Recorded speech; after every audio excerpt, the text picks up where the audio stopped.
And welcome to round 7 of the virtual Le Mans Cup Season 1. We are here for the 4 hours of Le Mans, and both the titles in the LMP3 and the GT3 category are still up for grabs. But as we said, there's 4 hours of racing today, and a lot of these drivers are on their own as well. So I'm sure there's going to be plenty of action over the next couple of hours for you to witness. And I'm your commentator, Cameron Roger, and joined today by Ewan O'Leary.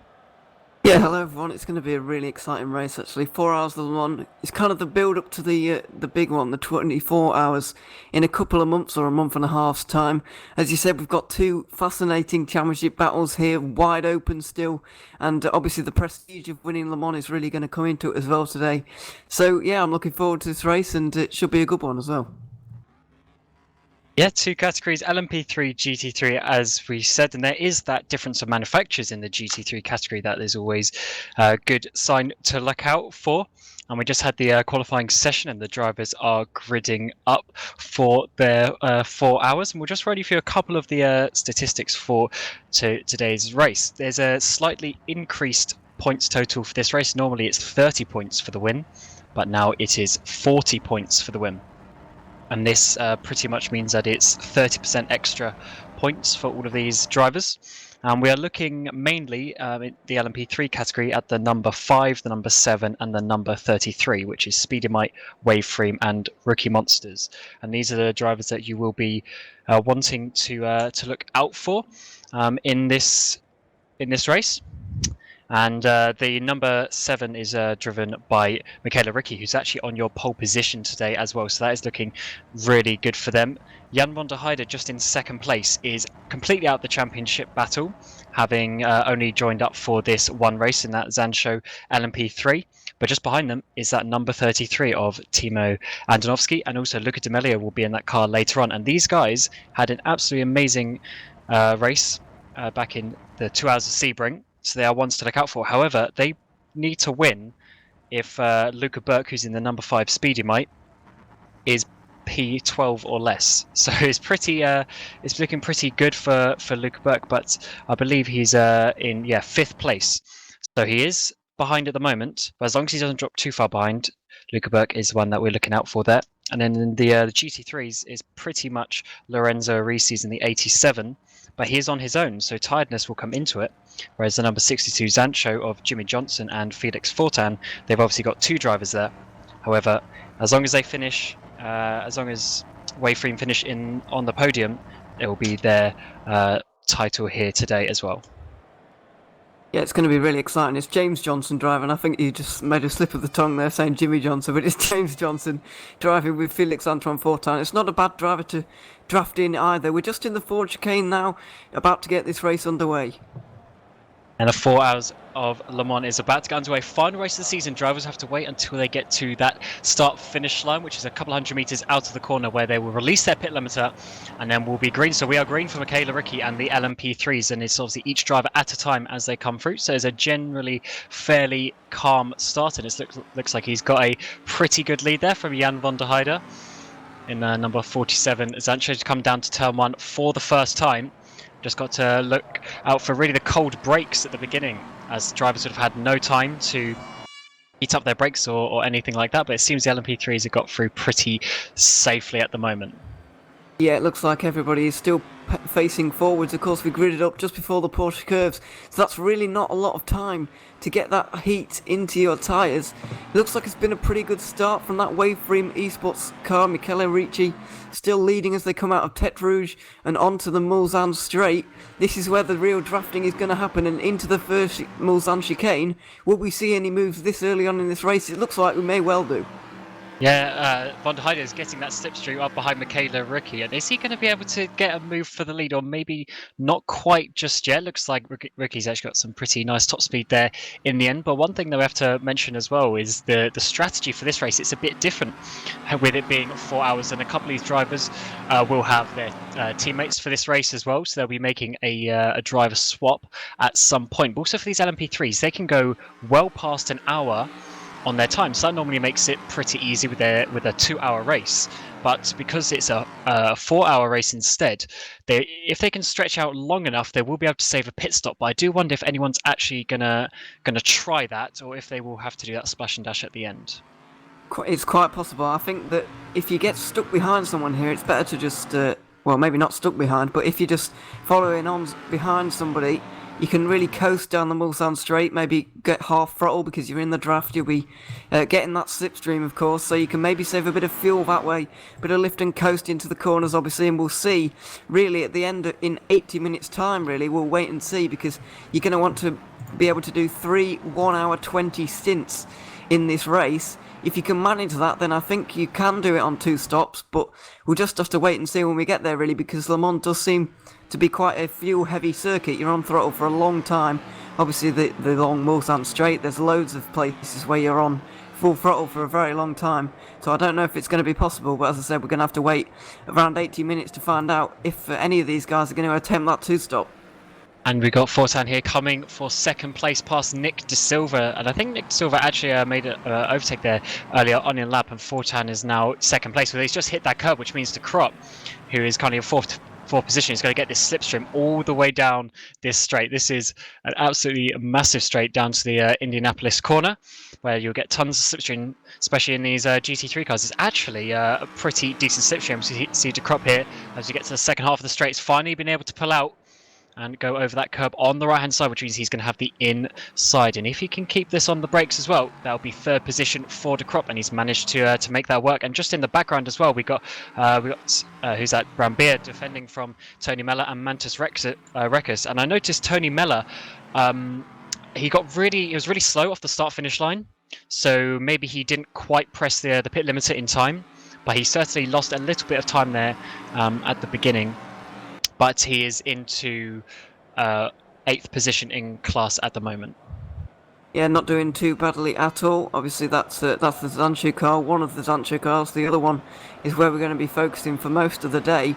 But De Crop does manage to get past Nick De Silva then. Rick Van Earl is just behind in the ground effect sim racing car. He's in 5th at the moment.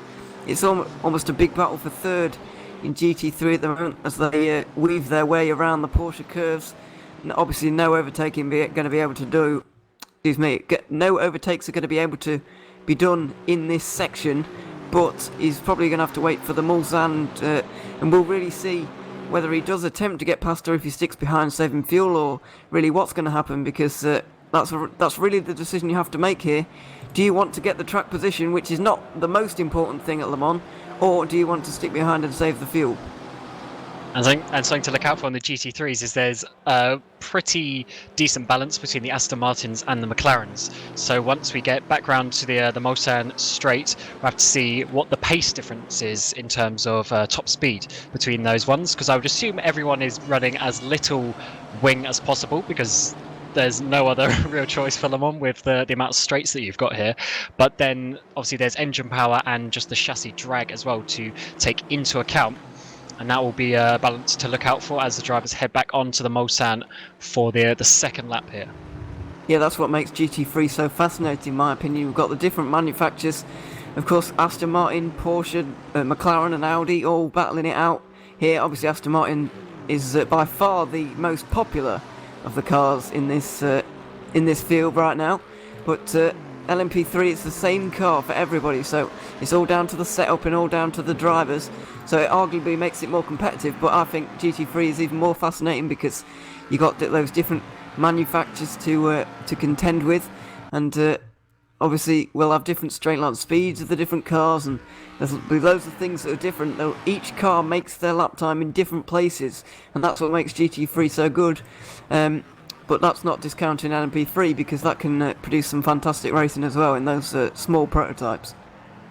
Yeah, and we just saw an overtake for second place. Antonovsky's got past Jan van der Heide down there the back straight. And van der Heide actually, I think, went a bit slow coming out of Mulsanne corner, which means Semi Celik is going to get a massive run here coming down to Indianapolis. Can he do what De Crop did just one lap ago? Get on the inside, which is your best bet for this really fast right-hand kink that goes into a tight on camber left-hander, and he has made that work. So Van der Heide down from 2nd to 4th in just a matter of 2 corners. That's really what can happen in this early in this race, because everyone's so tightly packed up together. It's that if you get pushed off line, getting overtaken by one car, then you're likely to get pushed off again, and let the next car come through, and it's just a conveyor belt really, and you've had it. But Von der Heide's lost a couple of positions there. Seelick and Andonovski's able to get through. That is very important for the Rookie Monsters car to be up in second place for Andonovski. Obviously, Luca D'Amelio is going to get in that car later on in this race, we think. So that'll be very interesting to see, because, in my opinion, D'Amelio has actually got better pace. So if Andonovski is able to keep it in second right now, then God knows what D'Amelio is going to be able to do in the second half of this race. And as that race moves along, that's what we got to see how these drivers perform. Obviously, it is a shorter race, however, it is still an endurance race for a lot of these drivers. Even a 2-hour stint, what the normal races are here, is fairly long enough for a lot of drivers. But today being that 4 hours, we have to see how they go. I saw further back in the pack, Rob Moore in the Seawolf LMP3 had a bit of a spin coming out of Arnage, so he's lost some time. However, the car behind him, Bill Worrell, has dropped off a little bit, so he's looking okay for position there. And just ahead of him, Alex van der Woede coming past David Junt. David Junt had such a good race last time out in VIR, but unfortunately made a bit of a mistake, and he would have been on the podium that day, but that did not happen. But he's down in 15th place at the moment. So maybe David struggling there a bit in the Bezelia car, down in 15th position. Yeah, he's been fairly consistent this season, actually, or from what I've seen anyway. He's been always up there, and it just seems to be, his lap times seem to be very consistent as well. I'm not really sure how he does it, but he just does, he does sometimes stealth his way up towards the front of the field. In a 4-hour race, I think his consistency and kind of patience really is really going to pay off during this race, because it's a long race, and we're likely to see some incident and accident along the way. I know we haven't seen too much of that so far. We've seen quite a lot of overtaking, but not too much in the way of accidents. So I think that during this race, when the tiredness really kicks in, I believe that Junt's going to find himself at least in the top 10, maybe even better. Yeah, as you say, he's very consistent. And one race back in the day, it was a 12-hour race, and the only rule was that you had to do a driver swap. There wasn't like a minimum time, and he did 11 of those 12 hours in that race. So he's certainly got the stamina, has that man. But I do wonder what some other people do, because that was one sort of benefit of the VLMC compared to the VEC, is that you could basically have a bit of a shorter race if you're someone who doesn't want to do the crazy stints that we often see some people, especially in for like the edge cars in Division 1 hypercar. They absolutely love to do really long stints and change drivers as little as possible. But if you want to do it on a less sort of hardcore level, then this is the place for you. And now Timo is actually caught up to the back of Michaela Ricci for the lead of this race as well. And remember, these two are in a championship battle. Yeah, they are. Andonovski closing in then in the slipstream of this Ricci car coming into Indianapolis. He just backs off just before the corner, though. Couldn't quite get the leverage into Indianapolis. I'm surprised we've actually seen so many overtakes into Indianapolis, because I think it's quite a nervy place to overtake, actually. It's not a place I'd be attempting a move personally, particularly with nearly 4 hours to go in an endurance race. So I'm a little bit surprised by that, but Andonovski's pace is absolutely electric right now. He passed that Zancho car of Jan van der Heide just a couple of laps ago, maybe on lap 1 or 2. It was very early on anyway, and he's been able to hunt down Ricci very quickly indeed. But meanwhile, it doesn't really matter in terms of the championship just yet, because Luca Burke is still nice and safe in 5th. He's going to take it at the moment. There's a long way to go, though, and this Team Rookie Monsters car of Andonovski is really going to put the pressure on Burke if he's able to show this pace and keep this up throughout the race. And it's not just that car, it's number 37 as well, driven by Simon Marshall at the moment. Now, Simon had such a good race. Well, really, the last 2 races in VIR and Sebring. I believe he got 3rd place in Sebring, and then I can't remember the place, but he got a really good result last time out in VIR as well. However, he ended up getting a disqualification because he was actually in the wrong car. He participated in the wrong car, which is a really silly mistake, but unfortunately it happened. However, a moment ago, he just passed someone for, I think it was 13th or 14th place. He's now up to 10th place, is Simon Marshall, in that number 37. So he's making moves at the moment. Although he is 17, 18 seconds off the lead at the moment, but he's still making those moves to get those points in the mid-pack at the moment. So Rookie Monsters are looking pretty good right now. Yeah, he qualified over 2 seconds off the pace, and you're thinking, well, maybe he's not going to be up for this race, but he really is at the moment. He's making progress into the top 10 already, showing that he's got pace, and he's much quicker than everyone else around him on the last lap times. Anyway, so very interesting to see. I believe we've got some yellow flags in sector 1 and 3 at the moment. Just scanning up and down the field to try and see who that is. But I can't actually see any. Oh, I can actually. It's number 65. Is that 63? Yeah, it is 63. Ground Effect Sim Racing. Rick Van Earl. He was running in a good position inside the top 10 in GT3, but on the run up to the Porsche curves, he is stopped. I don't know if that was due to an accident, or indeed he's had some other kind of issue. It might have been actually, because he was having quite a big battle with, I believe it was Mathieu de Crop. I just saw a couple of laps ago, so I'm gonna check back to see if you can see anything. But it is a bit of a weird one. Oh no, he's already crashed the car. He has already crashed the car with the GOT car. Yeah, coming into Indianapolis. Had side-by-side contact on the entry of Indianapolis. That sent both of them spinning for the Swedish entry, as well as the Grand Effect car, which is how he's lost his rear wing. And he's actually out of the race now. So that's a shame, because he was looking really good. But unfortunately, Rick Van Earl does not have the best performance around this track. In the R Factor 24, he was in the LMP2 on that occasion. But he actually had a couple of crashes there as well. So maybe Le Mans is not the track for him. Possibly not, but one guy who Le Mans is his track is Andonovski. He's just taken the lead of this race from Michele Ricci. That Team Rookie Monsters car has just gone to the front as we've seen a bit of an accident. I do wonder, going back to that, if Pushrod were involved there, unless they just took a drive-through. Not entirely sure, but Ferran Grau also pitted on that lap. He's down in 42nd at the moment. He had 2 drive-through penalties actually, okay. So they must have been from the previous race. Yeah. Obviously, there's some post-race penalties often in these races when drivers can submit incidents to the stewards. And there was a few for a number of drivers. Dututists, Tony Mellor, Simon Marshall, Ferran Grau got 2, and then also Mathieu de Crop got 1 drive-through penalty as well. So they will have, I believe, 5 laps to serve it, which is huge around Le Mans. That's basically half a stint. So you've got plenty of time to choose when you want to take it. Yeah, that is the useful thing of a long circuit like this. So yeah, we'll just have to wait and see where that Pushrod racing car can get up to after those drive-throughs, and anyone else who's going to have to serve a drive-through throughout this race.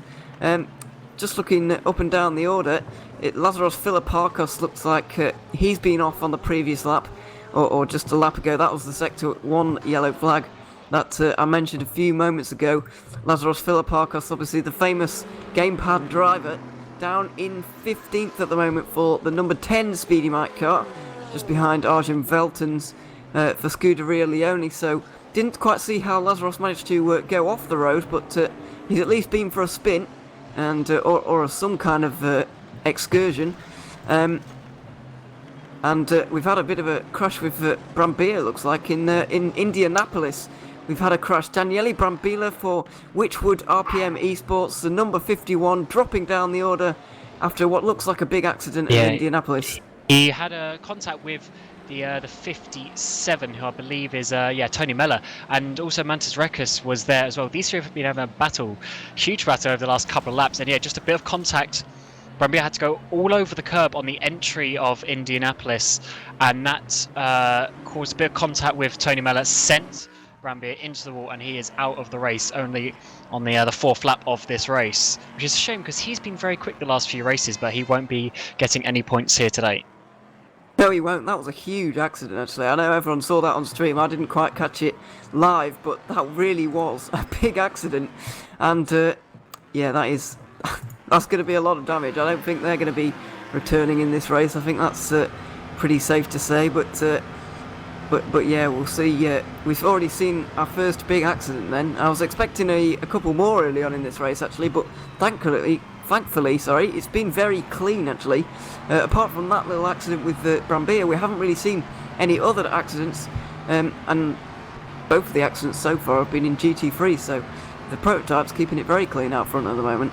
We'll have to wait till they catch up to the GT3s, though. It will obviously take them quite a few laps to end up catching the field. Your overall leader, Timo Andonovski, is on the basically come down to Mulsanne corner when your leader in the GT3s is now coming through Tesh Rouge. So that's almost half a lap.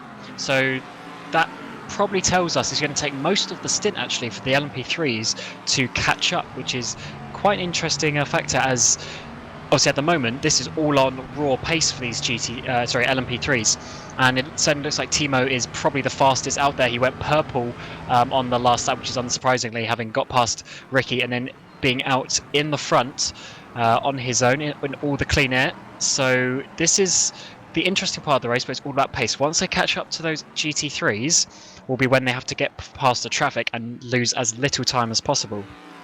Yeah, he's got 3 seconds now. Yeah, we've got lots of battles going on up and down the order. We're going to go down to, in LMP3, we're going to go down P8. Cameron Sanso is leading a bit of a train at the moment. Jelle Binsbergen and Alex van der Voorde is right in behind him at the moment. That's 2 Speedy Mike cars heading a little battle pack, I guess you could call it. Here at Arnage, I believe they are right now, just coming out and towards the Porsche curbs. We'll see really who does come out on top, but yeah, lots of battling going on at the moment. The leaders seem to be getting away, but towards the midfield of both classes, we're seeing quite a lot of battling. Yes, yeah, they're staying pretty close, and just behind these, Velton's just got past. I believe that was Tutis, I think he just got past, and yeah, Velton's dropped down a little bit. He was, I believe, up into 8th place, so he must have had a little bit of spin that dropped him off this pack. But he's catched them right back on, so this is now going to be almost a 6-way battle in a few moments, or even 7th if you count Antonello Miocchi in 7th place as well. So these guys are getting really close for the mid-pack in the LMP3s. But as you say, the leaders have really spread out. Timo has now got over a 2-second lead from Ricky, and then Celik is another couple of seconds behind, and then a couple of seconds behind him is Van der Heide. Then it's about 3 seconds to your championship leader, Luca Burke. And at the moment, he is doing everything he needs to do to win the championship here today for the LMP3s as Tutis comes in. So that is his drive-through penalty, serving it on the very last occasion that he can, as we now finished the first 5 laps of this race. But that is an interesting choice he took there, because you cannot serve penalties under a code 80. So generally people serve their penalty 1 lap before their limit, because then if you get code 80 you can stay out for an extra lap. So that was the risk that he took, as he did Lorenzo did cause a code 80 back in Sebring on the very first corner of that race. Yeah, so it's a bit of a risk, but it's paid off for him. I wouldn't be taking that risk if I'm perfectly honest with you. I don't really see what he gains from staying out that long, but he's taken the risk, it's paid off. And he's down the order now, 17th overall, 17th in class as well. He's going to have a bit of work to do to get back to where he was, obviously. We've got Van der Voorde and Binsbergen battling very close at the moment. Positions changing all the time as they're into the first Mulsanne chicane. It's getting very busy in this battle for all over. Sansana had a bad exit as well, so Sansana is going to get overtaken here by Van der Velde, and that might give Binsbergen a chance to get through, and possibly even Veltons as well, as we come down to the second Mulsanne chicane. It looks like Binsbergen actually pulling out that slipstream hasn't got enough overspeed now, but Veltons comes through the middle. That's 2 overtakes. Can he actually get Van der Velde as well? No, he's a bit too far back, so it's a double overtake there for Veltons. Really opportunistic for him. Up into 9th place, having dropped down a couple of laps ago. So that has worked out really well for him, but has not worked out for Sansano, who's lost 3 places there in the space of just a couple of kilometres. Yeah, Binsbergen's lost a 1 or 2 spots as well, so positions changing all the time. That's the beauty of Le Mans, really. The Mulsanne straight really does allow a drafting pass into one of the chicanes, then you can get done on the second chicane if your exit's poor, like Santos was on that occasion. So it is a difficult place. It can be a difficult place to make a move stick, especially when you've not got the pace on everybody, and that's what Sanso really experienced there. He's experienced the fate of having a bad exit, and he's just lost a lot of spots. Van der Velde is making fantastic progress as Binsbergen does approach on the back of Veltons coming into Indianapolis right now. Unsure if he's going to make the move. He's going to back out though. No point in making a suicide mission down the inside into Indianapolis, so he's going to stick back. But yeah, Alexander van der Velde was right at the back of this train a few laps ago. Now he's at the front of it. He is actually showing some very good pace. Yeah, he was 15th place on lap 1 and he's now up to 8th, so that's a really, really good job from him so far. This is a one-off entry because the sign-ups were open throughout the whole season, so often a couple of cars either left or joined the series, and this car, the number 11, this is their just basically a one-off entry for Le Mans. So in terms of championship, they're not going to be fighting for the overall top positions, but he can still get a good result, and 8th would be really good, but his pace is looking amazing. So 15th place, so maybe he wasn't... Oh, in the background, who's that? Sansano's gone round, coming out of a Corvette corner, the last of these really fast sweepers to finish the lap, and Sansano's going to drop down a few places there. It's an interesting place to lose the rear, because he was a little bit far behind. Oh, he touched the grass on entry. That is how he spun round, because he was a little bit far behind to get any sort of dirty air. But let's see where he's actually rejoined. So he's in 14th place as he rejoins, but he's probably lost a good 10 seconds there, so that's not good. And that's also not good for his rear tyres. No, they'll be struggling from now on. He's got at least 45 minutes to go in this stint as well. It's going to be a long slog for Sanso now. Obviously, losing all those positions will have been pretty demoralising, but he's going to have... he's lost even more there, and yeah, he's dropped down to 14th, sorry, as he said. Kind of split up that battle a little bit. We've got Veltons on the back of Van der Velde. That's a battle going on, but Binsbergen's kind of lost the back of Veltons here. He's over a second away now. They're just about coming through Tete Rouge, I think. No, they've already gone through. They're on the back straight already. On the Mulsanne, so we'll see if anyone can make a move. I believe Veltons is too far back though to really give it an attempt into the first chicane. We'll see if he can get the exit and maybe make a run of it for the second one as they turn right, left and right again in just a moment. And yeah, we'll just see if Veltons can get through. As Van der Velde's making the moves. Yeah, Miyoki had a bad exit as well as Sansano on the very last lap in the exact same corner, so he's obviously had to slow down a bit on the exit, made a bit of a mistake, so Van der Velde has got past. But now Van der Velde is having to change sides to defend here from who's Veltons as well, getting involved. But it looks like Miyoki's just going to lose one place there as Veltons couldn't get past him either. But yeah, Van der Velde, this is really good. Just gaining places every single lap, although they do have now a 10-second gap to Alexander Jones. Yeah, he's going to have a long way to try and get up to 6th position. That's speedy mark number 48. Miyoki looks like he just outbroke himself, really. Probably skipped across the first and second parts, went very wide. He's coming back now. Oh, is he?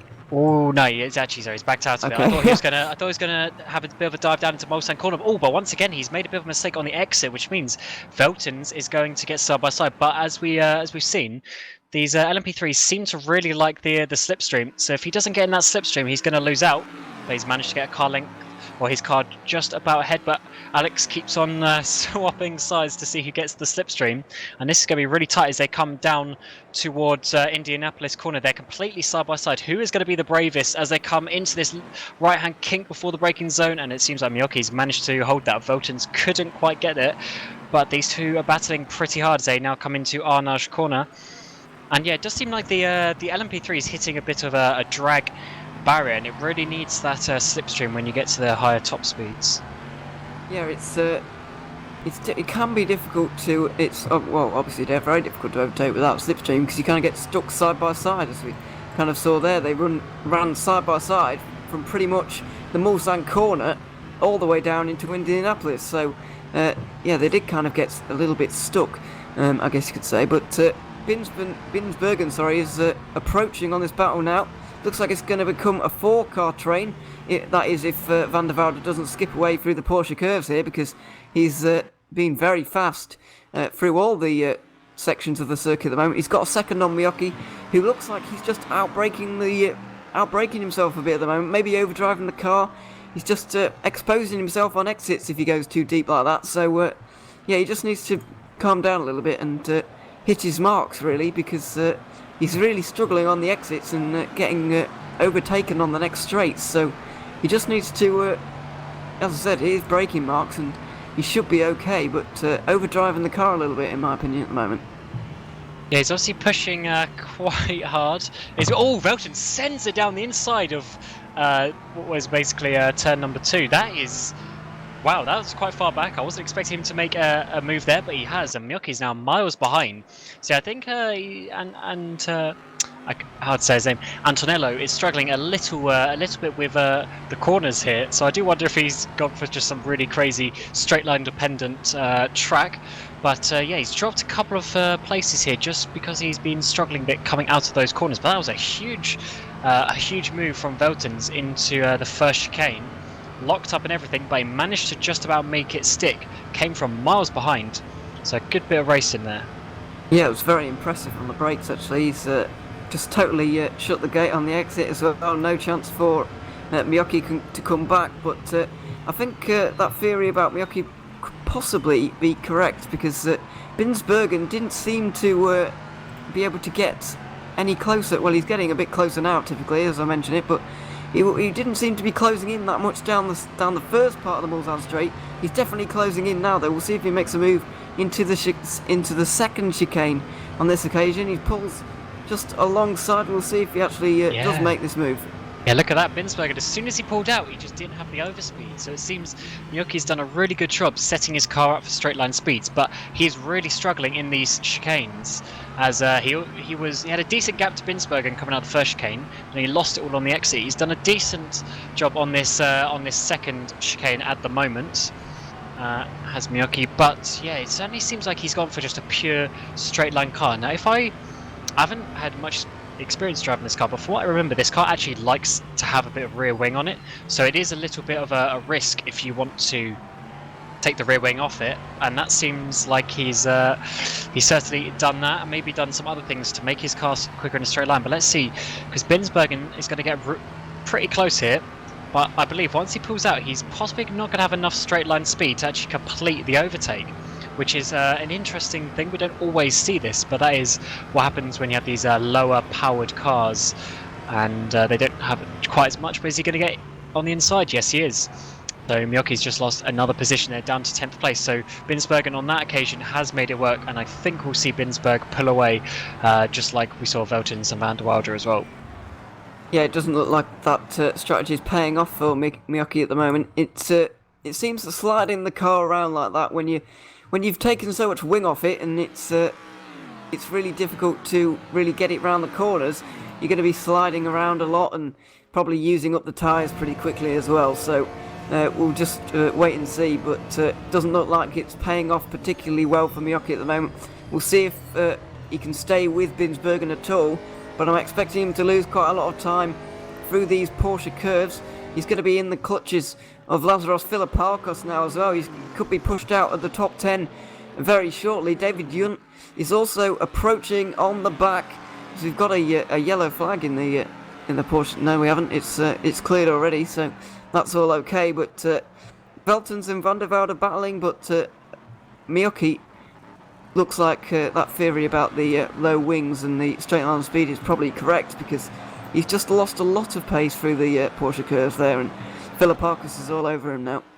Yeah, he lost a second and a half to Binsbergen in Sector 3 of this lap. And albeit Sector 3 is a long one here, but it's a lot of time to be losing. So he was pretty hard in qualifying. So I do wonder if he really only made his setup for qualifying, although you can change your setup between qualifying and the race, but I know most people generally run the same setup with a couple of changes, so I wouldn't expect anything too drastic. But yeah, I would expect he's probably gone for something like that. And as you say, Philippakos is getting on the back of him now, so that might be another position lost for Miyoki, but I have to see how that unfolds. But something we haven't really mentioned so far is this GTE battle. We've got Lorenzo Arisi in the 87 leading from the 62 machine. However, as we've seen many times this season, these two cars have been fighting out the whole way, and once again they have pulled away in first and second a bit from Nick De Silva and also Mantus Rekas. So these two cars are fighting for the championship. As we mentioned before, the Zancho really needs to win with the waveframe not being on the podium. So at the moment, it's not looking positive for the Zancho car. But yeah, we'll have to see how that works out over the course of the race. But these guys are pulling away at the front. They're really pushing each other. As Jeffrey Backer, LMP3 coming into the pit lane, no rear wing. That must have been what that yellow flag was that you were talking about. The number 17 machine is in there, and he is going to be there for a little while if he has lost his rear wing. He is. He's going to be out behind the GT3s, but yeah, as you mentioned, when these Waveframe and Zancho cars really get going at the front of GT3, nobody else really gets a look in. It's kind of unfair because Arisi has won 5 of the 6 races this season. The only time he hasn't won is when he finished 4th back in Imola. So obviously that James Johnson's been the only person driving that Zancho car until now. Felix Antoine Fortin driving right now, but James Johnson's finished on the podium at every single race, finishing second to Arisi on 4 different occasions. So it really has been a show of Waveframe versus Zancho. It's been a fascinating battle to watch. It's come down to 17 points coming down to the final race, and a podium for Arisi will secure the title no matter where that Zancho car finishes.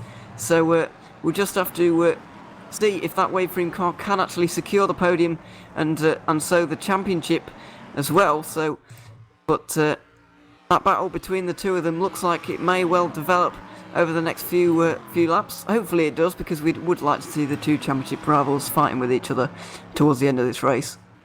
And on that lap, we saw Philippakos got past Miyoki as well. So Miyoki, as we said, he's just struggling. He is really struggling over these past 2 or 3 laps. He's been overtaken by so many cars. So he's dropped down again another position with Philippakos. And also Veltons now is all over the back of Van der Velde, and he's actually going side by side here, coming up to the 4 chicanes. This is a really opportunistic overtake. Van der Velde went a little bit wide coming out of a Corvette, and he managed to make that work. So that's 7th place, but they have only caught about a second to Alexander Jones over the past couple of laps. So there's still a decent gap for them to get up to the top 6 at the moment. But yeah, this bottom to middle end of this LMP3 is absolutely raging at the moment, as Miyoki is now being looked at by David Junt, still down there in 12th position at the moment. But he definitely has opportunity for another place here. As we've said, Miyoki seems to be struggling a bit at this moment. I don't think I've seen a prototype struggle quite so much in the early stages of a race. He's just been dropping like a stone, really, and it's just been a miserable time for him. David Junt looks like he's knocking on the door of a top 10, applying the pressure to Miyoki now as they make the run down the hill through Tete Rouge, and they'll be on the straight in a moment as well. But just a word on Veltons and Van der Velde. In my opinion, they're better off not doing what they just did, going side by side into the 4th chicane, to be honest. If they want to make any more progress in this race, it looks like they might have the pace, both of them. So they just need to kind of work together, maybe draft past each other on the straights, or just, I don't know, pushing each other's a bit dangerous in these cars, but you know what I mean, just work together. And going side by side into the 4 chicanes and through the Porsche curves is not really the best way to do that. So I reckon Veltons, although he has been making some exciting overtakes, it has to be said, if he wants to make any more progress in this race, he's probably better off working with Van der Velde. And we'll see what they do now, because Van der Velde is coming back at him, coming down to the second Mulsanne chicane. And yeah, last lap, Veltons at least was still quicker than Jones, but obviously the overtake helps. But yeah, just to tell you the pace that these guys are doing, Timotei Antonovsky is in the 341s, whereas these guys are in the 43s. So there's well over a second between these cars. And obviously these guys are fighting, as we see. Van der Velde might think about coming back here, coming down to Mulsanne, but not quite, as just behind Miyoki is actually coming back past Philippakos, coming down to Mulsanne corner. I think Philippakos got stuck a little bit behind Backer, who has now made his pit stop.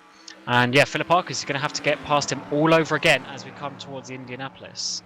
it can be difficult to get past a car that's so strong in a straight line as well, so that's not ideal for Philipparkos, who also picked up a cut track warning on the previous lap. He's coming up to the back of Miyoki now as well. We'll see if he actually does attempt to make this move. He's going to stick behind through Indianapolis, though, I do believe, and he does.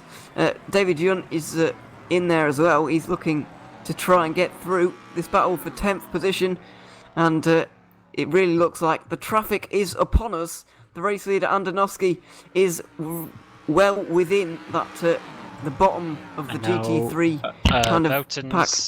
Beltons is getting past Van der Welde, coming out of Arnage up to Porsche Curve as well. So another change of position. So these guys, rotating what position they are and sort of going back and forth a bit isn't going to, as you say, help their progress. And they've now got Binsbergen coming up behind them as well, so they're using a little bit of time at the moment, but we got the traffic coming now, as you just mentioned. So this is where the drivers are going to have to, start to use their brain a little bit and think, is it worth doing this overtake in this corner, especially when the traffic is so spread out, as we have had 10 laps 10 clean laps of racing. So yeah, they spread out quite a bit, which means the traffic's not going to be too bad. So you don't really need to take some massive risks, but I'm sure we'll see some drivers do it. Yeah, we will probably see a risk or two. Miyoki is probably going to be quite strong in traffic as well. He's going to be able to overtake more cars on the straights than all the other cars, because he's got the straight line speed on everybody, it looks like, at the moment. Obviously, he's going to be severely stuck in the corners, but everyone else is going to make their advantage in the corners. They may have a bit of traffic in the corner, but obviously Miyoki makes his advantage on the straight, and it doesn't matter if you've got traffic on the straight, because you're going to be able to get past them anyway. It's pretty simple to do. So I think Miyoki could be strong in this traffic. David Yunt has actually just got past Philipparkos, who probably just made a mistake, in all honesty. Didn't quite catch really what happened, but the traffic is well and truly upon us. And this race is about to it's about to step up a level, because the traffic does make things a little crazy, especially on the first time around.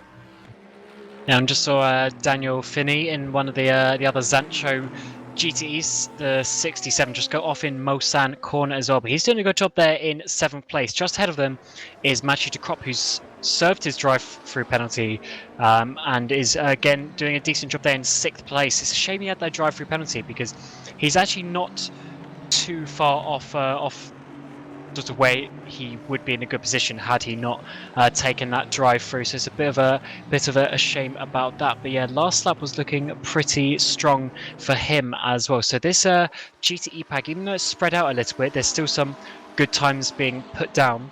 And someone to potentially look out for is 4th position at the moment, Mantis Records, just sitting there comfortably. But he's had a couple of sort of standout performances over the last couple of races, and I think maybe later on the race he is someone to look out for, because he's also one of those lunatics who just goes really far into a stint as well. So we'll have to see what he can do later on. But yeah, the GT battle, while it's a bit quiet at the moment, I think there's some things hotting up for later on in the race. Yeah, especially that lead gap, in my opinion, that is going to close up. Obviously, those guys at the front of the field are not going to see traffic for quite a few laps so far. It looks like the closest battle in GT3, possibly between De Krop and Dixie for 5th. Also, Daniele Tulli and Ryan Walker battling over 12th, 30th overall. So, and they're going to be in the traffic very shortly. So that battle could change and swap around shortly. But looks like LMP3 is where we're really seeing the battles at the moment. Miyoki's just been overtaken again. Actually, Van der Velde is dropping through the order very quickly. He's definitely had an accident somewhere. I think that was Indianapolis. He's off in Indianapolis all by himself. Lost the rear in the braking zone. And he's in... Oh, he got hit by Binsbergen as well, who had nowhere to go, because Van der Velde's actually stopped on the... basically on the racing line, on the exit. He's managed to reverse, he's had to wait for so many cars to go through. So I jump back live, see where he's in 16th place, so many cars have got past him. He's dropped miles. He's dropped probably 5th, maybe in 20 seconds. We'll have to see when the sector points come back in. But yeah, he's dropped so much time there as Van der Welde, which is a shame, because he was doing a really good position, and now he's got to do that all over again. Although I think it'll be a bit difficult on this occasion, considering how far the field is spread out. Yeah, although saying that, he's got some cars in quite close proximity to him. Just over a second, it's Lorenzo de Cutis, I don't really know how to say that name, but Drive Seek Gaming in 15th position, just ahead of him. 1.4 seconds at the moment. I think he'll be able to make his way back through the field pretty quickly. And Miyoki is going to be doing a fantastic job for him here. He's found himself back in 8th position somehow. He's capitalised on all that chaos because Binsbergen and Philipparkos and Yunt have all been slowed up by it, and Sanso as well. So he's capitalised on everybody here. He's actually got ahead of them all.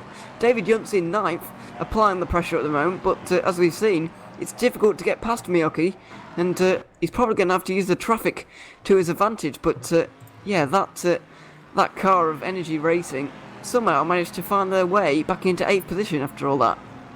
Yeah, so it not been a bad lap for him. And David Judd is still behind him though, so I wonder if he's ever going to be able to make this overtake work. From David, I was speaking to him the other day, and he was quite annoyed about his potential podium that he could have got in Virginia last time out, but he made that mistake coming into turn 1 on that occasion. So he does want to put it right. 9th place at the moment.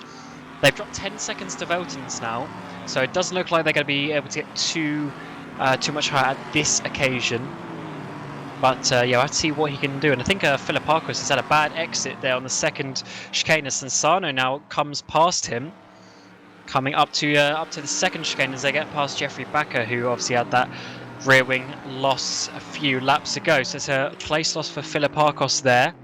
Coming down to the second Mulsanne chicane as well. But Junt still can't get past. So I do wonder if Junt's gone the opposite and he's got too much wing on.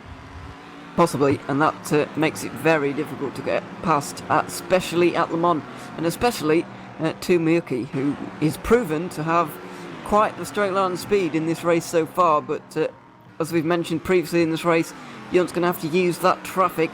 Looks like Philipparkos did make a mistake completely on that occasion, because Sansano's through into 11th. It was the number 9 car, so it's confusing me there. But two Speedy Mike cars together, not really working together, it looks like. Hopefully they do really get a move on, because I think Philipparkos has got the pace to be up in this 8th place battle pack with Miyoki and Yunt. He was up there before. I think he's got the pace for it again. We'll just wait and see. But Binsbergen's just hanging off the back of Yunt as well. Possibly damaged.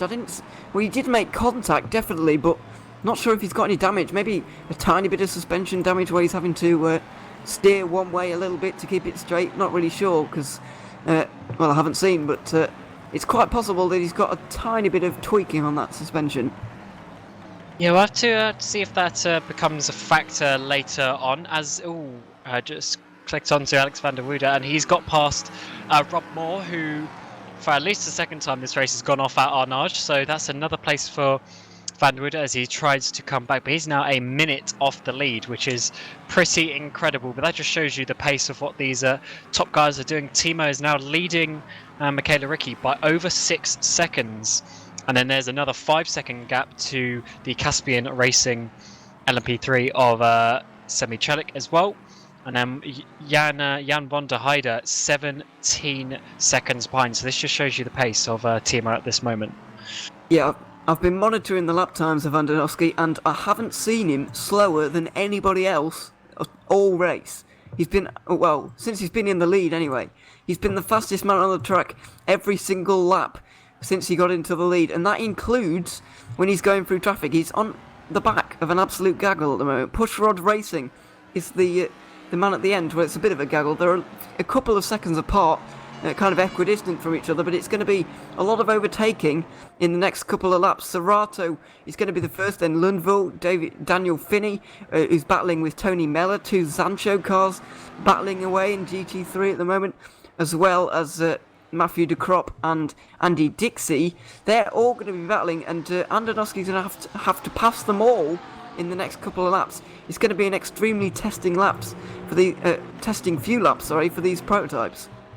Yes, Sansano comes into the pit lane after only 48 minutes of this race. So I would say this is not planned because that seems a bit early. I would expect the LMP3s to go well into, over an hour. I would say so.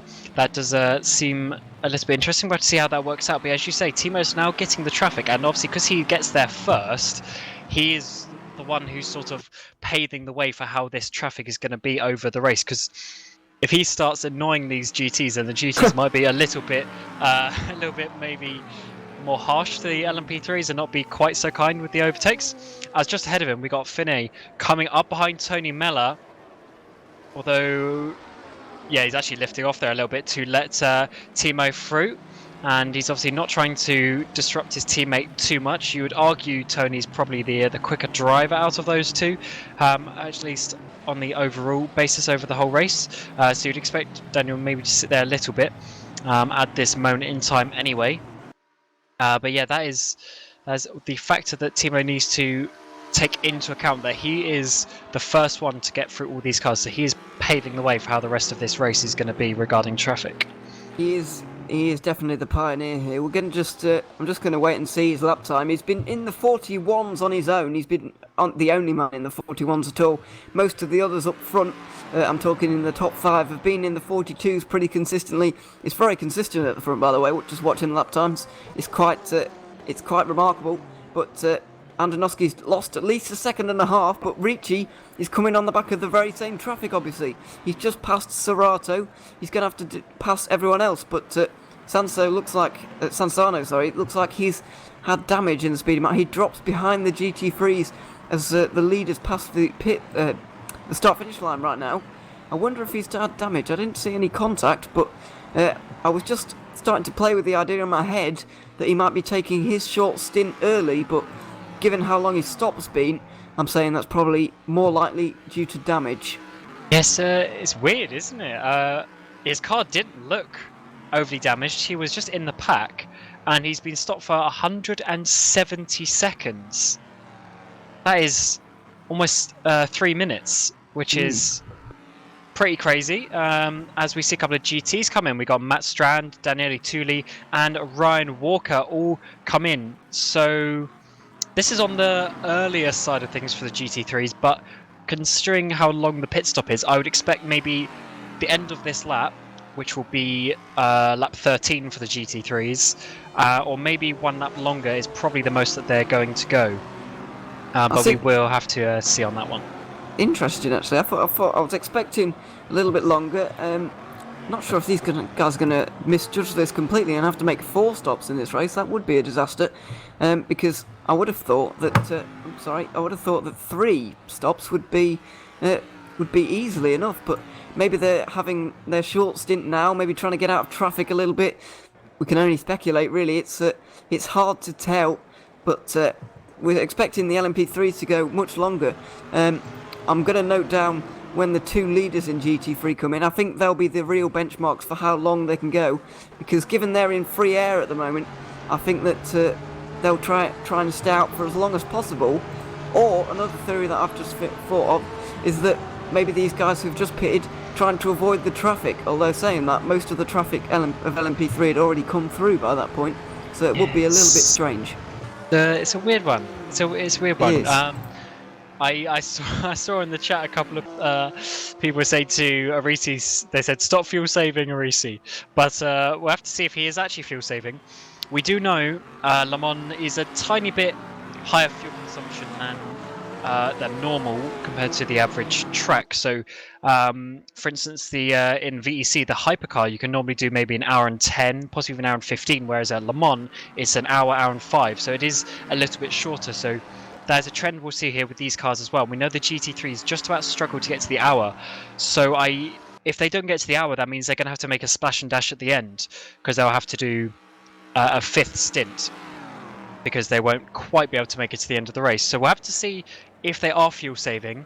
It is quite easy here because there's so many places that you can lift and coast, and lift and coast is the best place, or the easiest, best way of saving fuel. But we will have to see how that one works out. And Arisi, leading the championship, he knows this car very well. I would assume he knows what he's doing in that regard, and he's keeping this gap to Fortan pretty good. However, they have pulled away from people such as Nick De Silva, so I do wonder if they're if they are just quicker or if they are pushing. We'll have to see. But I would expect them to come in either this lap or next lap. So is anyone going to come in? Yeah, Reese's coming in. Fortan. Yeah, so it seems like that is 13 laps is going to be the limit for these GT3s. Yeah, it is. Just under an hour then. It's, just over 50 minutes. You got to love strategic races at the Mon, though. They're just the most fascinating things ever, really. The most efficient way to fuel save, obviously, as you said, the lifting and the coasting. It looks like everybody is coming in at the moment. I've not seen a GT3 go past the pit lane just yet. Yeah. Maybe 13 laps is the limit here. We'll just have to wait and see if there are any driver swaps. It would be a little bit early. I would be expecting one driver to go half distance in this race, and then the second driver to get in for the second half. So by that reckoning, if these guys can only do 13 laps, we're looking at a 4-stop for GT3s. Yeah, they're definitely going to have to make that extra pit stop because the time that I'm seeing is we've done 54 minutes, but you have to take off 2 minutes for the formation lap, which means they've only done 52 minutes, and obviously then there's a minute for the pit stop, so that was, let's say, 51 minutes, which means they're going to need give or take 40 minutes of fuel actually. So they're going to be quite deep into a 5th stint in this race. Actually, are the GT3s. So they've obviously realised that they probably can't save any fuel. That would justify it. So they're obviously just going for a 13-lap stint, and yeah, every single one seems to be coming in. Although the first person to stay out is Gianluca Di Matteo, who has gone past 31st position overall, 13th in class. He has stayed out, but he may have already made a pit stop. No, I don't think he's made a pit stop actually. So he's obviously thinking 14 laps is possible in that Porsche, although the Porsche isn't the fastest, unfortunately, with the BOP. So maybe that saves fuel as one of its traits. I think Fortan has taken tyres and Arisi hasn't, because he's come out 25 seconds more than that, 30 seconds behind Arisi. So I'm going to guess that Felix Antoine Fortan in that Zancho Championship contending car has taken tyres. Lorenzo Arisi, the leader, hasn't. Also, Nick De Silva in the Speedy My 83 probably hasn't taken tyres as well. And he's in second, and probably De Crop as well, maybe? I'm not sure. No, I think De Crop did not, because Fortan now is coming all over the back of him, coming down the second chicane. We saw this last time out, didn't we? Johnson, I think on that occasion, didn't change tyres, but then he realised they weren't going to make it to the end, so then he made a second pit stop in a 2-hour race, and he actually almost managed to make the time back in the end with that amazing last lap overtake he did on that occasion. So maybe this time they realised that the not changing tyres thing is maybe a little bit risky, but we know Arisi is very, very good at it. So I would say Arisi is going to have a fairly easy time of making this 2-stop work. However, we need to see if Fortan can now make up that time. If that's, you said, about 25-30 seconds, that means he needs to be over one stint. He basically needs to be 2 seconds a lap. 2 seconds a lap quicker. So more than. It's yeah, we'll have to see. It is a little bit touch and go. But used tyres, not only do they become slower, but they also become more inconsistent, so you might make mistakes. So that's something we'll have to look out for over the next 50 minutes or so. But it does seem like he's pulled away a bit from De Crop, so it does seem like they're better. It just depends how much better. Yeah, this is absolutely fascinating already. We're not even an hour in and the strategy is already taking shape. And of course we won't have a clue who's going to actually win until these guys have made their final pit stops. There's about half an hour to go. We might have an idea of who's going to win, or at least who's in contention. But before then, really, absolutely no clue. We're actually hearing that the race leader is going to have a drive-through for some contact with the Zancho 47. Is that right? I'm not sure if I've got that right. Well, it hasn't been applied yet, but we'll have to see if it does. So that would mean they're going to come out possibly in 3rd position, which isn't too bad, but it's an considering it's taken them a whole stint to get 5.5 seconds off Michaela Ricky, to then catch up another 10 or 15 is going to take, let's say, another 3 stints. So we'll have to see on the pace on that one, considering how close it is between the 33 and the 7.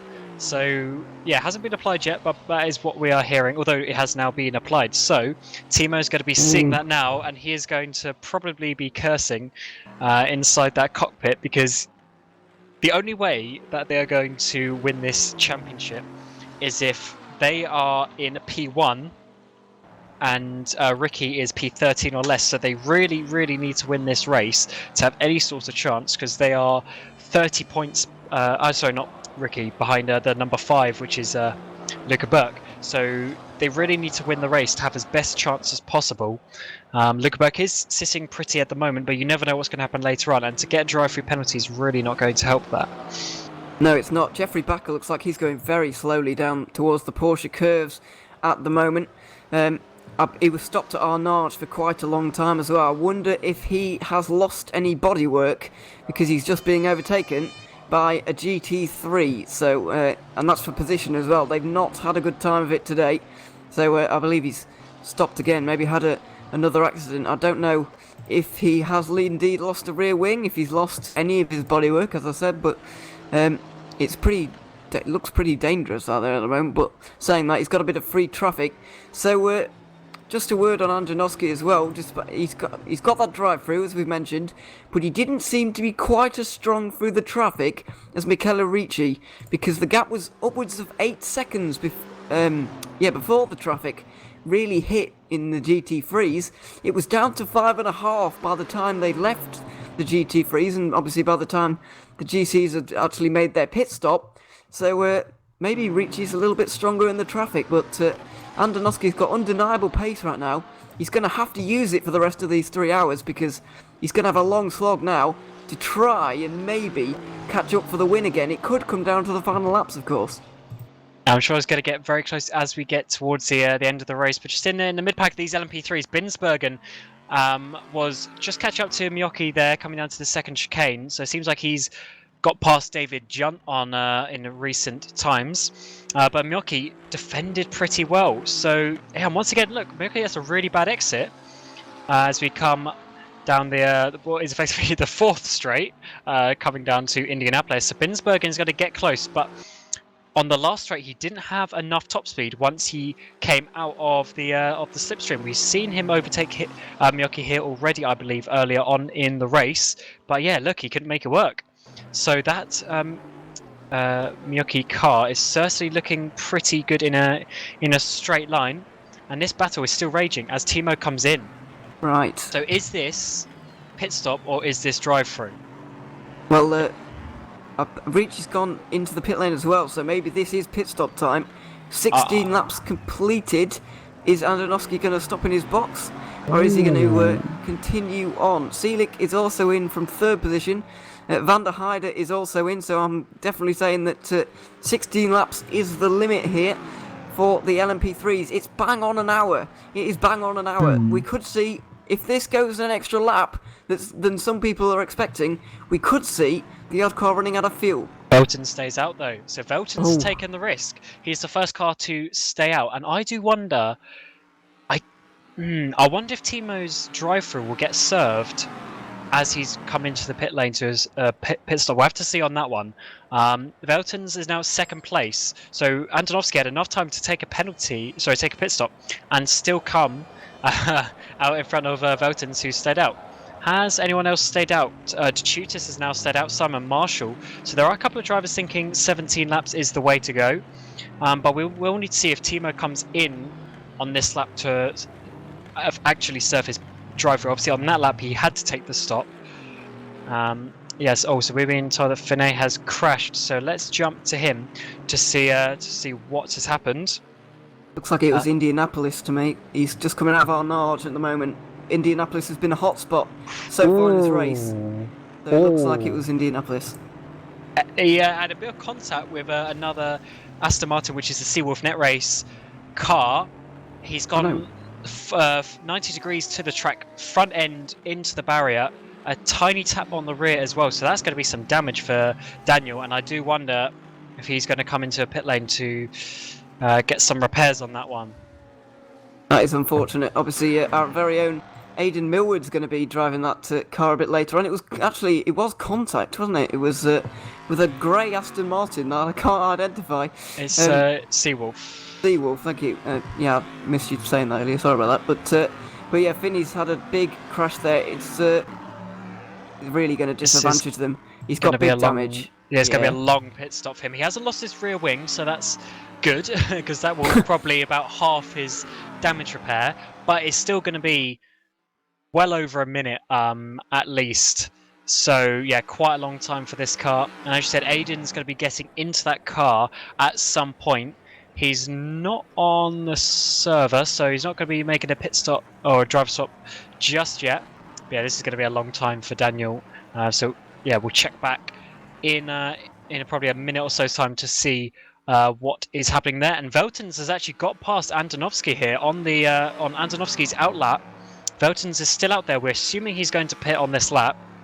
He's managed to get past, so this is going to be losing a little bit of time.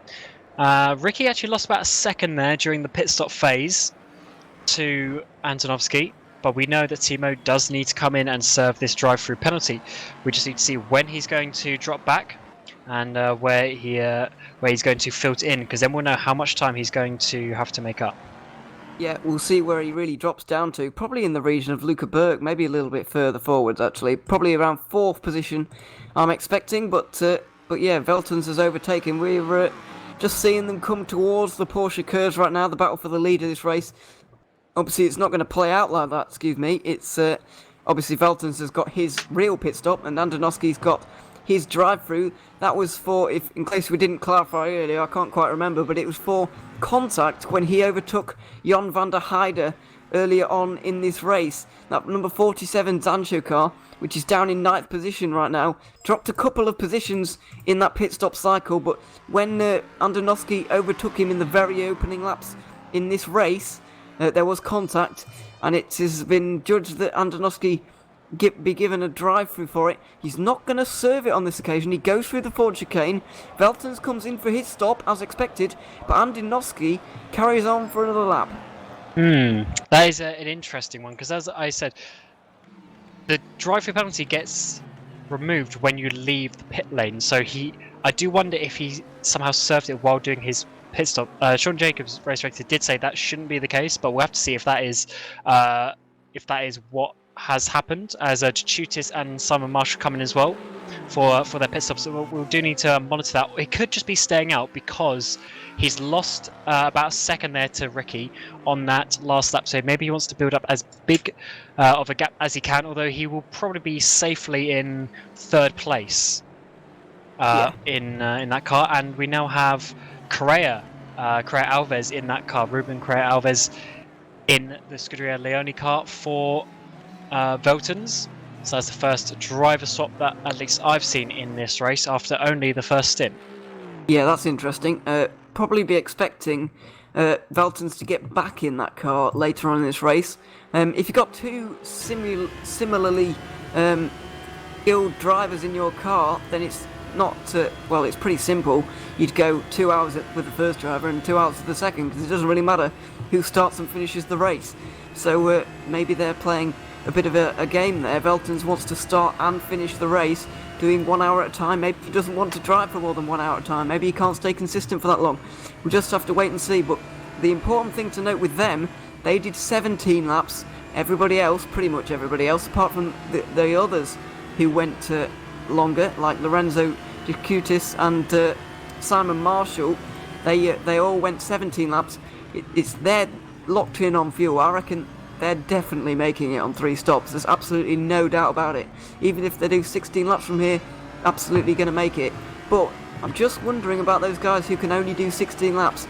Can they make it? I think they probably can, because the pit stop times here, about a minute you lose. You're sat there in the lane. You're about a minute there.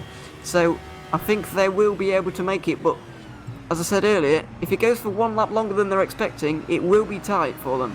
Yeah, it really depends when that leader crosses the crosses the start-finish line on those last lap or two, because if it does go that extra lap, it's a lot of fuel that you've got. If you've only got, say, 1.5 litres, you're going to struggle to do a lap on that sort of stuff. So if you're going to save a lap, you need to make sure that you save the lap. So yeah, we'll have to see how that one works out. As you say, they stop bang on an hour, including, let's say, 3 pit stops. Let's say maybe 4 minutes total stationary time. Gonna get close. Lap time, isn't it? Yeah, it's gonna get close, at least. So yeah, we'll have to see what they do. Ricky is got past. Who is actually? Is that Sansano on this lap? But the second times are still looking alright, matching Andonovski. So Andonovski, as we said, still needs to make that drive-through penalty. I believe this is his third lap since he's got it. So he will have 2 more laps to serve it, or 2 more times passing the start-finish line. Always, Correa Alves has gone off in Indianapolis on his very first lap. I want to see if this is with contact with anyone. No, it's just on his own, just locks up the front wheels. And did he touch the wall? No, he kept out of the wall. Good job for him, but he lost a position there as Timo comes in to serve the drive-through penalty. Yeah, he's probably going to come out in 3rd position. Ricci's obviously going to overtake. He was pretty close anyway, around 8 seconds when that drive-through was made. So Seelick is going to come through here as well. He's just in the forward chicane, and away he goes, and through he goes. Luca Burke, well, we'll have to just wait and see if he makes it through into the forward chicanes. He goes as well. He's got one of the lap cars, Mike McGear. No, Timo is ahead. He's not actually that far behind Seelick, so I thought he was going to lose a bit more time, but he's only lost about 20 seconds there. Yeah, it worked out pretty well for him in the end, actually. I mean, obviously, a driver is never the best thing, but they'll just come up to Sector 1 as they get through Tete Rouge, so we'll have to see what the exact time to Michaela Ricky is for. You'll get that in just 2 seconds now. It's 11.4 seconds, so that is actually pretty good for him. I thought it was going to be nearer maybe 15, 16, 17 seconds. He got 5 seconds, or let's call it 6 seconds in the first stint. So it could be over the next 2 stints that he's going to catch up to Ricky. We'll just have to see how that one works out, but there's still a lot of work to do to catch up 11 seconds. It is, and he's going to have to really concentrate, get his head down for the rest of this race. Speaking of which, Ruben Correa Alves, he's currently in a battle with Jan van der Heide. We saw him go off at Indianapolis. He also went off at the Porsche curves on the very same lap. He's had a disastrous outlap.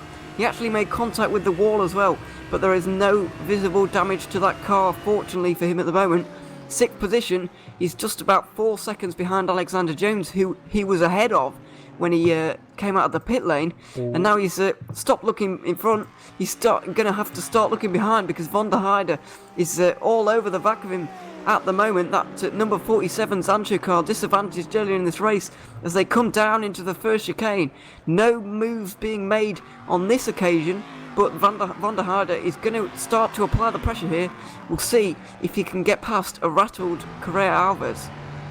And Correa does actually have a little bit of steering damage. He was turning right just a few degrees on the straight, so he has got a tiny bit of damage there.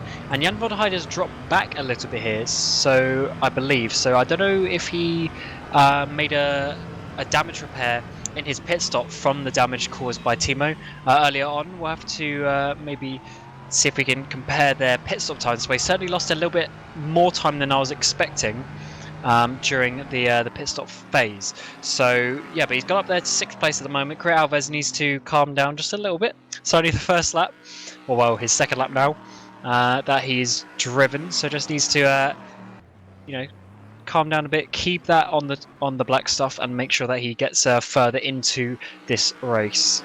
Yeah, he just needs to get his head down, really, not worry about everyone around him, and just concentrate on his race for now.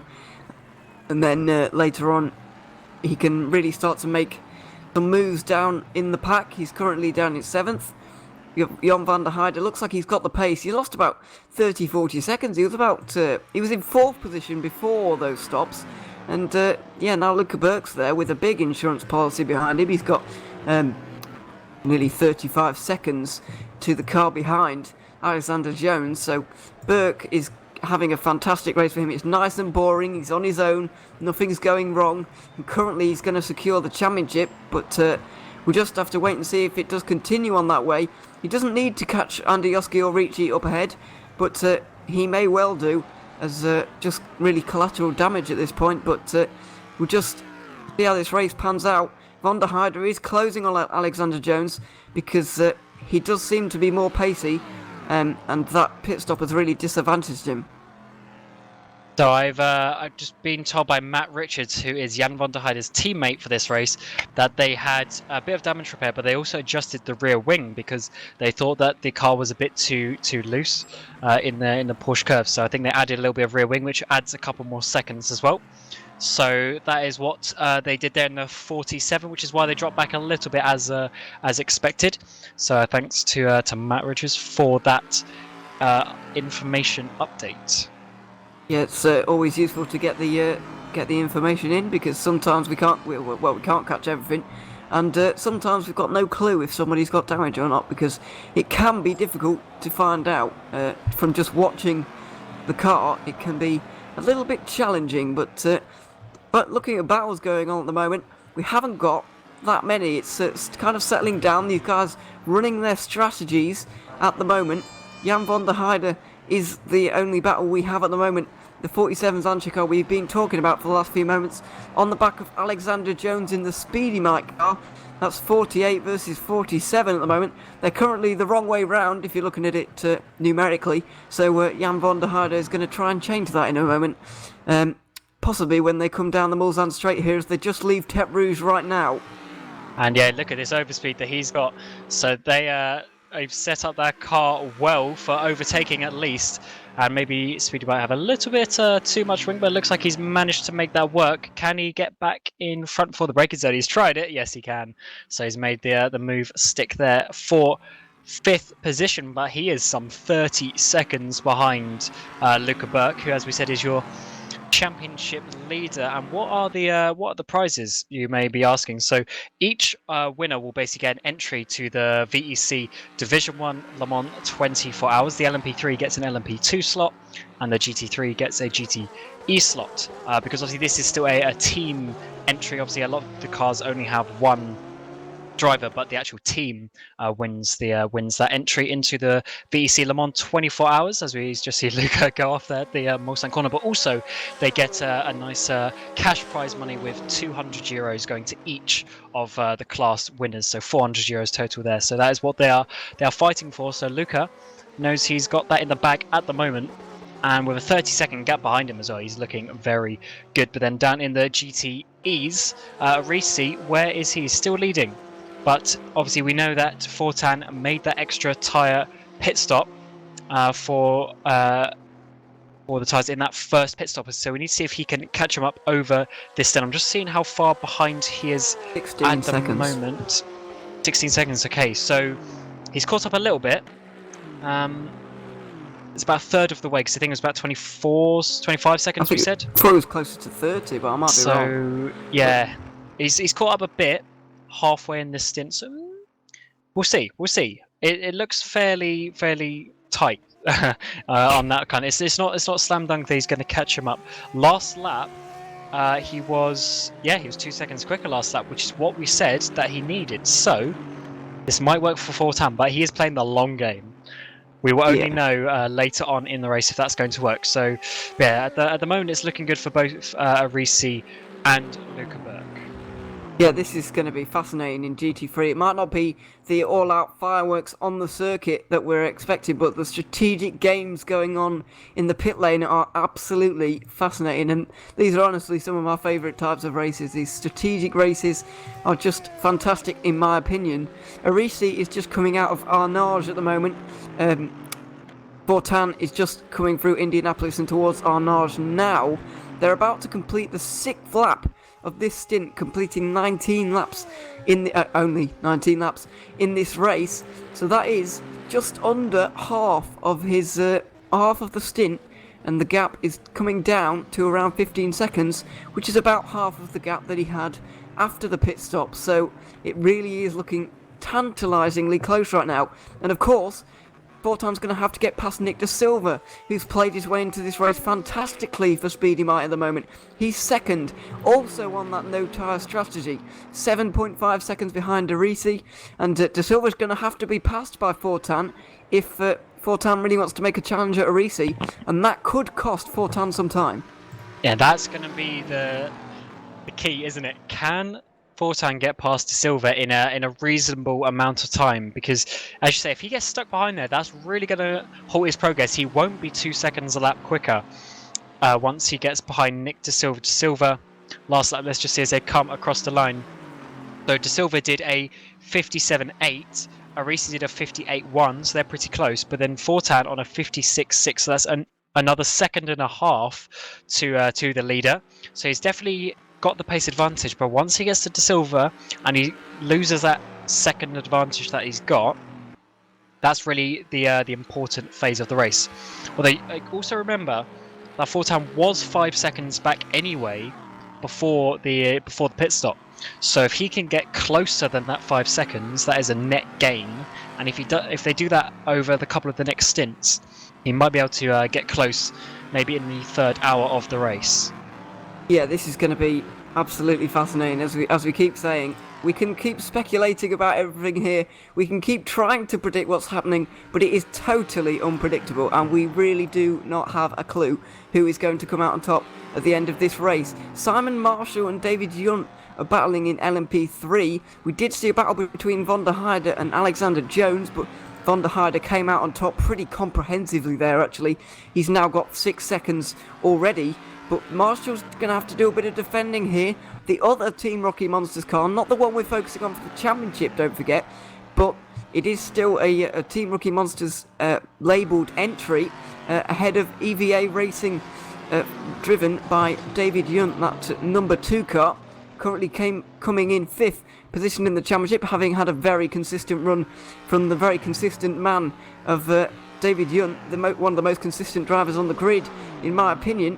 Just keeps stealthing his way up towards that the front of the field. He was down in around 15th towards the early part of this race. He stealthed his way, as we said he would, into the top 10. He may even be looking for something even better here today. And another Rookie Monsters car doing well is Mantis Rekus, just getting past Mathieu de Crop. Rekus is in the 73 Rookie Monsters GT3, now the 76. One move. McLaren is trying to come around the outside, coming back at the Team Rookie Monsters car. He's going to have to go around the outside of Mulsanne Corner, which is not often a place that you see people going around the outside, but he's made it work. He's got the overspeed. Mantis needs to think about maybe somewhere else to get past, because it seems like De Crop has good top speed. Yep, so we'll just have to wait and see if Mantis Rekus can get back past, but he's closing in again. We'll see if the other Rookie Monsters, another Rookie Monsters, and they are side by side now.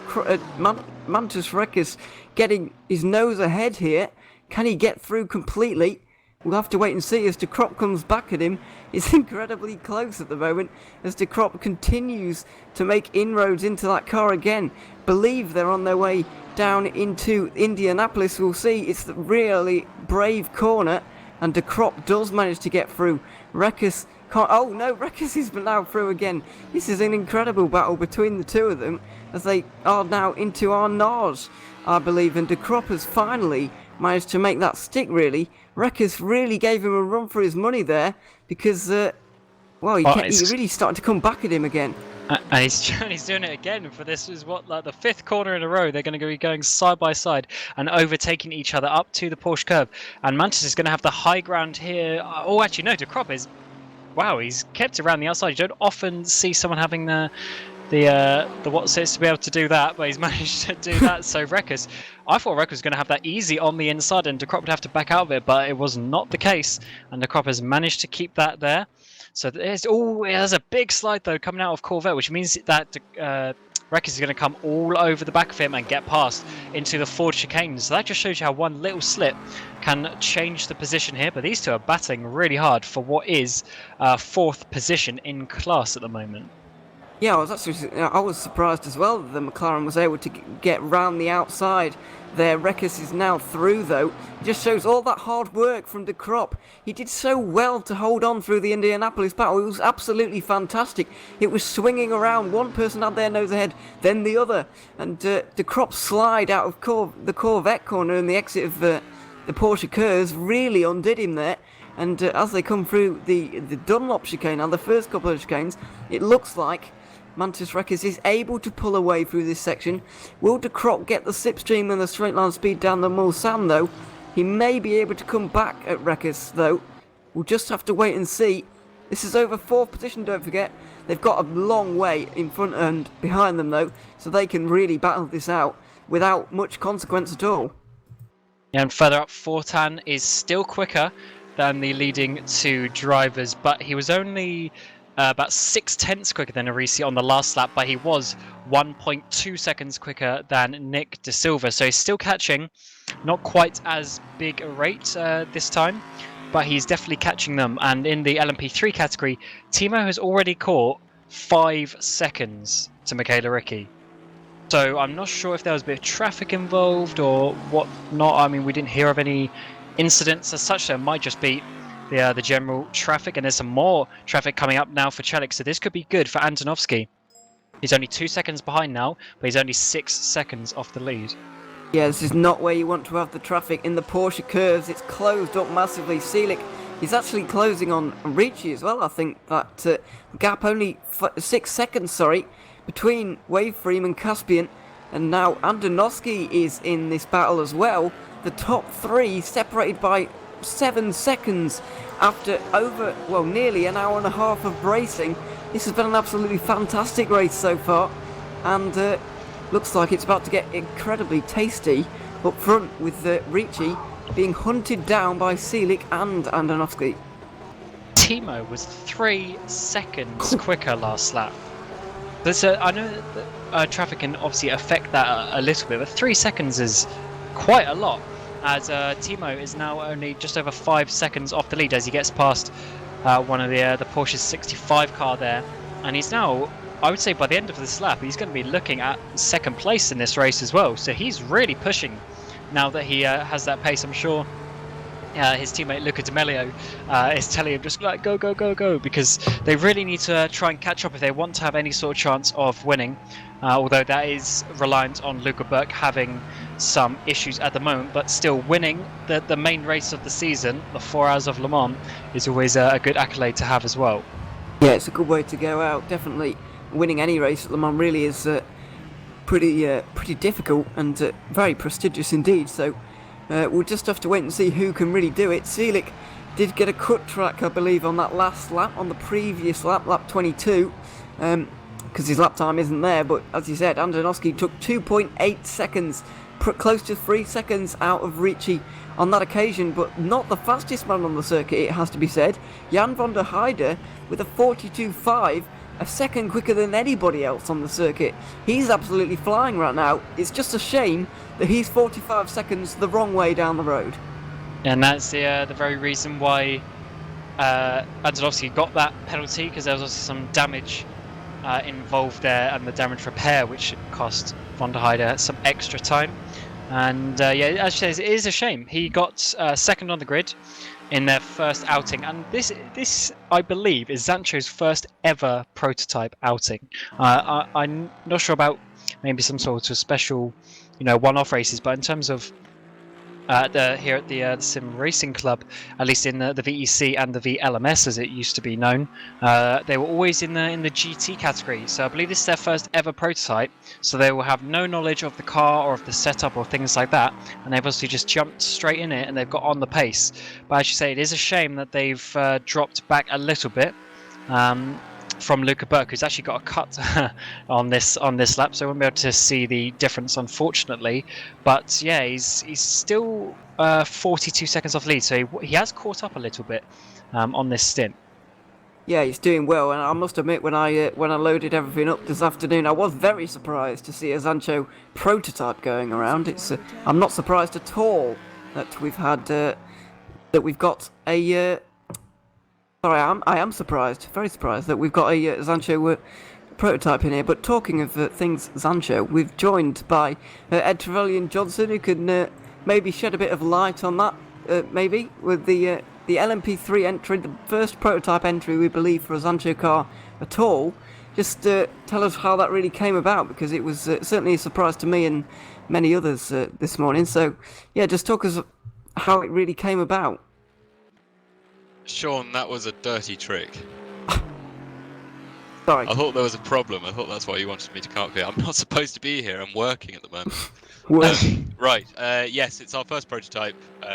Lewis McGlade painted the car. Very pleased with it. I Are you think it looks driving great. it later? No, he Oh. is supposed to be. I know he's watching this stream. He's supposed to be driving the 67, but for reasons he knows very well, he won't be. Wasn't good enough? No, he's more than good enough. Oh, I'd okay. love him to drive it, but he just won't. Oh, So okay. there it is. It's out in public. Just seeing how this all works with the waveframe. Obviously, you know the real race that we're invested in is the race between Arisi and the Fortan Johnson car. We just see how it works out. I'm not sure really if there's much we can do at this point, even if we win.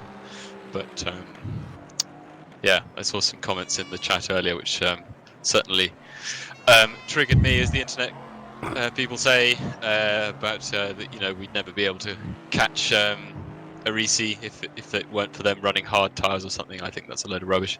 So we'll see how it goes. Really great job, guys. I haven't been able to watch much of the broadcast because I'm working on something else at the moment, but I've heard a couple of snippets and it sounds really good, so keep it up. Thanks, guys. Thanks, Ed. I thought, I don't know why he was brought up in here, but there you go. But we'll let him get back to work.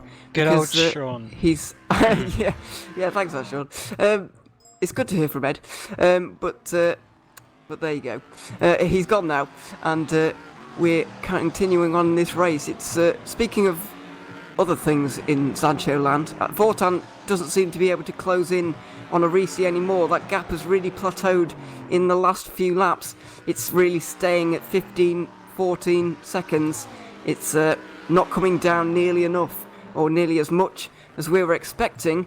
But meanwhile, where we really want to be is in LMP3, because there's a big battle going on. Antonovsky, Selic and Ricci, it's all back together right now, and we're about to see a fantastic fight. This is going to become a three-way fight very soon, I'm sure. Antonovsky now is only 4.3 seconds off the lead, but he is only 4.3 car lengths behind Chelik at the moment as he closes in, coming down towards Indianapolis. And he's got the overspeed, but can he get the car track position? I don't think he is, because going around the outside there into the kink before Indianapolis is never where you want to put yourself. So he's going to have to sit back on this occasion, but yeah, it certainly seems like they've got the pace here, do the 33 rookie monsters, and it is a shame that their championship battle isn't between themselves and Ricky, because Berg, as we said, sitting pretty there in 4th place.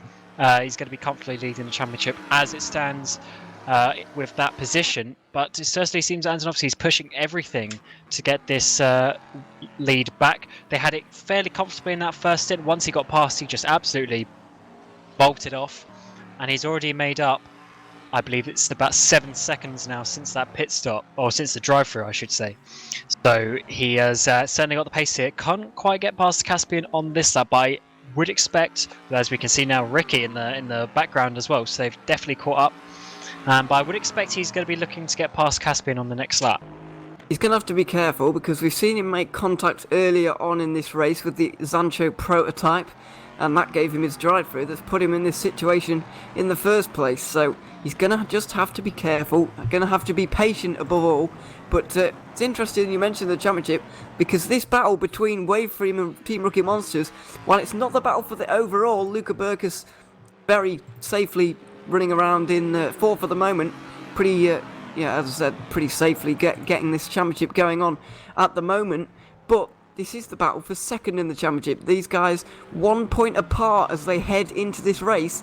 2nd in the championship is not to be sniffed at either, because it's still a pretty good feat. Selik had a bit of a slide there, so I think Andonovski's going to have some momentum and some desire to get past here. He's got the next 4 straights to try and make something work. Can he get the 33 Ricker Monsters into second place in this race? It looks like he's got the overspeed. As we saw last lap, when he went for the outside, he couldn't quite make it work. But what about on this occasion? They're absolutely side by side as we head towards the braking zone. For the first Mulsanne chicane, is Celik going to keep it? Yes, he does. Really good defense there. Oh, tiny bit of contact, but nothing too bad, actually. So Timo, oh, big slide there from Timo coming on the outside. So he's going to have to work that up again. And it certainly seems that they don't have quite enough top speed to make an easy overtake. No, not quite. They might have to use a bit of traffic in that case. That big mistake from Andonovski in the first chicane there has given Celik the breathing space that he really needs. The 1.3 seconds is the gap between those two at the moment, as Celik is just going to have to negotiate another piece of GT3 traffic. That is satellite racing. Matt Strand running around in 12th at the moment, and Ricci's just going to have to get through, and Celik and Andonovski will do the same in due course. But Andonovski's going to have to see where he can get past, really. I think traffic, as I said, is probably the best way he's going to do it, because it doesn't look like he's quite got that top end that he really needs to get past cleanly on the straights, and maybe that's why we've seen him all over the back of Celik in the corners. I saw on the previous lap Andonovski actually literally pushing Celik through the Mulsanne corner, and I presume he was doing a similar thing to Von der Heide about an hour ago now. So he needs to be careful in the corners not to pick up a drive-through again, and he needs to use the traffic, in my opinion, to maybe get through. But this traffic looks like it's actually about to disadvantage him as Celik gets through into Indianapolis, does he? Oh no, he's just going to have to stick behind. It's very close and bunched up. Andonovski really does close up on Celik now, and as I said, this traffic has played into his hands. He might have to try and use it now as we come up into the Porsche curves. Yeah, the Susslight car's giving a little flash to say, yep, go ahead, I've seen you. As Rob Moore in the Seawolf LMP3 has DNF'd. He's been off a couple of times today, so not the best way to finish the season for that car. But yeah, both of them get past the satellite car coming there into the final sector of all these fast corners. Gonna have a really, really stable car through here.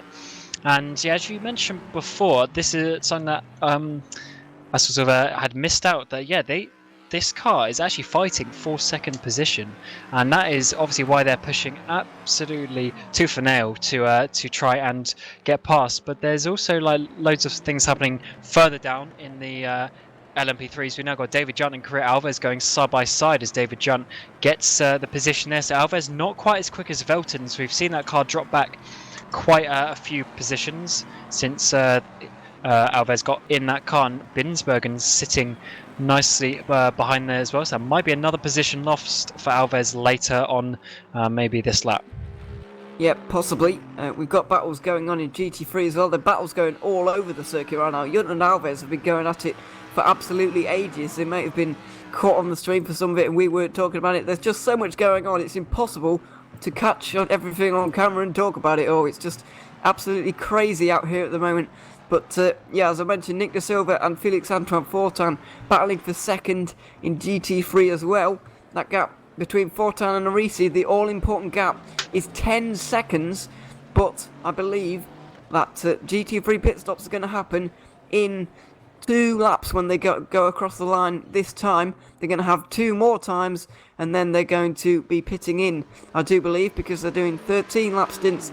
Looks like at the moment. We'll see if anyone can stretch it. Fortin's getting past here. Yeah. Fortin's getting on the inside here, coming up towards the kink for Indianapolis. So we need to see if he can actually hold this, because it looks like they're pretty side by side, but he's actually made that work. So he's now got past fairly cleanly, hasn't actually lost too much time there. So that's pretty good for him. But as you say, there's only a couple of laps left before they make their pit stop, which is important because he really needs to make that 20 odd seconds back before the pit stop, because you would assume they're not going to triple tyres, which means they're both going to be making a tyre stop this time around, and that does mean that their pit stop will be almost identical so then he'll also have no advantage in the second stint. So he really does need to get that time back before the pit stop, but he can just about see him now at the the end of the straight. So he's got that advantage and that motivation now, although they're coming through sector 3. And Alves is in the pit lane. He's had quite a lot of like no timed laps. So I don't know if that is cuts. Maybe he's got a stop-go penalty for cuts. I don't know. We'll have to. I think he's been there longer than that. Yeah, unsure. But he also would have damage because he did hit the wall earlier on, as we Ansu mentioned. But yeah, it's a bit of a shame for that car because Velton's had a pretty decent first stint, but not quite as good in the second stint. Nope. But we do have the battle for the lead. It's still going on. The moment Wave Freem Esports, Caspian Motorsport, and Team Rookie Monsters all fighting for the lead in this race. Just coming out of Arnage at the moment, a little bit more traffic to deal with. Looks like that's the 69 Witchwood Daniele Tooley driven car. That they're in 10th at the moment, and Seelig's going to have to deal with him in the Porsche curves, which is bound to end badly, or it's going to at least disadvantage him. Andonovski's going to be all over him as they come through the Porsche curve. They switch right, and then they're going to go left for a double take left, and then a longer right-hander, of course. We'll see if they make it round the outside through this long right-hander, as is sometimes done, but it's getting very tight now. We'll see if Andonovski can really take advantage of Daniele Tooley, but what is definitely happening here is that Ricci's running away with it as Andonovski now gets past. He does indeed use the traffic. I think he's on the well, he's got through anyway, so it doesn't really matter because Seelig has got down into P3, Andonovski's up to P2, but the thing about that is they've both lost time to Ricci. The gap has gone from about 4 seconds to over 6. Yeah, that is that's worked out pretty well for team mode there. He used that traffic really good. Chalik didn't give, in my opinion, didn't really give that traffic enough respect. He tried to send it down the inside into that last Corvette corner in that massive snake, which meant he really actually lost himself time as well. And that is what Andonovski got past, and he's just romped off in the distance as well. I don't think Chalik's going to have any answer to come back, but he's now, let's see as they come through sector 1 here. So he's 4.8 seconds behind at the sector, which means he's lost a little bit of time over the last couple of laps, but he's going to need to catch that back. But he's already caught from about 11-12 seconds behind after the drive-through, so we know he's got the pace. Just to see how that works out over the next couple of laps. And what did you say, lap 26 for the GT3s, and this is lap 25 that they are on, so we're expecting one more lap before these GT3s come in. Sorry. I was going to say, yeah, Fortan can probably see a Risi as on these straights now, so he's getting very close.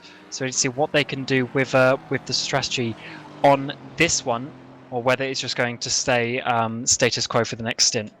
It's 9 seconds at the moment between them. The gap has not closed as much as we were expecting for the last few laps, although it's just come down to 8, probably through a corner somewhere, to be honest. He took 1.4 seconds out of Arisi on the last lap. We're seeing some of the GT3s have already been in, the likes of Christian Pallison have been in. Not sure if Gianluca Di Matteo did, but Matt Strand has been in as well. Some of those guys in GT3 can only go 12 laps on their set of tyres. That's less, on their tank of fuel. That's even less than 50 minutes. So they're going to be making a longer last stop. We believe that everybody in GT3 is having a 4-stop race. We're currently about to complete lap 25 in this race. Lorenzo Arisi is just coming down to the second chicane. So in about 5 minutes time, we'll see some more pit stops for GT3, and we'll see really how close Fortan can get to Arisi before these pit stops are made. But the important thing for those guys in GT3, they've got a lot of prototype traffic to deal with at the moment. Yeah, the prototype's obviously where you can lose some time, but Arisi's actually got Zancho teammate, the 67 car, which is Daniel Finet in that car at the moment. But we do know that he had a bit of a crash earlier on, although he's actually holding up Arisi here a little bit, and you do have blue flags within your class, so he should be letting him through, really. I don't know. Some people do forget that rule because you don't have blue flags to the faster classes, for instance. And yeah, Risi's been stuck there for a little while now, and this is only helping Fortan. So I do wonder if this is a little bit of team play. Risi's flashing his headlights to be like, get out my way. Although I think he's going to draft past nicely on this occasion. And yeah, I think he's going to get past there. But that's going to help Fortan a little bit because Risi would have lost a tiny bit of time there. Yep, and we may see that that was a Zancho bit of a team tactic. I somehow doubt it, though. It's really not the kind of tactics you really want to be doing in this race. It's not really very... Oh, I believe somebody's off there. Is that Ricci going into the pit lane, or has he had an accident? I believe Michele Ricci has actually had an accident with a GT3, the number 75 GT3. I believe he's actually had an accident and lost the lead of this race after an accident with the Caspian Motorsport GT3, or is he just all on his own? On his own. He went left in the final corner, which is a right-hander, and having saved it, he went through the gravel, had a little bit of a spin, did a little 360, and that is how you lose the lead of the 4 Hours of Le Mans. He's now 6 seconds off Timo, and that is an absolute gift for the 33 there. Ricky, on his own, made a mistake, and yeah, that is really it. I know you've seen it on stream. They just lost the rear through the left-hander. When he turned it back to the right, had to make a bit of correction, did a 360, and that is the lead gone. 6 seconds behind is Ricky now, which is a long way to catch up, considering that we know the 33 is probably the quickest car in the LMP3 field. I was a bit confused actually, because I saw also, you saw in the background of that shot, there was a Speedy Mike McLaren, not Nick De Silva, but another of the Speedy Mike McLarens in the wall with the other, or one of the 75 Caspian Motorsport, GT3. So a number of accidents going on at the four chicanes, the final couple of chicanes. And now Ricci has got just over 3 seconds to Seelig, who's got just over 4 seconds to Andonovski. So as you said, yeah, absolute gift to Rookie Monsters, and given they've been the fastest car on the circuit for this stint, that really is not what you want to be gifting them. You don't want to let them see the race lead again, because they have been frighteningly fast throughout this race so far. But just taking it back to GT3 for a moment, because the pit stops are about to be upon us. We're on lap 26. These guys can go 13 laps. It is coming to the end of their second stint. Ricci's in the Porsche Curves, and we're about to see some pit stops. And this is where the strategy is going to come down. Last time, Ricci didn't take tyres, Fortan did. I doubt they're going to triple tyres, but who knows? We'll have to wait and see. So here comes Ricci, and you would assume Fortan as well. Yep, so let's see what they do. They're only a few seconds apart now, both in the exact same car, so everything should be the exact same. It just depends what they decide to do with their tyres. Obviously fuel, they're going to take as much fuel as they can. Important to note that this is 104 minutes into the race, which means they're 16 short already. Yeah, it looks like they're going to have at least 30 minutes, probably nearer 40 minutes for their final pit stop. So let's see what they do. Ricci is changing tyres. His car is up on the jacks, and I don't think Fortan is. I don't think Fortan's car is up on the jacks. We'll have to see unless it's already dropped. So let's see when they leave their pit box. It's just a bit of a waiting game at the moment, because obviously there's various seconds for them to keep on filling up. And this is sort of really the turning point in the race for these cars. And Fortan's actually rolling back here a little bit. That's interesting. And he's going. Fortan is going. Where is Ricci? Ricci is going as well. And who is ahead? Fortan's ahead. Fortan has got the lead of the race in the pit stops. Not by much though. Not by much. So I wonder if there was something else involved there, because It doesn't look like there's a pit stop time between them, but Fortan has got the lead on strategy. Mantis Ruckus in second definitely hasn't taken tyres. He's out just ahead of Arisi there. Sorry for cutting you off there, but Fortan's got 10 seconds on Arisi, it looks like. He had about 10-second gap in the reverse before the stop, so maybe Fortan hasn't taken tyres. That's the only thing I can think of. Unless you want to be short fueling this early, even though you probably don't. I don't really know what other explanation there really can be other than tyres, and we'll have to wait and see throughout the this stint if Fortan's times are really off the pace and Arisi's are much more like it. Then we definitely can put that down to tyres. But for now, we're just going to have to wait and see, because that is a bit of an unexplained 10-second gap as Arisi begins to work on Mantis Ruckus. Yeah, that's a weird one, because it's not as much as we saw earlier on in the race, was it, with Fortan? Fortan was like 25-30 seconds. And I know obviously there was a discrepancy. They weren't quite as close on track. So yeah, there's an interesting one to see. But yeah, it does certainly seem Fortan didn't take tyres. So what he's done is he's now done the opposite. So we need to see if Arisi can now catch up Fortan. As you say, Rekus, it looks like didn't take tyres either. He's actually coming back here at Arisi, which is not going to help his progression up the road either, as Rekus now comes across to cover that off as well. So Arisi's going to be losing a little bit of time here, but the order has changed quite a bit in the pit stops, as I think Nick De Silva took tyres as well. So Rekus has jumped up quite a lot here. He has, and well, that is definitely a no-tyre stop, because he was not anywhere near. I believe he was battling with Matthew de Crop just beforehand, and now he's got, well, about 30 seconds over Matthew de Crop. So that position changes again. Arisi gets back through into Mulsanne corner. Is that not? Yeah, he is into second place now. Mantis Ruckus is behind. Arisi will be hoping that that is for good now. We'll see if Ruckus can actually get in the slipstream and maybe start to close in again towards Indianapolis. The gap is closing, but I think he's just going to run out of space before Indianapolis to get this move done, and Arisi's going to be off up the road. Yeah, Arisi will definitely have the pace because of those new tyres, and just generally, Arisi this season has been the quickest in the GT3s.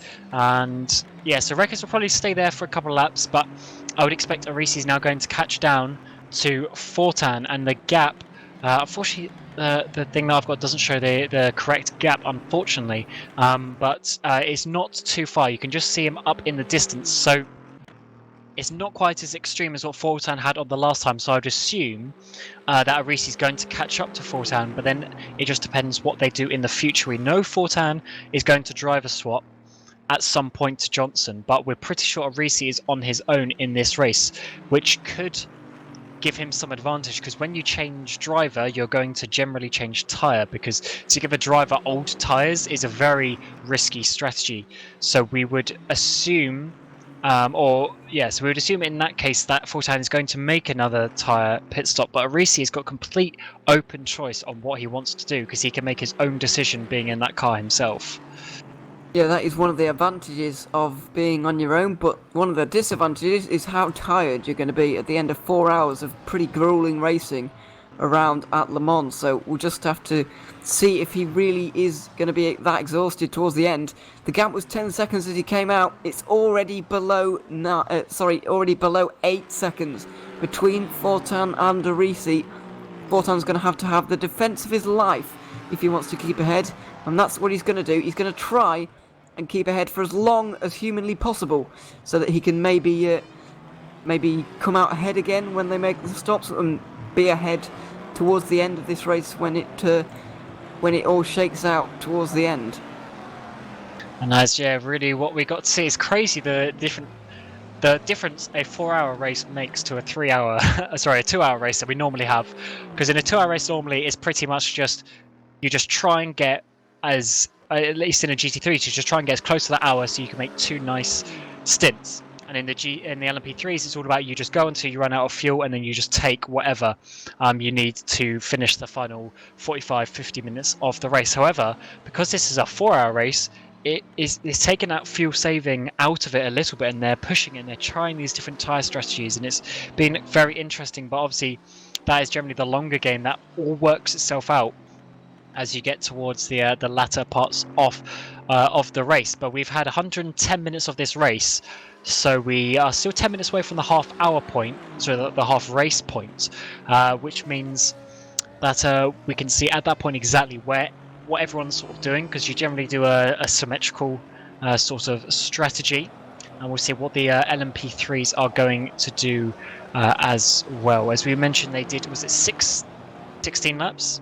16. So they've got at least another 2 laps before we think about their strategy and who is going to have to make a splash and dash at the end, potentially. We do indeed, so we'll just have a look, see. There could be some driver swaps throughout the little stint here, or the little pit stop there as well. We're hearing that number 84 and number 75 are under investigation. That is the Caspian Motorsport and Speedy Mike Racing cars of Andy Dixie and Kemal Kurtgulu, who had that incident at the Ford chicane that was in the background when Rishi came off of the road down the Ford chicane as well. So we'll have to really wait because that is under investigation. We'll see if there are any penalties to be issued out there. And we've got a battle here for 11th place in GT3. We've got Piccolo coming past Andy Dixie, the Aston Martin versus the McLaren. And it seems like Johnny Piccolo has been able to make that work down into the first of the Mulsanne chicanes, although Dixie's kept it really close there. And he's going to have a nice slipstream coming up to the second chicane. It looks like the Aston Martin has still got pretty decent top speed, and he was actually pulling away there for the first third of the straight. Now the slipstream's really coming in. Can the Speedy Mike McLaren get past on the inside? It's going to have some decent overspeed here, and I think he's going to be able to make that work, because he's got the place back. But even though this might... Oh, actually, no. The Aston Martin's going to keep it on the brakes there. Very good on the brakes there from the number 69. But yeah, it looks like even though these guys are a bit further down, they're still battling pretty hard. Yeah, there's no reason to not battle hard, really. So Andy Dixie holds on for now.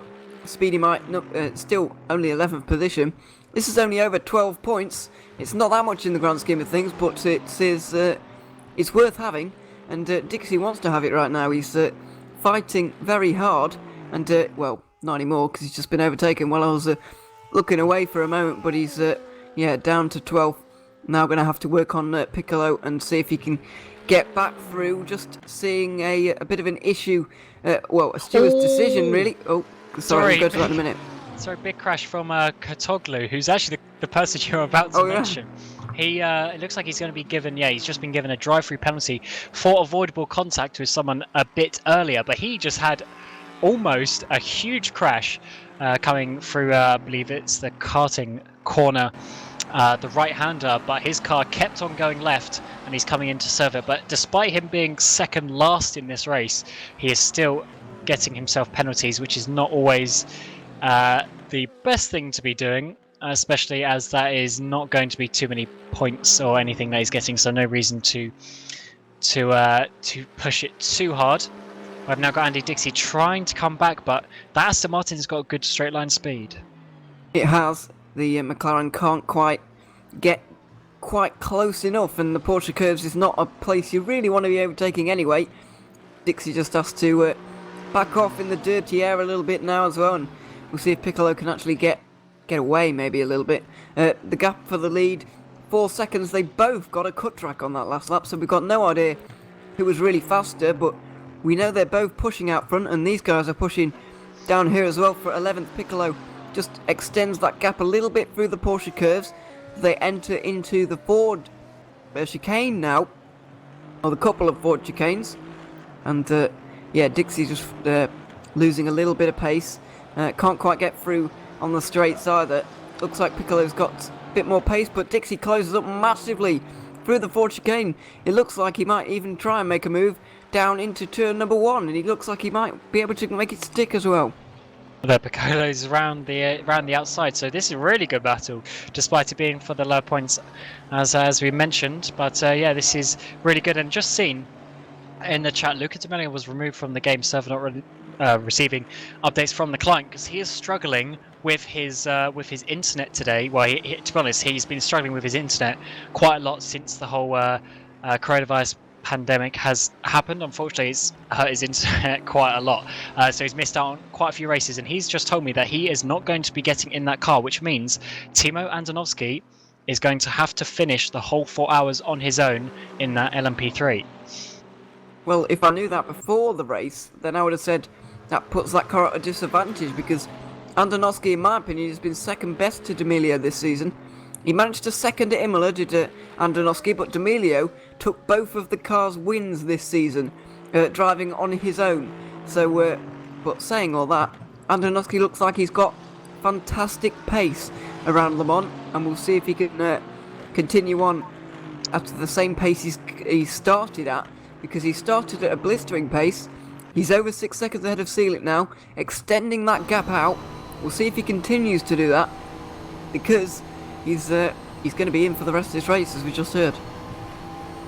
And I'm interested as to what the cut track limit is, because he just had a cut track on the previous lap, and from what I can count, that was his third cut track. So I'm just double checking what the actual limit is for this race, which is 5 cuts, I'm being told. So he's still got a couple more to go, but he's already had one arguably silly drive-through penalty, and he's got the lead back from a mistake from Michaela Ricci, so he doesn't want to get another drive-through again, because that would really not help him, especially as he's got to be in the car for the whole 4 hours. He can't start to get annoyed with his driving and that sort of stuff. He needs to stay calm.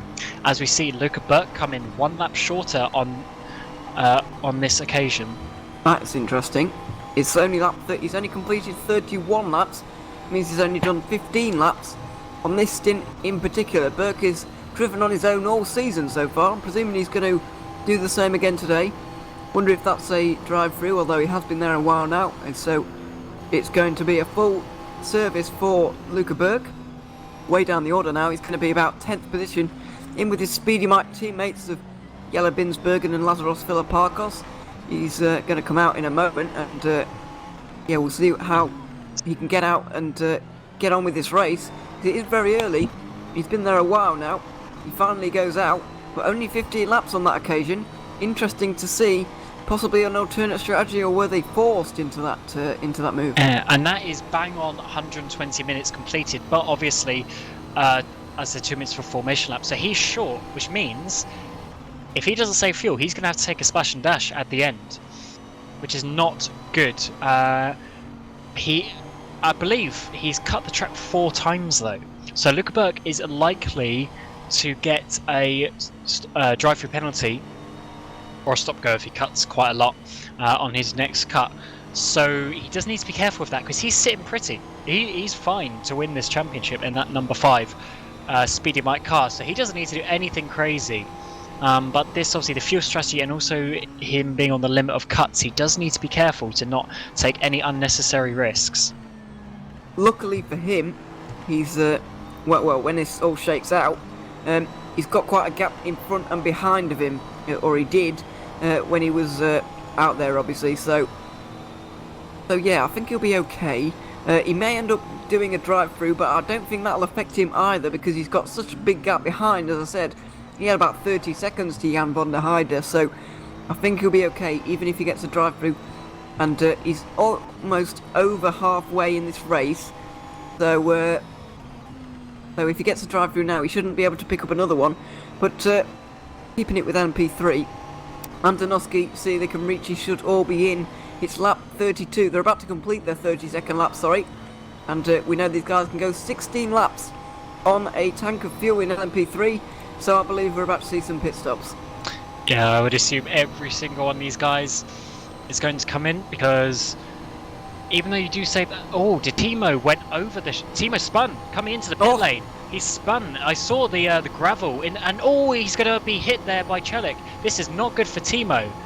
He's made 2 mistakes there in the space of 10 seconds, and Ricci continues. Ricci is going for a 17th lap, but Andonovski's going to have damage here. So this is what we were mentioning, that you don't need to make any silly mistakes, and that was another silly mistake from Timo. in this Yeah. race. I don't know, because sometimes when you make a change too late, it doesn't do it on the pit stop. So I don't know if he'll be able to repair that damage, but for sure he is going to have damage from that. Definitely. He got punted by Chelik. I'm going to check on the replay to see how actually bad it was from the onboard of the Caspian car, who I believe are going to be making a driver swap change. So let's have a look. Yeah, Timo just locked the rears on the little chicane, spun around, overspun it. Chelik then had nowhere to go. That could actually be open to a penalty, to be honest, because that's a bit of an unsafe rejoin to the pit lane. And yeah, there's definitely going to be some damage. There was a hefty impact from the Caspian car. So I have to see if he makes a longer pit stop for any sort of reason. This pit stop is longer than the first one. Because I believe on the first one they didn't take tyres, any of these. And Timo's just hit... Wow, Timo's just hit another car in the pit lane. He's hit Alexander Jones into the pit wall. This has not been a good 2 minutes for Timo. And I do wonder if he's going to be open to some penalties there as well. That really hasn't worked out that well for him, has to be said. Look at Burke, he's almost on the back of him here. Burke has done a fantastic undercut here. Under 4 seconds behind Andonovski now, but a penalty could be coming the way of that Team Rookie Monsters Championship contending car. That is not good for them. Looks like Seelik's come off much worse than Andonovski though. He's still in the pit lane for Caspian Motorsport right now. David Yunt is out ahead of him, Matt Richards, Lazarus Filiparkos. I don't believe some of those have stopped, mind you, but they've still come out ahead of him. And we have had a driver change in that Caspian car. Erdem Akyo is now into that car, so that's probably why the pit stop was a little bit longer, but it could be a reason, but damage could have been a factor there, and yeah, that's really bad news for Caspian, but it could be even worse for Team Rookie Monsters getting their second penalty of the day, maybe. Yeah, I'm slightly disappointed, to be honest, because they're in such a good position, and Timo has just made 2 silly errors in the pit lane, and yeah, it's just not what you really expect. So, yeah, coming out of the pit lane, he just misjudged the distance between him and Alexander Jones. Jones went smacking into the concrete wall between the pit stalls, and yeah, really not the best performance, unfortunately, there from Timo. But yeah, we're just going to see how that one works out. Ricky has saved a lap of fuel as well, so this is crucial. I think this means he's going to be fine to not make a splash and dash at the end, especially if he does it on this third stint coming as well. If he does it for those 2 stints, he should be absolutely fine to save those 2 laps of fuel. Yeah, he should be absolutely fine. He's done very well as we've got the lead battle in GT3 going on. Fortan and Arisi. Arisi has managed to catch up. We've only completed 30 laps for these guys, so Fortan's still got 9 to go on these tyres. He's got a mammoth defending task up ahead of him as Arisi really starts to close in on that Zancho car now. We'll just have to wait and see how long it takes him to get through, or if indeed he can get through at all. But I would say that on those new tyres he probably will be able to. Yeah, I mean, this battle is still going pretty strong as we have Ricky coming into the pit lane, but we'll for now just carry on with Arisi as he tries to get past. He's just got his front nose alongside, and he's going to have the inside here, but can the Zancho hold it around the outside on those older tyres? Absolutely side by side. Great to see these 2 championship contenders giving them each other respect. Oh, there's a tiny bit of contact there, and that is going to put Fortan offline. He couldn't really do much about that, so Arisi had to go off the track slightly. Fortunately, there is that tarmac now there and the gravel if he needed it. But yeah, the tiny bit of contact there, which meant Fortan couldn't turn left enough. You're really on the limit through that corner, as Correa Alves, just to let you know as well, has made a DNF from this race in that car. Unfortunately, Velton started it well, but that Scuderia Leone number 50 couldn't complete this race. But yeah, it certainly seems Arisi's got the pace to get back this lead in the GT3 class, as we now see Ricky in his pit stall. Anton obviously comes across the start-finish line, and he will retake that lead just about, actually, because Smereglo has got in, and the lead has been reduced a little bit, I would say, from that. Yeah, it definitely has. Just by a couple of seconds. Luca Berg is only just over 3 seconds behind Andonovski. And the two cars ahead, Drive Seat Gaming and Team Rookie Monsters.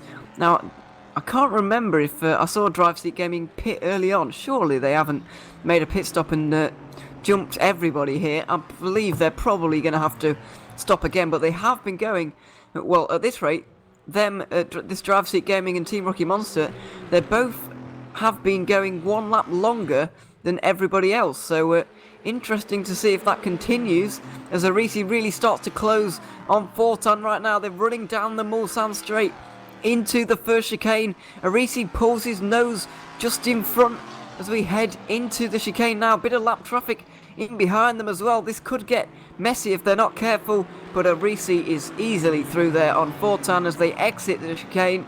And Arisi should be able to pull away now if Fortan isn't able to draft back past in the next couple of straights. It's looking pretty good for him at the moment, getting in that lead. But Fortan, as we know, has been very quick this race as well, and he's catching up a little bit.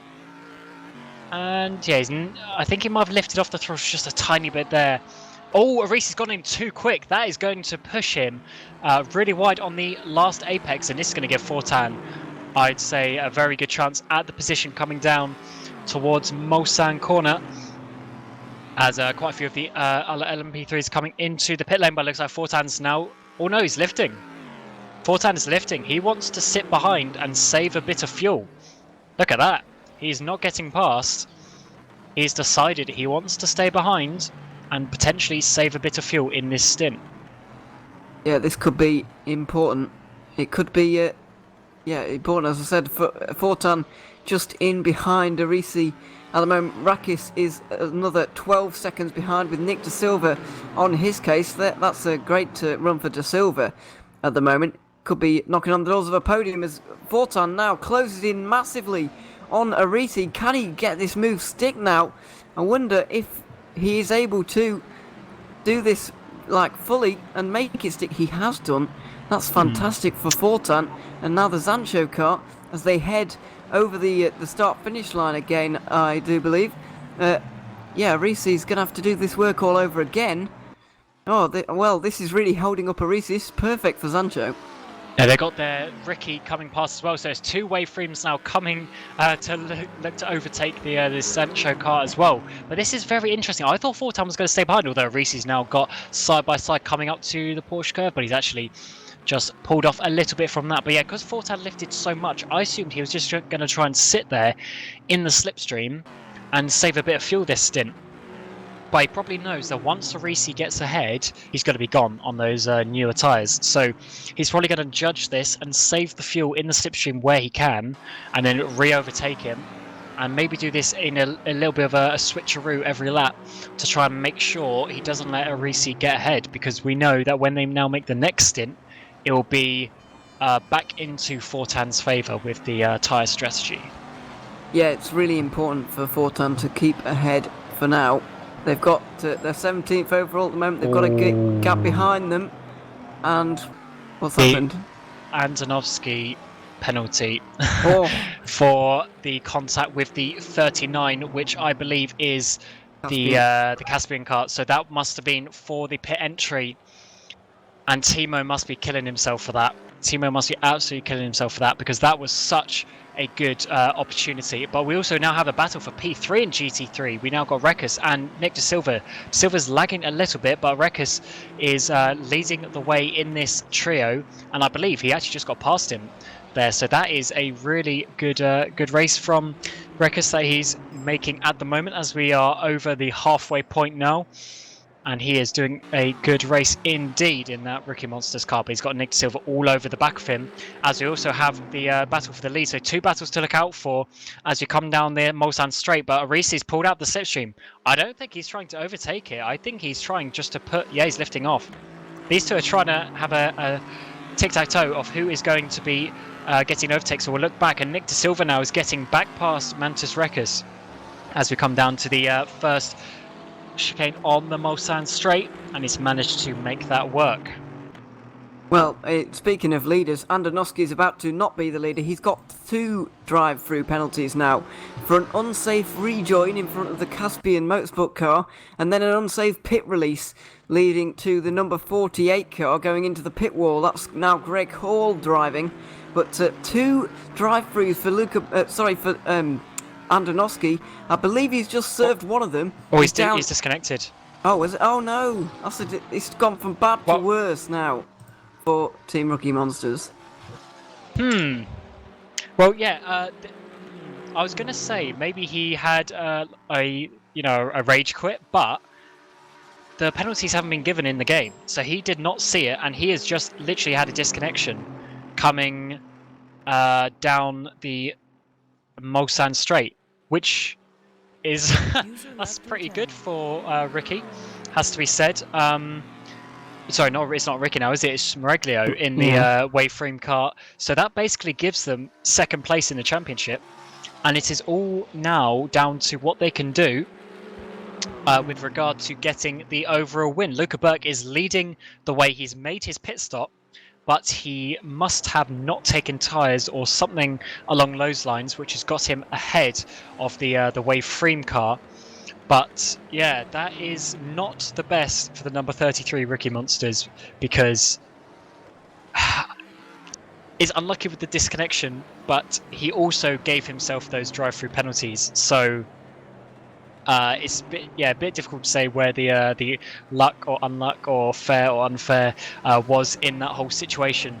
But they certainly had the pace to win today, but they will not be winning the 4 Hours of Le Mans. Yeah, that is a real shame for them, really. Arisi and Fortan are also battling on your screens right now. Arisi did get past originally. Fortan got back past into Indianapolis. And now Arisi's going back ahead into the Porsche curves. It's a fantastic battle between these two.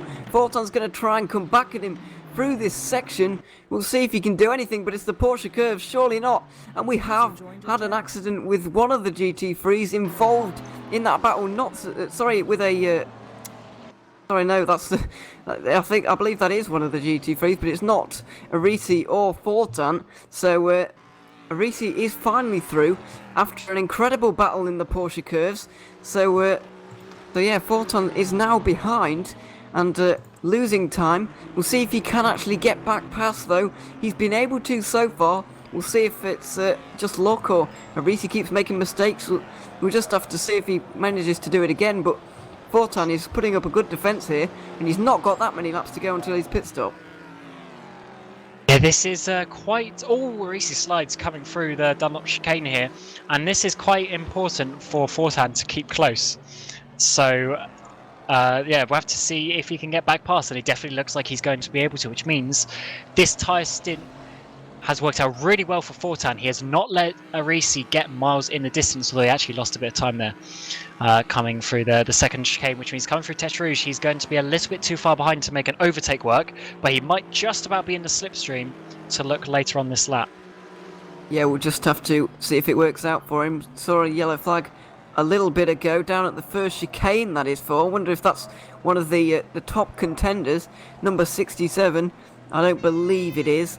No, it isn't. They're way down the order, I believe, at the moment. But focusing on that lead battle between Fortan and Arisi. Fortan's nowhere near as close as he was a few laps ago. And now, I believe he's got a bit of traffic to deal with here, as well as Nick De Silva and Mantis Rekkers continue to battle on behind. Arisi looks like with that traffic, he's finally sealed the deal and he's finally maybe able to get away now. Yeah, I think he has absolutely been able to do that. And yeah, he's got out of the slipstream range, which is the important bit. He's got absolutely out of the slipstream range, which means that Fortan's going to struggle here. But as we know, the pit stops aren't overly far away. So if he doesn't let him get too far ahead, I do believe that they will reverse. So I believe Fortan will take tyres and Arisi won't. Or the other way around, which means that he will get back ahead, I think. We'll see. We'll have to see how that works out later on in the race. And although Fortan will probably change drivers, won't he? Yeah. Yeah, he'll probably James change Johnson. drivers. Yeah. So all sorts of strategy going on. Difficult to predict exactly what is happening, so we will wait and see. But just behind them, Nick De Silva has got back past Mantis Records, and you can actually see them in the background as well. So these guys aren't too far behind if there's any issues for the leaders. No, it's just 11 seconds at the moment. I'd say the top 4 are really in contention at the moment. Anyone behind that starting to lose touch a bit, with starting with Matthew De Crop down in 5th position there for one move, but Rekus approaching on Nick De Silva right now as they enter into the Indianapolis section. He's just going to back off though. Nick De Silva allowed to keep that position for now. Rekus is on old tyres, as is Fortan. They're both going to be taking tyres. Fortan making a driver swap as well, so it's going to be a long stop for those two on this occasion. But Arisi and possibly De Silva as well will not be taking tyres on this stop, so they'll be out a long way ahead. So we'll have to see the chase down again, and it's all going to change around as Erdem Akyol for Caspian pits again. Ever since he's got in the car, they've had a bit of a disaster. He actually is DNF'd actually. Oh no. I'm just gone back all the way to the beginning. Oh, he hit a lagging Daniel Finney coming into the Dunlop chicane. That's what I saw earlier. And okay. he did a backflip in the air, landed on the rear of the car, which meant he lost his rear wing. He then did most of the in-lap, but then has decided to DNF. So that is 2 DNFs in the space of the last couple of laps. And unfortunately for those guys, both the 33 and the 39 who had that contact earlier on in the pit lane. So to run you through what's happening, Luca Burke is leading the way in the LMP3s on a slightly different strategy from Smereglio. Then 20 seconds back is Matt Richards, who's now taken over from Jan van der Heide in that 47 Zancho car. But then looking at the GT3s, Lorenzo Arisi is leading the way from Fortan, but these two are on completely different tyre strategies, so we'll have to see. And just behind them, I believe Rekus has now just got back past again on Nick De Silva, who are having an awesome ding-dong battle for 3rd position in GT3s. Yeah, they are. It's absolutely fantastic to watch at the moment. Rekus is back through after picking up a cut track on the previous lap, so he's going to have to be a little bit careful with those, but he's okay for now.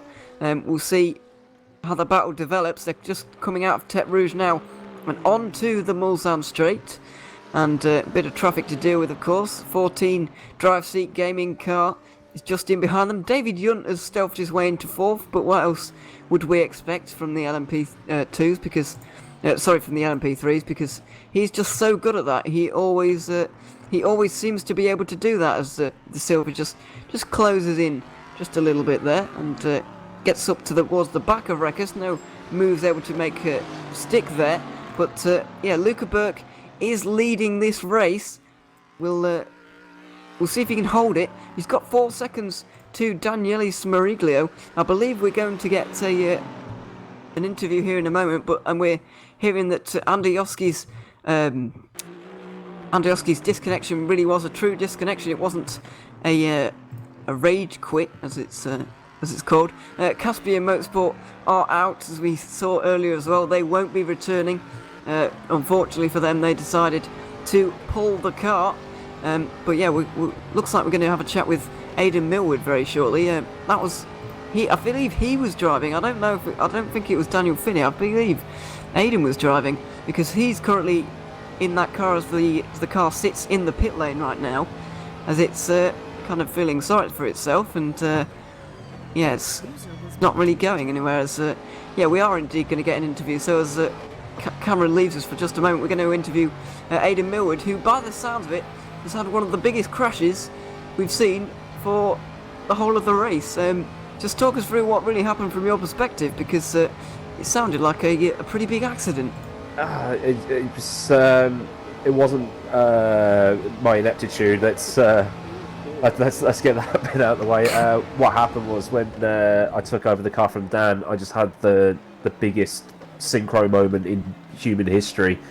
So it was like the game was running at about half a frame a second. So by the time I finally got out the pit lane, it said synchronizing. One of the P3s had hit me at the back. So whoever that was, I'm truly sorry for what happened. I just had just hardware, software issues, that kind of thing. But not wanting my VLMC debut to go, but no, it happens. I got to drive the car, if only for 100 yards or so. It wasn't like your car was having some particularly good luck either. It was already had a crash. Indianapolis, I believe it was, with Daniel Finney. What were your expectations, and what were you thinking after that accident happened as well? Because it's been a pretty difficult race for you, all in all. Yeah, Dan got. I'm not going to say he got taken out, because that's the wrong word to use without looking at the footage, because I only got to see his. Excuse me. No, my nose is very blocked up. I only got to see his onboard from his VR headset on his live stream. That's all I've seen of it, but I think it was just a coming together. Those things happen, particularly at Indy.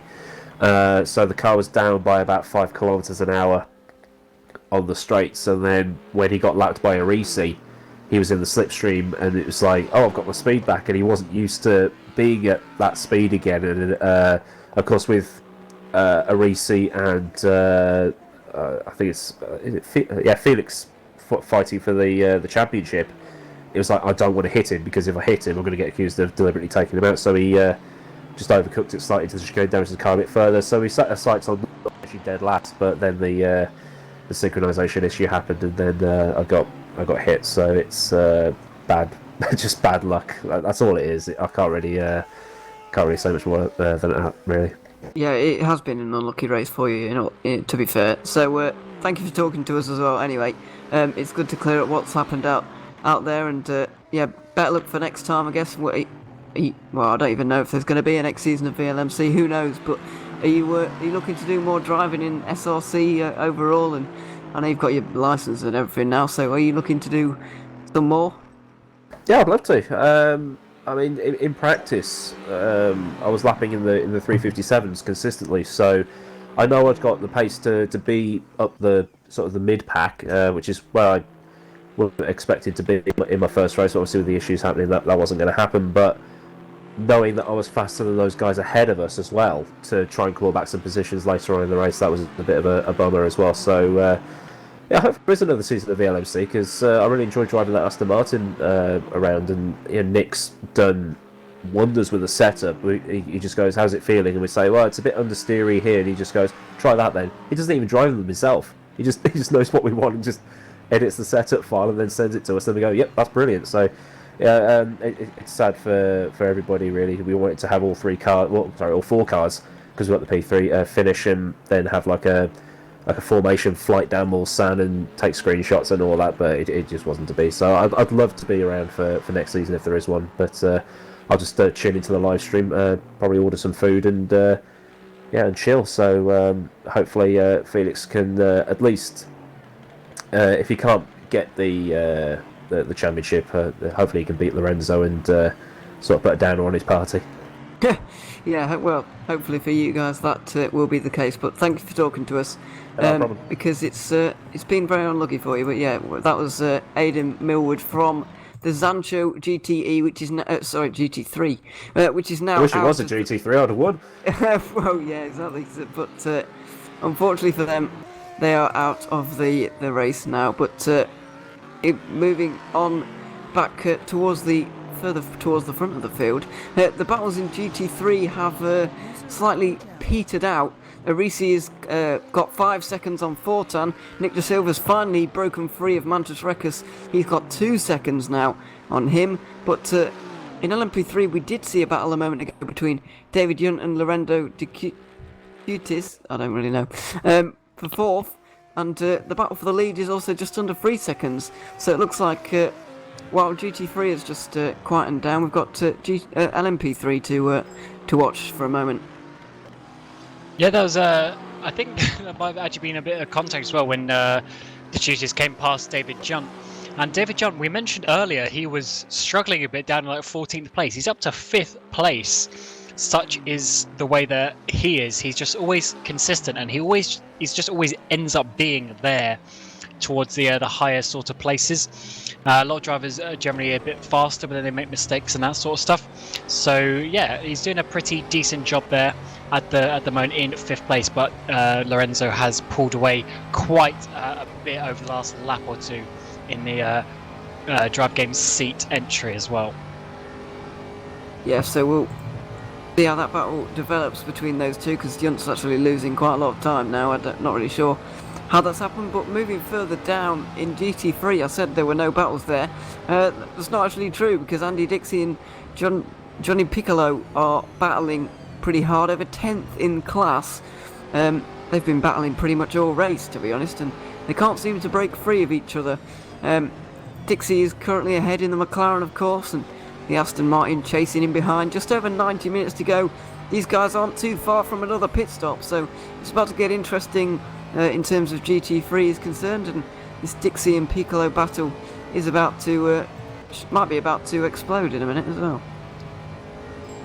Yeah, there's quite a few positions that are just sort of starting to heat up again. As you said, it got a little bit quiet as some of the faster drivers got past the people that they were racing against, and especially in the GT3 category, where the tyre difference seems to be quite big in terms of performance.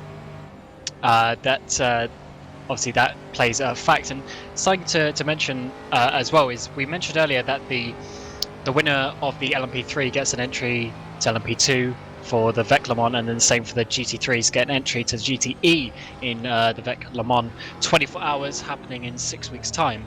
If because a lot of these drivers and teams take part in both, so if the champion is already there, obviously they won't be able to take the entry because they're already in it.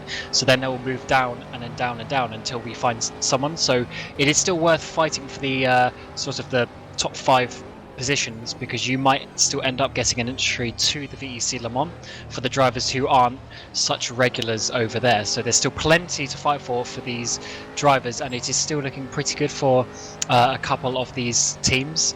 And yeah, we'll just have to see who that works out to be as we head towards the latter parts in the race. At the moment, there's loads of strategy options going on, and once we make the final pit stops over the next sort of hour or 90 minutes, then we'll really know who is going to be fighting for the win here today.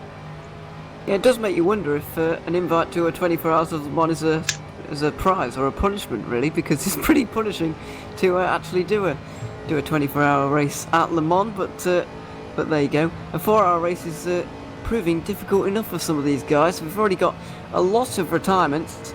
Obviously, Team Rookie Monsters, that championship contending car, they're out. I believe we've only got 35 cars, actually 34, because Akio in the Caspian Motorsport LMP3 is also out. So I believe we've lost 10 cars so far in this race. It's been a pretty attritional race, in all honesty, and hopefully it doesn't continue. There are much less cars out there on the track now, though, so we'll see if it does quieten down in terms of the incident front, because there's a little bit more space on track to manoeuvre. It's a weird one. Because it still feels like there's quite a few cars on track, despite there being 10 DNFs. But that is just Le Mans. Some people look at it, on the actual track map, and it looks fairly straight. It looks like a square, basically, with a few chicanes. But it's so difficult. It's one of the most difficult tracks in the whole entire world, and that's why it's got such a reputation for it as being pretty much the biggest endurance event in the whole world. And yeah, it's just one of those tracks that it looks easy, but it's really not. And I think one reason for that is because of the low downforce, because you have to have the top speed all the way down the Mulsanne straight, but then you also then need to go through the high speed corners in the third sector, so there's so much to it. And obviously a few drivers are coming a cropper to some of those difficulties that this track faces. Yeah, and yeah, when you lower the wings like that to go fast down the straights, obviously you just got to cling on for dear life, really, in the corners, and it can get a little bit difficult, and it's proved too difficult for some of these guys out here at the moment. But two guys it's not proving too difficult for right now is Luca Burke and Daniele Smariglio. They're currently battling over the lead of this race, just coming out of Mulsanne corner. Yeah, and just to remind you of the championship implications of this, Luca Burke only needs to finish in the top 11 to secure the championship, no matter what happens with Daniele Smariglio's Wave 3 Me Sports car. So he's doing more than enough right now, and Smariglio probably, well, he needs to finish second or better to keep it alive at all, He probably needs to win, in all honesty, if he wants to take this championship. He might throw that out the window soon and think, well, I probably can't win the championship, I might as well try and win the try and win the race. Because Luca Burke's not going to take any risks, you wouldn't have thought. I would have thought a championship would be more prestigious than winning this race. So if I was Luca Burke, I would just let him through and let Smariglio have his day and win the championship overall, because I'd argue that winning the championship is more worth more than just this race. Yeah, there's no point losing the race or even the championship because you're fighting for one position with a car who is 29 points behind you in the championship. So yeah, it's looking pretty good for Luca Burke at the moment, but you never know what's going to happen, and you have to get 50% of the way into the race to get points, which we have gone past about 30 minutes ago. So all these drivers are going to be getting points. So even if they DNF, they will effectively then get last place in their class, whichever that is. I believe there's 15 P3s running. So even if you DNF now, you're still going to get points for P15, even if you DNF. So we're at that point. Obviously, you still don't want to DNF. And if a few more DNFs happen, it could get to a point where even if Luca Burke DNFs, he's still on the championship, which is a pretty crazy thought, but that's just been how consistent he has been up at the front. And I know there's been a few races where the other cars have struggled a little bit, but that is obviously just how it goes sometimes in racing. And for instance, like Team Rookie Monsters 33, they got no points last time out. I remember Luca had a big crash in the chicane at the end of the back straight with someone else. So yeah, that's just what happens sometimes in racing. And Luca Burke has always been there, and he's won a couple of races. He's won one race too. Yeah, he has. He's been very consistent over the seasons. No single figure point scores. He's been right up there all season long and doing absolutely fantastically. Obviously, lone driver, we believe he'll be staying into that car right till the end today, but he's being hunted down by Daniele Smariglio to the tune of 6/10 on that previous lap. These guys have still got a little bit to go until their next pit stop. They're going to have we're on lap 41 at the moment.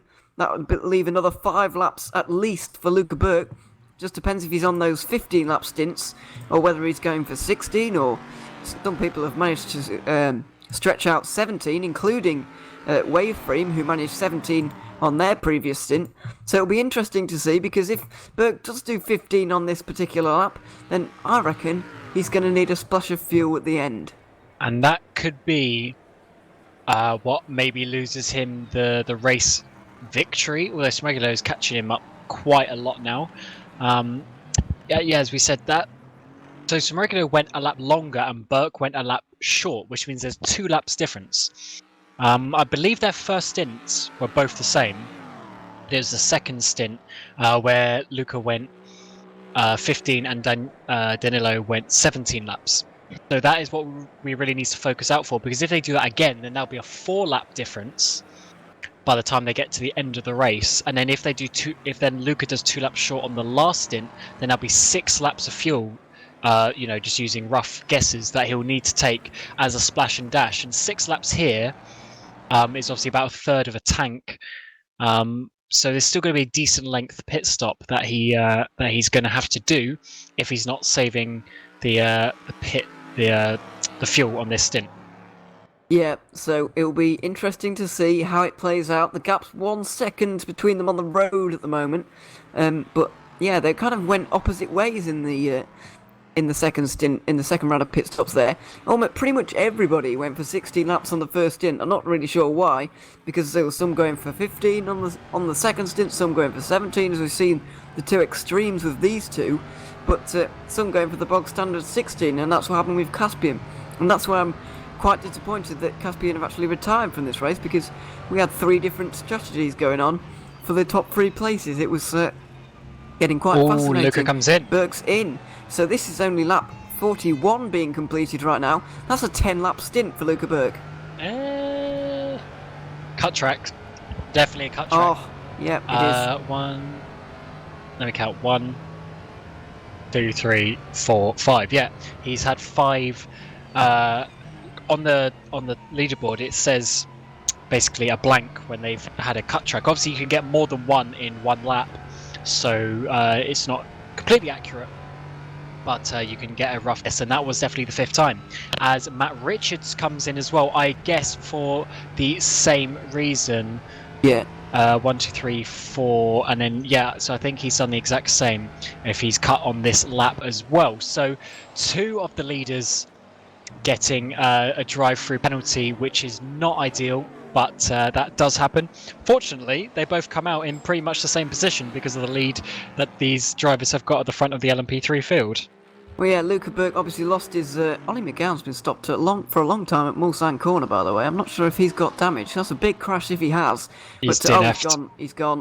Not sure what's happened to him, but thought I'd just mention that one for a second. But yeah, Luca Burke's lost the lead of that race now to Danielis Mariglia. We're going to have to see if he does close back in. Matt Richards' gap to Lorenzo De Chutis is now 9 seconds. So that gap's closed up. We could see a battle for the podium by the end of this race. Yeah, Ollie McGowan. There was lag on the replay. I don't know if that was what caused the crash, but either way, he went head-on at Mulsanne Corner. As Arisi comes in the pit lane, as does Fortan, as does Nick De Silva, and I would assume Mantis Rekus. Yep, they all come in, so they're all doing the exact same once again. So yeah, we'll have to see what they do. Arisi, look, car up on the jacks means he's changing tyres. This is important because we know that Fortan will, because we believe that they are making the driver change, and there's no point on giving a new driver old tyres. So yeah, but I believe in the commentary box we now have Timo Andonovski to tell us what exactly happened there, Timo. Well, connection lost. That's like where we're gonna start from. However, it wasn't the game. It was my internet letting me down because I lost connection to a TeamSpeak even. So yeah, there's not much you can do. And to add salt to the wound, the 2 penalties. What can you do? I messed up the entry, and from there it was panic mode. And before the Caspian car hit me, I was fully stopped, but maybe he didn't have time to react. I don't know.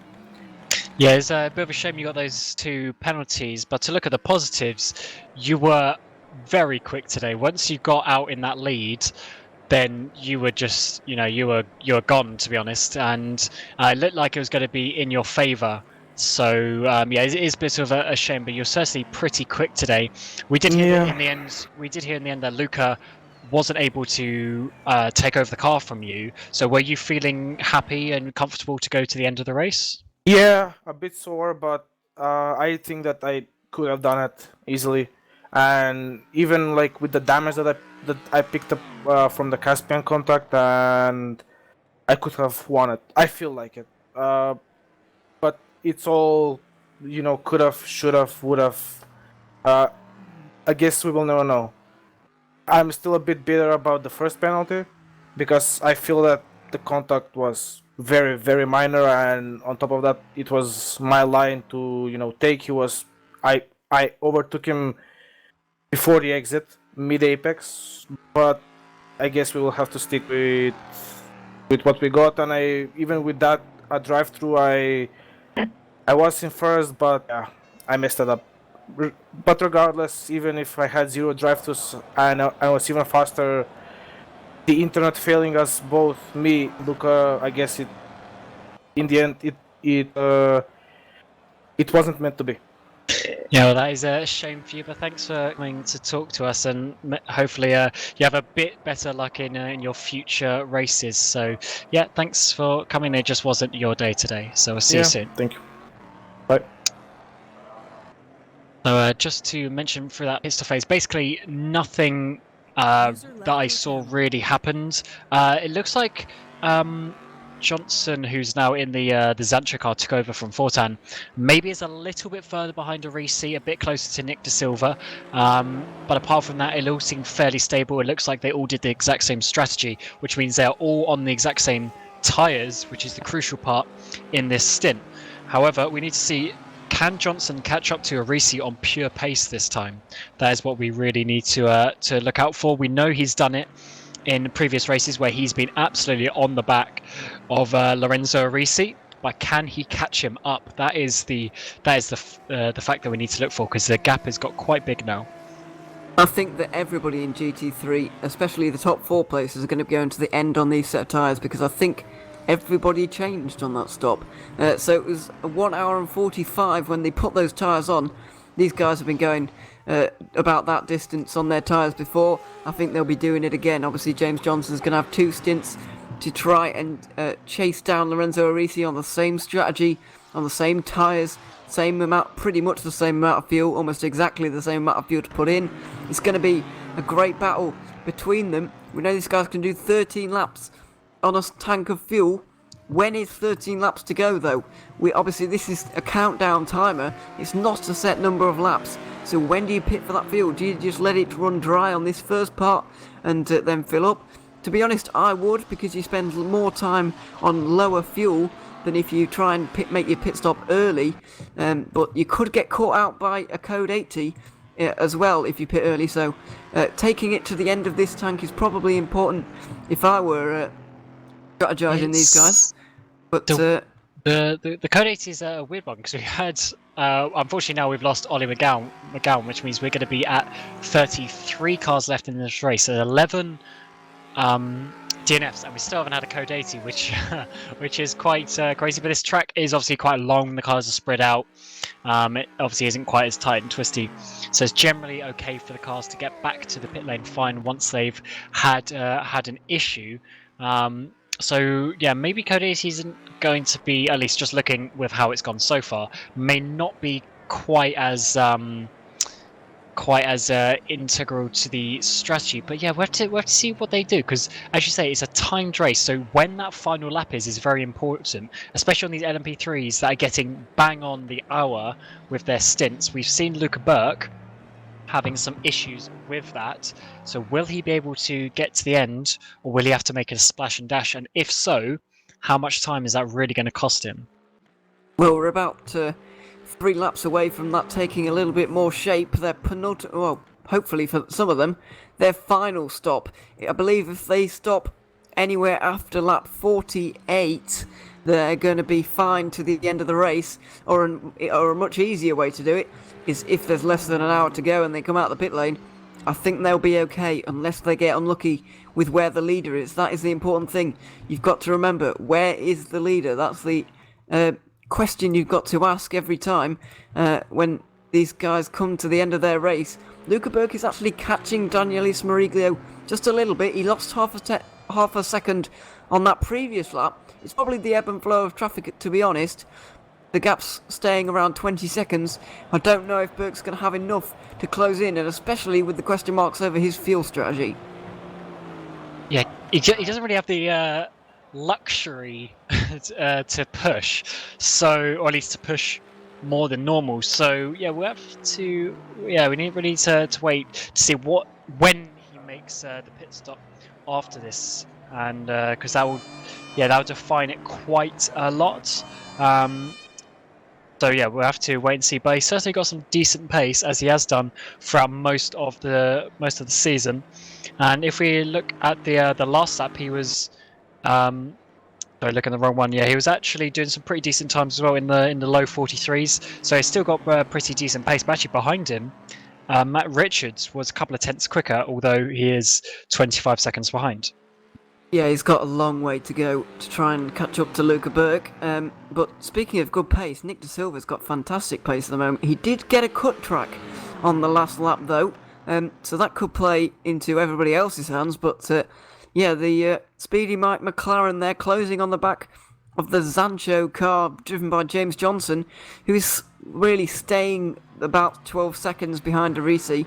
That was the gap when he came out of the pit lane, and it's the gap now as well, so it's staying pretty similar as they're just about to complete their first lap after coming out of the pit lane.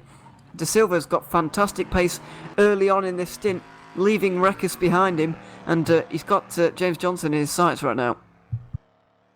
Is looking pretty good there, though still a little bit too far to think about any sort of move just yet. But he's certainly just there in the very distance. But Nick De Silva is coming with James Johnson, which means that we're going to get a three-way fight for the lead, I would assume, at some point later on in the race. Seems Rekas can't quite keep up with the pace, nor can Roydemunk, who's now swapped over from Mathieu de Crop in the one-move car.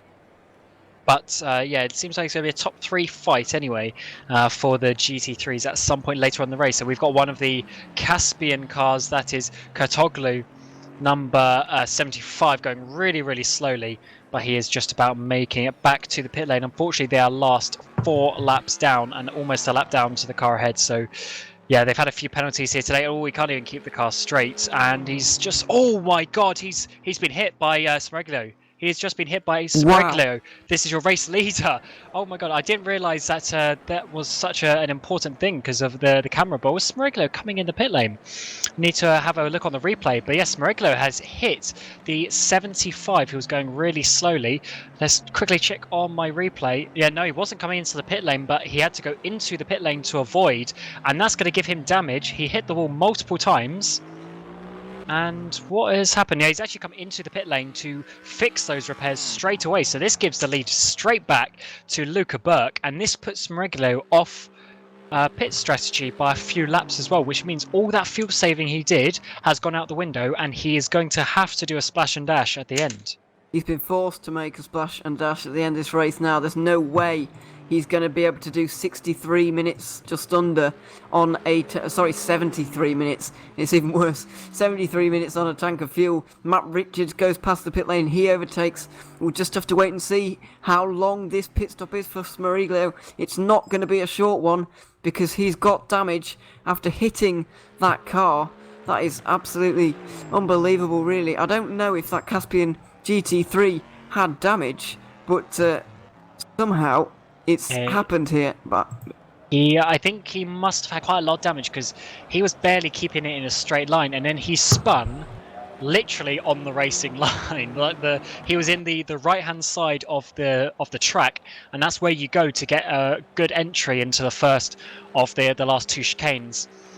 And yeah, there's just nothing Smereglo could do because it happened so, like the spin happened so close to where he was, and this is going to be a long pit stop as well for him to fix the damage. So this could be quite important. This basically means, I would assume, he's not going to win the race, which means we can pretty much confirm Luca Burke as the VLMC champion. But obviously, we have to wait till it's definitely confirmed. But that looks like the way of Luca Burke as in the championship. But this could be quite important for some places behind, depending on the level of damage for Smereglo, because 5th in the championship is the number 2, which is David Junt, who's now up into 4th position, and 4th position is 22 points, which means he would actually jump Smereglo if Smereglo didn't get any points. So actually, there's no way Smereglo can get points now, is there? Because of the rule where he's completed half the race. So that's actually looking good for him in that regard. But still, David Junt could get himself up into, I think, 3rd place overall with the performance he's doing at the moment. Possibly. We'll just have to... well, he's got a long way to go and he needs to be careful. 4th position for him is incredibly good. Smereglo's going to be down to 10th. He needs to finish 2nd no matter what Luca Burke does. He has to finish 2nd if he wants to overtake Luca Burke in any way. And down in 10th, yeah, that's not good for him at all. Nick De Silva's also got past James Johnson down in GT3. We'll see if De Silva can actually chase down Arisi here, and James Johnson can maybe get in the slipstream, get dragged up to Arisi. That could be interesting. We could see a 3-car battle here, because the gap's down to just under 12 seconds. It's hovering around there, really. Nothing's really changed in GT3, but it's certainly coming down to those top 3 at the moment. I can't see anybody else winning it from here. Yeah, that's interesting that Nick Silva has now got past Johnson, because I was expecting Johnson to come and just light up the timing. However, Nick had obviously been in the car for 2 hours by the time that by the time that he got in, so he was already comfortable.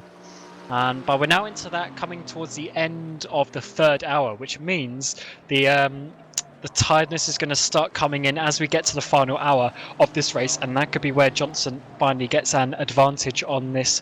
But yeah, that is a little bit interesting that he hasn't quite got the pace. Last lap, to be fair, De Silva last lap at 55.2, 1.2 seconds faster than the race leader. So De Silva is absolutely pushing it at the moment. Yeah, he is. He looks like one of the fastest GT3s, possibly the fastest out there at the moment. 55.2 on that occasion. He was indeed the fastest of any of the GT3s. 1.2 seconds closed in compared to Arisi in that Waveframe car. Obviously, we have got a championship in GT3 as well, but Arisi is currently winning again, so it doesn't look like that's going to change too much. Yeah, we'll see if James Johnson, he closes up a little bit going down to the first chicane. Not going to get through. I would advise him to stick behind just for now, because that would help them close in on Arisi much quicker than they would if they start battling. This could be good for Johnson to save a bit of fuel if he can stay in that slipstream, which means we might not see a direct overtake just yet. Is he lifting off the throttle? No, he's staying flat out there in the slipstream, so he's not thinking of that fuel saving just at the moment, but maybe he will as the laps count down, because as you say, they just need to have like a nice clean fight so that they can just slowly work as a team to get up to Arisi. Yep, they do. Meanwhile, in LMP3, Smariglio has just exited the pit lane now. 12th position for him. Pretty much seals the championship for Luca Berg. Obviously, his two rivals have had severe issues in this race. Andonovski and now Smariglio also with big issues during this race. Berg is not far from a pit stop, but we're probably going to focus our attentions on GT3 throughout the most of this final hour because it's a much closer fight, to be honest. Arisi, De Silva, Johnson, Rekus could get in here if there's a battle and a bit of a smash and a crash. So we'll just have to cross our fingers that there isn't, but there could well be, and there could well be a lot of people in contention for this race in GT3, and that's why it's so exciting down there at the moment. Yeah, so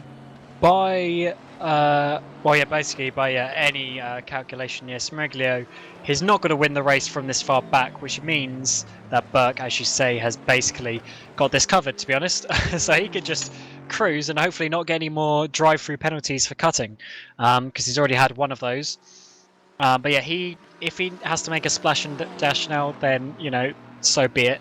But that could, if he has to do that, that could give the option to Matt Richards to get Zancho's first win in a prototype in their first race in a prototype. So that will be something to look out for later on. But as you say, this battle in GTs has just got, it's just got up to that next gear, because Nick De Silva is pushing it and he's bringing James Johnson with him.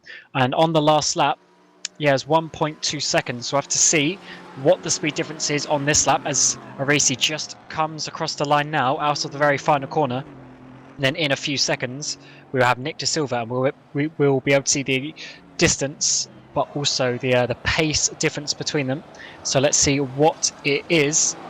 And it is another 8 tenths of a second on that lap. 8 tenths of a second quicker he was as Rekus comes into the pit lane, which means he's definitely going to be making that other pit stop as we're just short of 3 hours. I think that's a drive-through for cut tracks. He's just had that last one invalidated there, so well, it's not there. So I think Rekus has had that lap time removed, and he's going to have to make a stop for it. So One Move Esports move up into 4th position now. Rekus now 4 seconds behind them. That could be a battle between those two, but De Silva is completely leaving James Johnson in the dust right now. It does look like Johnson has quite got the pace of Fortan, which I'm surprised about, because Johnson's been here all season. He's used to this type of racing, and Fortan arguably isn't. But James Johnson has been totally left by De Silva, who is closing into Arisi 10 seconds now and continues to close. So looking good for Speedy Matt right now. Binsbergen, DNF. 7th position. I think he was actually just in 6th position. I'm trying to have a look back on the replay to see what happened. Disconnect for Binsbergen. Yeah, literally coming through Porsche curve, and yep, bye, gone. Unfortunately, so that is giving 1 place to all of these other cars behind them.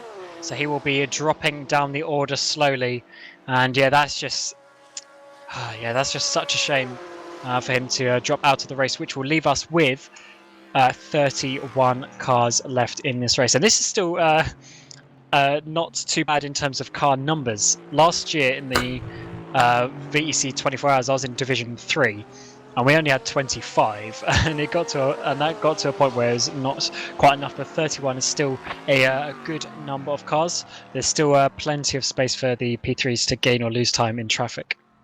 Yeah, we haven't seen that much incident. I know it's the commentator's curse I've just put on everyone there, but we haven't seen too many incidents, excuse me, in the last few laps. So it's going all right out there at the moment. Luca Burke's still leading. It just shows that everybody, literally everybody, in LMP3 has had an issue in this race, because Luca Burks has his drive-through. Matt Richards, his teammate Jon van der Heide, had to repair damage earlier on in this race. They dropped back quite a long way.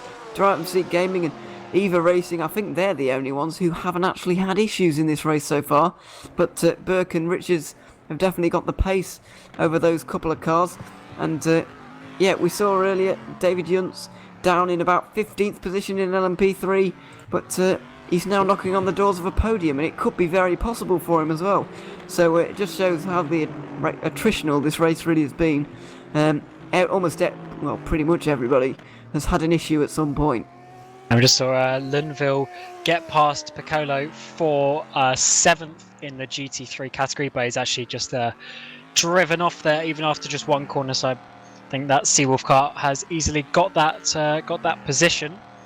And as you said about a lap ago now, Nick has left James for Dust for 2nd place. Johnson cannot keep up in that 62 Zancho car. So it does seem that the Speedy Mike McLaren is looking very good here, but can he close down Arisi? Let's have a look again on this lap, what the speed difference is on this particular lap. 9/10 of a second, so they are closing down. That is about 4 seconds they've closed in the last 3 laps almost. It's just under a second a lap going on at the moment between De Silva and Arisi.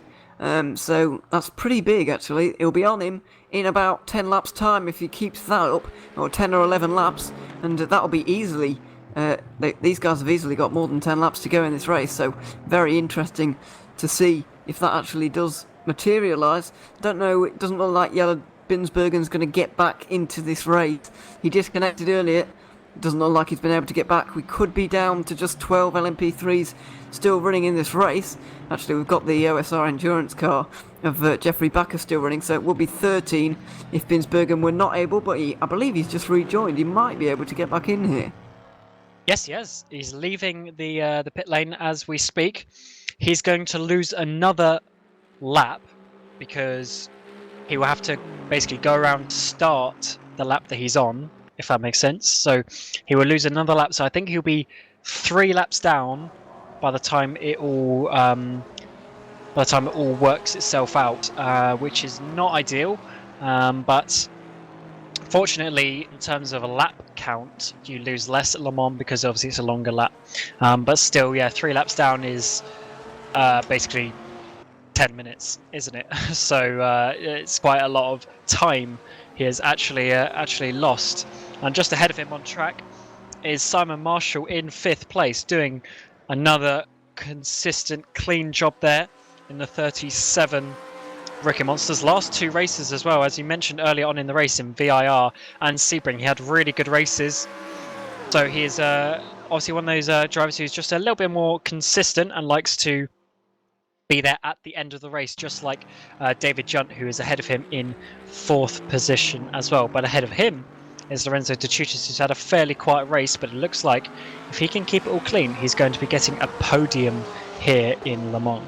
Yeah, that is massive for him. He's not been having the best of well, it's been okay, but it's not been a standout season from him, and podium would be absolutely huge. He's got just under 12 seconds to Matt Richards as well, so maybe he could just about get that positional change as well. So looks like the LMP3 pit stops for the final time have begun, with Alexander van der Velde coming in on lap 48 there. That he split this race into equal quarters with 16 laps all round, so that's pretty nice and symmetrical for him. Oh no, he's only done 47, so never mind. I think that was 15. He's done 15 laps at one point in this race, as we've got just under 59 minutes to go now. Yeah, it's the final hour. Yes, at that point now, where they are fine. So I assume they're going to make a pit stop this lap. We've got Luca Buck coming now, so we'll have a look. We're at that point now. We've got into the final hour. We're now 59 minutes, as you say. But it depends when that final lap is, when the leader crosses that 0 line, if even they need to slow down on the last lap to make sure they don't do an extra lap. That is really what it comes down to now. This is the final tank of fuel that they'll get. We know for the P3s it is almost bang on an hour, but obviously if they start the last lap, let's say 20 seconds before the end, that's probably too much to slow down 20 seconds. So that's when it gets a bit difficult, because then you're going to have to do a whole extra lap. And that is really the strategy that they've got to look at. If they've got an engineer or someone with them, they'll need to start doing the maths to work that out, as Matt Richards now comes in to the pit lane for the number 47. And this is important because we earlier thought Luca Buck might need to splash and dash, but he might have made it work. He might have made it work. So I think he has. That means now we need to see if Matt Richards can catch him on pure pace. Richards is changing tyres though. So this is going to be a longer pit stop for Richards. Luca Buck, I'm pretty sure, did not change tyres. So I'm sure we'll see this gap increase a little bit more as David Junt comes into the pit lane. P3, Lorenzo De Chutis stayed out. And Simon Marshall as well. But those guys have been doing a lap extra every time anyway. So that has been pretty standard for them. And it seems that, I think this gap with Matt Richards to Luca Buck has got a bit bigger. So this could be not only the championship, but a race victory for Luca Buck. How good would that be to finish the season? It's looking fantastic for him. It's going to be by a big margin as well at this rate. He's doing absolutely fantastically, as we've said. But I'm afraid I've got to report another retirement. The number 65 Busters E-Racing GT3 Mauro Dragoni crashed at Indianapolis. He's retired from the race as well. So we are closely approaching 30 cars remaining in this race at a rapid rate. That's nearly a quarter of these guys out in just 4 hours. Just how are these guys going to keep it on the road for 24 hours in June? I really no idea. And the rain could really play a part in that race as well. We've not seen any rain here today, but unfortunately for us, but we may well see some in June, because Le Mans always seems to at least threaten with rain at least some point in the race. Yes, that's always a good one in a 24-hour race, because especially if it rains on like the 6th hour, that you're just going to have to get through it. And even in like 6 hours' time, it might dry up, and then you still got half the race to go. So that is the amazingness, if that's even a word, for the 24 hours. And 4 hours is potentially too much for some, but I'm sure that they will take it a little bit easier potentially in a 24-hour race. But interesting to note, David Junt has jumped Matt Richards, which means David Junt is technically in second position in this race because he did not take those tyres. Matt Richards did. Obviously, we mentioned Zancho are on their first ever race in a prototype, so maybe they didn't know that a double stint was possible. So, we'll have to see how that one works out. He's only a couple of seconds behind, so he should have the ability to catch and overtake. but overtaking is different to catching, as we've seen multiple times during this race. But David John up there in second position at the moment. That it would be a really good result for him if he can get that, because he's just been so consistent all of this season.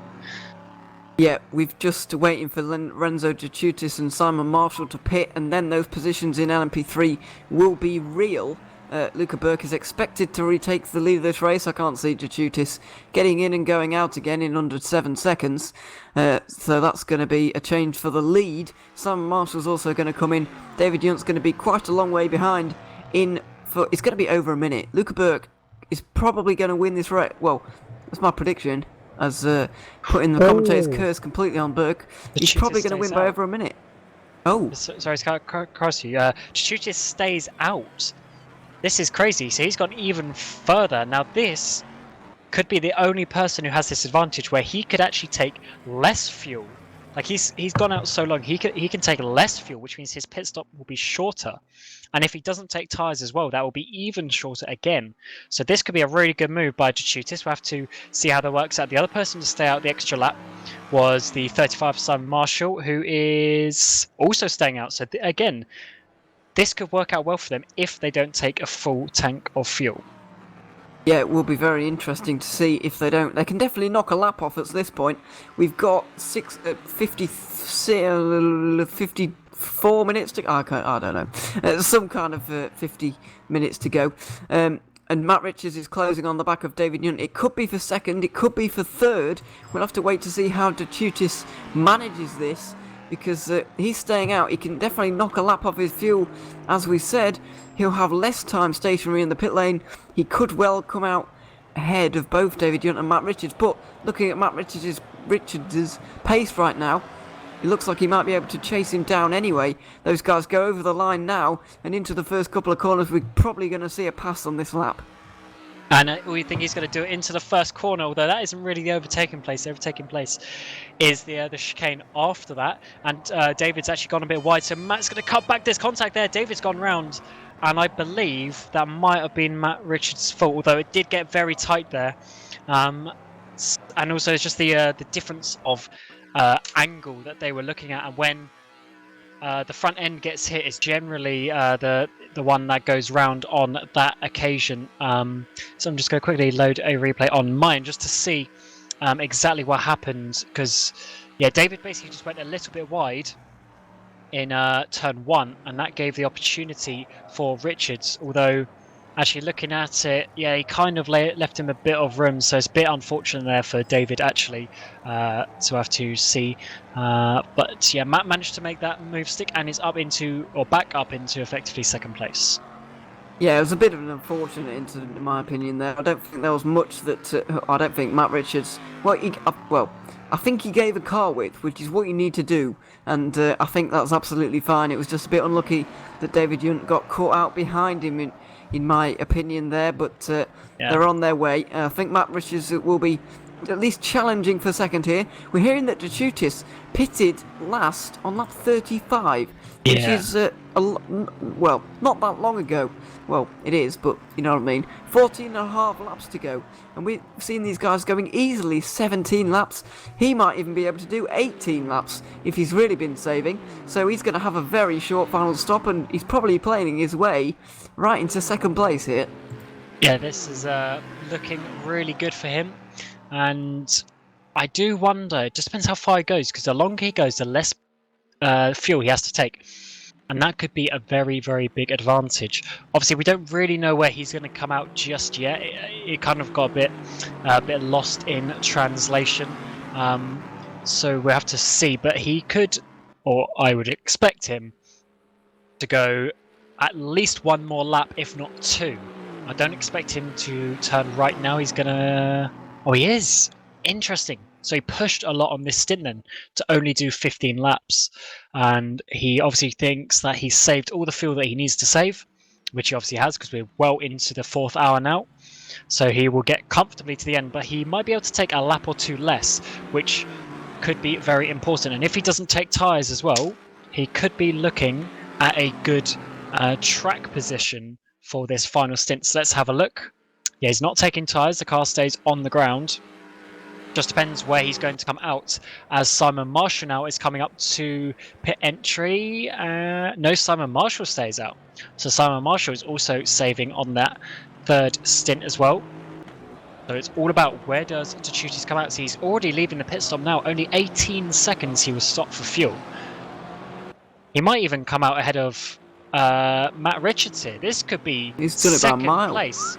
This could be second. Oh yeah. Sorry, it was Simon Marshall I meant, not Matt Richards. Oh, sorry. Yeah, sorry, they're both blue.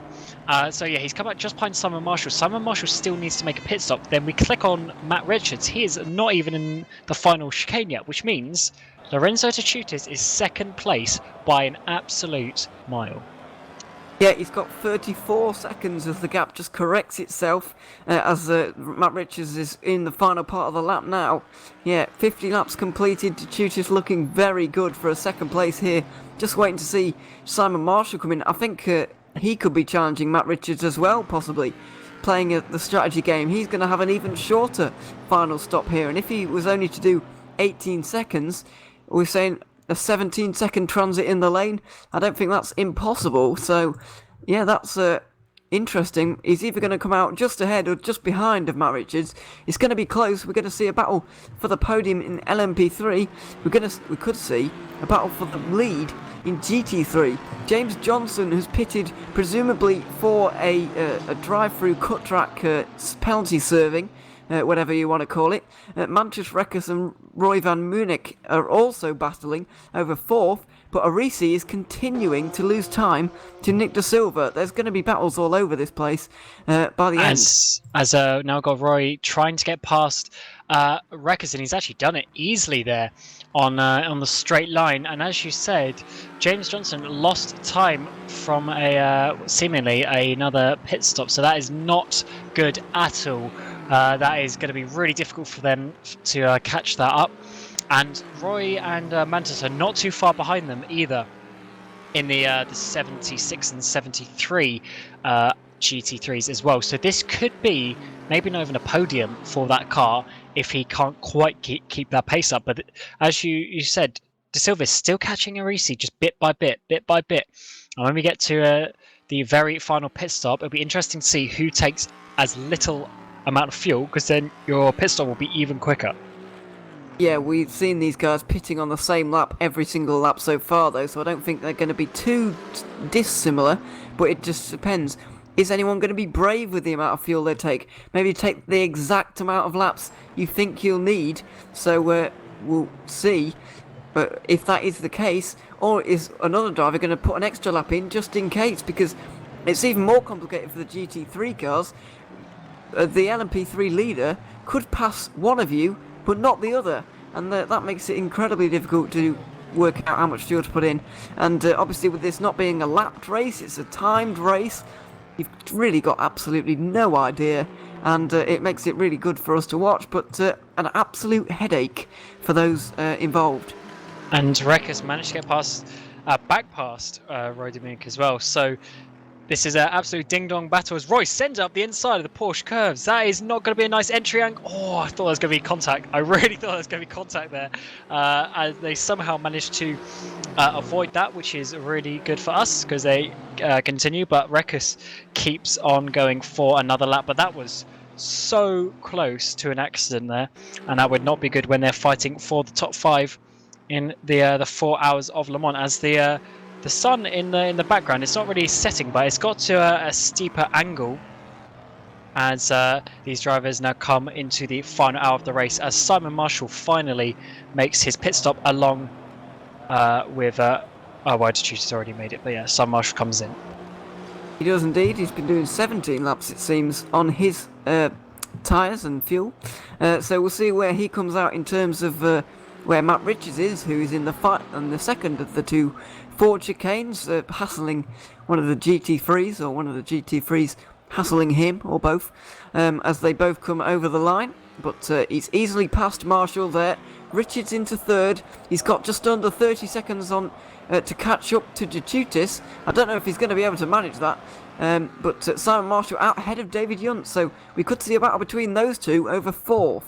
Yeah, considering he didn't take tyres, I would assume this is the best position Marshall's going to be. I don't think he's going to have the raw pace to catch Richards. Obviously, we'll have to see on that one, but I would assume this is probably the pace for him. Unfortunately, it didn't quite work out as positive as the strategy did for Tututis, for instance. He wasn't quite far enough up the road to make that work. But David jumped behind. Has obviously lost that time with that spin with Richards, so he might want a bit of redemption for that, for 4th position. But yeah, I think that's possibly the highest that Marshall could do. But 4th place would still be a really good result for the Rookie Monsters 37. Yeah, that's not bad at all. They've only scored points in one of the races this season. I believe that was the 3rd, so it's not bad for them at all. But yeah, the 4th at the moment. We'll see if they can hold on, or he can hold on. Marshall's been in that car for the whole race, I do believe. He's got 6 seconds ahead of David Yunt. It is falling pretty quickly. I just wonder if Yunt's able to get on the back of Marshall here and maybe overtake, because Yunt's going to be pretty fired up after his battle with Matt Richards, or his spin indeed as well. So yeah, he's going to be fired up. He's going to want to get back into 4th position. We'll just see if he can actually do it. And yeah, it's only about 5 seconds, so I believe, at least in theory, David can do this. He's been ahead of Simon at a lot of points in this race, although David just had a bit of a slide there coming out of the second Mulsanne chicane. So we'll have to see what the lap times are, but I do believe he has the potential to do it. But can he do it with 44 minutes left in the race? Mantis Rekkes and Roy van Munich are still battling. Munich actually lost a bit of time in that McLaren just in behind there. He was over a second behind Rekkes at one point, but he really is closing in now, coming down towards Indianapolis. This is a bit of traffic mixed in for good measure, just coming up behind them, that is. And yeah, Munich couldn't quite get through on that occasion. They've both got just under 7 seconds to catch up to James Johnson, who doesn't really seem to be quite on it as I was expecting in his stint at the moment. Fortan was driving a bit faster, and obviously that drive-through for James Johnson's really put paid to their chances in this race, but they're going to have a job on holding on to 3rd, and Rekkes is going to have a job on holding off this McLaren as well, as it uses its straight line speed up towards the Porsche curves, tries to get through, can't do it. Not really a place you want to be going, but that McLaren does look pretty slippery in a straight line. Yes, looking very quick, and Roy looks quite aggressive, it has to be said, as he's now got Matt Richards behind, who will get involved with this battle as the traffic generally does.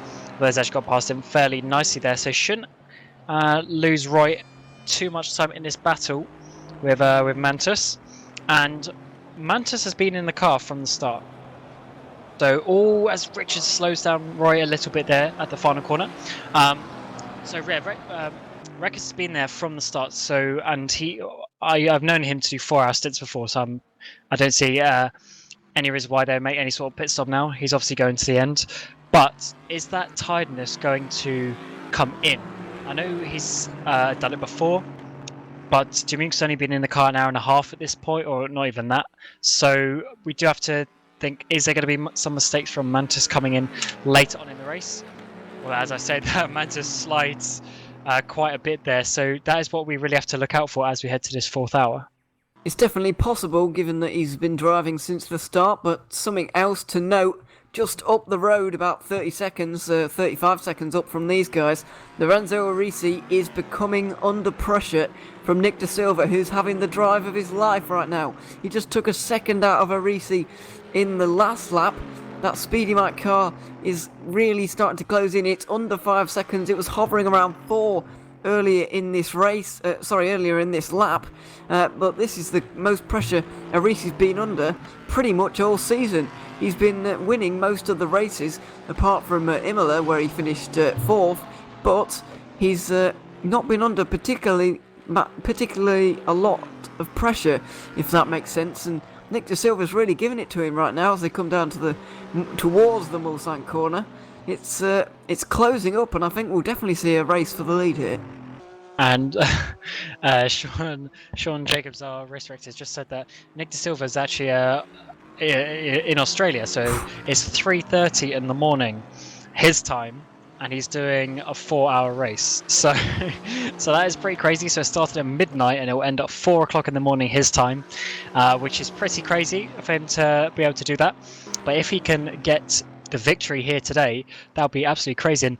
And Nick is someone that I started commentating round 5, I believe, which was Sebring, and he was looking good in the championship, but then Sebring and VIR, he got 0 points in both of them, which is why he dropped back, and he doesn't really have any sort of chance today. He's 100 points off Arisi, but he was looking quite good at that time, but unfortunately the last 2 races have dropped him down in championship. But he's certainly been quick in a number of occasions this season. Maybe not race winning pace, but for him to get this victory and beat someone who, as you say, has literally won every race apart from one, like that would be a really top feat. As I see Rekus and Demink swapping places again as they came through Indianapolis. And Rekus is still actually in the lead of this battle, but I believe they had a bit of a switch just on the straights gone, and I think this is going to be absolutely raging till the end of the race between these two. Yeah, they can't seem to stop changing positions, to be honest. They're just doing it for fun at this point. It really is a ding-dong battle. Don't forget, these guys are going to have to stop soon as well. We're on lap 50. I'm expecting them in on lap 52, but they are going to... they can make it to the end of the race if they pit now or towards the... well, in a couple of laps' time, whenever. Nick De Silva is in, so he's making the early stop here. Arisi's going to make use of that lower fuel, but I'm not expecting tyre changes from any of these guys. It's just the big question now, how much fuel do you put in? It's a really tough decision to make here, and I know I wouldn't want to be making it. We'll have to wait and see if he gets stuck in any traffic as well. James Johnson is just coming through the final couple of corners now in that Zancho car, and the battling Rekus and Dumunic are also in that kind of area as James Johnson gets past. Does Nick De Silva get out ahead of these guys or not? We'll have to wait and see if either of those come in as well. Yeah, 29 seconds was his pit stop time, so we need to remember that for when the other cars come in. But yeah, he's dropped back behind the battle as Dumunic gets past Mantis Rekus as they come through the first Dunlop chicane, and he's managed to defend that well as well. And yeah, Nick Silva's dropped back behind Olivier Fortin as well. So this is the position that they're going to be coming into as we see these drivers make their pit stop over the next few minutes. Yep, it's a couple of laps early for Nick De Silva. He could have gone another couple of laps. He could get stuck behind Olivier Fortin here if he's not careful. He's down in 6th in the actual order right now. Rekus is going to be coming back past here, right, yeah. Past Demink on the first Mulsanne straight, and he's got himself to the inside, but can he do it on the brakes? We'll have to see. It's such a long run here.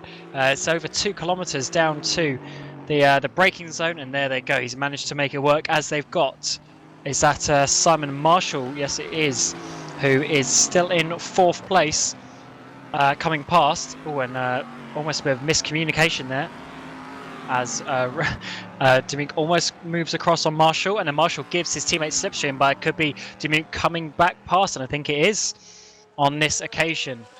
As again, you got to wait quite a long time to get to the braking zone in these GT3 cars.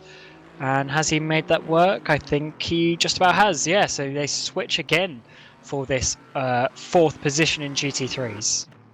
Yeah, it's an absolute ding-dong battle between them, and really, I don't know if you want to be leading going on to the final lap or not, because you seem to be able to get past pretty easily, but getting repassed seems to be a very prominent possibility as well. So, a real headache for these guys, and I love those races where on these tracks where you have to jockey for second position. Maybe do you want second going on to the final lap? Do you want first?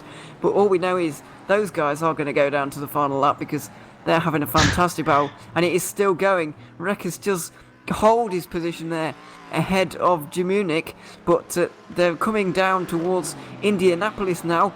LMP3's in behind. Dumunic pulls alongside, gets his nose in front. LMP3 trying to get through as well. This could get messy going down into Indianapolis. Oh yeah, David Jones trying to get through on the inside of both of them. There's going to be contact there. He's going to contact there. Roy's going to try and keep it down the inside as well. He's going to push David Judd a little bit there. And this is the traffic getting involved when they're also trying to have a battle themselves. And Rekka sees the opportunity to go down the inside. And he's actually made that work. So it's now a drag race up to the Porsche curve. And Rekka has managed to get in there. But then again, we're going to see the slipstream come all the way up to the Porsche curves. This time Rekka defends the inside, so Roy is going to have to go around the outside. And has he made it work? It looks like he's got the track position, but can he hold it with his tyre grip around the outside? Yes, he can. Although they're going to stay side by side as Rekka tries to keep it there, and Rekka touches the wall actually a little bit, and he's gone wide on the marbles, and this is going to get really awkward as we've got I don't know who that is. Is that Binsbergen getting involved as well? Yes, it is Binsbergen, who's actually for position technically. And then we've got Smeregio, who is in 10th position. He's made a couple of places up there get through as well. So loads of action here with the traffic getting involved. 3 LMP3s there really splitting up this battle. And that has not worked out well for Rekka, who's dropped off by a couple of seconds. Yeah, he's going to hope that Binsbergen can really get in the way of De Munich, but it's actually not played out that way. The LMP3s aren't all that fast in the Ford chicanes because it's a slow-speed corner. They work on downforce more than mechanical grip, which is the exact opposite to what happens in the GT3. So he's actually lost a lot of time. He's 2 seconds now behind De Munich, or more like 1.5. It closes again as Binsbergen gets past De Munich himself, but it's really disadvantaged Rekka there. He's lost a second. He hasn't quite lost the draft, I don't think. And yeah, given those LMP3s, they have taken away, but they have given back to Rekka. He's back in the slipstream, and this battle can continue. Yeah, he managed to get back the time there as the LMP3s then lost Roy De Munich time in 67. But now can Mantis get the slipstream? It won't be on this straight. I wouldn't expect him to make an overtake into this one, but for the next straight anyway, he will be able to get right in the slipstream and catch right up again. So we thought the traffic finished that battle, but it hasn't quite just yet. Interesting fact, the leaders still haven't pit, so Nick De Silva's pit stop was really, really early. They've got another 2 laps already, and this will be the third lap. Yeah, this will be the 3rd lap extra that they go, which is quite an advantage, to be honest, as the GTs use quite a lot of fuel on each lap, as we see now Rekka coming back past Roy De Munich into the 2nd chicane now. And yeah, these two just keep on going back and forth, don't they? So it's pretty difficult to say that, oh yeah, this is for the position, because you know that the other one is just going to come back past him pretty much straight away. Yeah, it's just going one way and then the other. Well, that traffic did end that battle briefly, but then the traffic also reignited the battle. So we're seeing this battle continue on. De Munich closes in once again. Rekka is going to be under pressure. De Munich noses ahead as they come down into the Mulsanne corner. Looks like Rekka is not going to have much to answer for here. The McLaren is just so good down the straight that De Munich in the one move esports car was able to get straight back through. But now he's going to be giving the slipstream, and that Aston Martin can really get in the slipstream of that very fast McLaren. It can open itself up as well, its own straight line speed, and here it comes into Indianapolis. Rekka could maybe get this move back done as he pulls alongside. He noses ahead again. De Munich's going backwards, Rekka's going forwards. We'll see how the battle turns out into Indianapolis. It's a difficult place to go side by side, and Rekka is just about taken it for now. As they come into Indianapolis, the corner itself, the on-camber left-hander there, and Rekka looks like he's just about held on. De Munich is going to have to stick behind just for now, but I don't think he's going to have any problems getting past on the next straight. Yes, it's crazy how this battle is just going back and forth, back and forth. They're just absolutely equal on pace at this moment in time as we come up to 30 minutes left, but Roy now is going to try and go round the outside as Lorenzo Risi comes into the pit lane, but let's see what Roy can do coming around the outside. We saw him do this last lap, and then Rekka's actually hit the wall, I should say, on the outside, and he's managed to make it work again, has Roy. So this is really interesting how these guys keep going back and forth, but let's see how long is Risi's stop. It was 29 seconds for Nick De Silva. We can see how long it's going to be for Risi and see if there was any gain or loss with the amount of fuel that he has to take on. Obviously, we assume it's less as Johnson comes into the pit lane as well. So we're at 25 seconds. So 4 seconds Arisi saved purely on taking less fuel as Dumink and Rekus also come in. So we're looking at somewhere in the region of 24 seconds of fuel. No tyres, obviously, by this stage of the race. So we have to see as well if there's any discrepancy in the pit delta that would allow Mantis to get back past Dumink as well. As they are so tight, it will be a factor for them. Johnson is still in the pit lane as his teammate Fortan comes in. He is at 26 seconds of fuel, so he's taking a little bit extra, maybe taking that extra lap of fuel. Yeah, it's interesting because De Silva was 4 seconds behind Arisi before that cycle there, and Arisi has just taken 4 seconds less in the pit stop. So Nick De Silva's lost 2 seconds on the track somewhere. Whether that was mistakes, one single mistake, or whether he's just been slower on his outlap, we have to wait and see. But it's now 11 seconds as the gap corrects itself. Rekus is now out of the pit lane, 7 seconds behind Duminic. Not sure how that's happened either. He obviously had to take, didn't have to take, but he chose to take, I guess, more fuel because he was obviously right on his tail. And yeah, he was a 29-second pit stop, whereas Dumink was only 22. That is the least amount of fuel of anyone. So, will Dumink have issues if we have to do an extra lap in this race?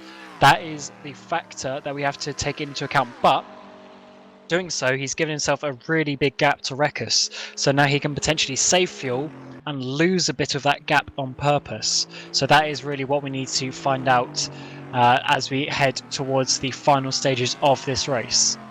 Yeah, it's really fascinating to see these battles. The gap is 6 seconds between Duminic and Rekus at the moment. Shortest pit stop time of anybody, of course, but we've got 28 minutes to go now, just under. We've just passed under. These guys are doing just under 4-minute laps for these GT3s, so that would lead me to believe that there's 7 laps to go, or some people to believe there's 7 laps to go. However, it doesn't matter about where you finish when the clock hits 0. It matters about Luca Burke, who's still leading in the Speedy Mite LMP3. So, have people been taking 8 or 9 laps? Most of them been taking 8 or 9 laps, doing their 29, 25 second stops, whereas one move have taken a risk and gone for just 7 laps, which is the bare minimum, in my opinion, that these guys are going to need. So, yeah, maybe they have gone for just 7, whereas likes of Arisi has gone for 8, and Nick De Silva, whose pit stop was a bit longer than everybody, maybe even went for 9 laps. Yes, crazy to see such a big discrepancy, especially between Dumink and Rekus, as they were literally touching each other coming into the pit lane. So they had the exact same minutes left in the race to work out how many laps they're going to do. It seems like Rekus went conservative and Dumink went aggressive. So that is really what we're going to have to see as it works out later on in the race. And something to mention, I need to just check how the gap is going, but Matt Richards the last few laps has been somewhere in the region of 2 to 3 seconds quicker than Lorenzo De Chutis, obviously on those fresh tyres, but he is still 17 seconds behind. But if he's doing that sort of speed difference, could be enough to at least catch the Italian driver. I don't know if that's going to be enough, I'm afraid. It's like 22 seconds, where it's just up to under 21 now. I don't know if that's going to be quite enough, but I could be proved wrong. In all honesty, it could come down at the end of the race, and we could see a battle for second going on between Zancho and Drive Seat Racing. But Luca Burke is definitely going very well at the moment. 38, 39 seconds, his gap for the race lead.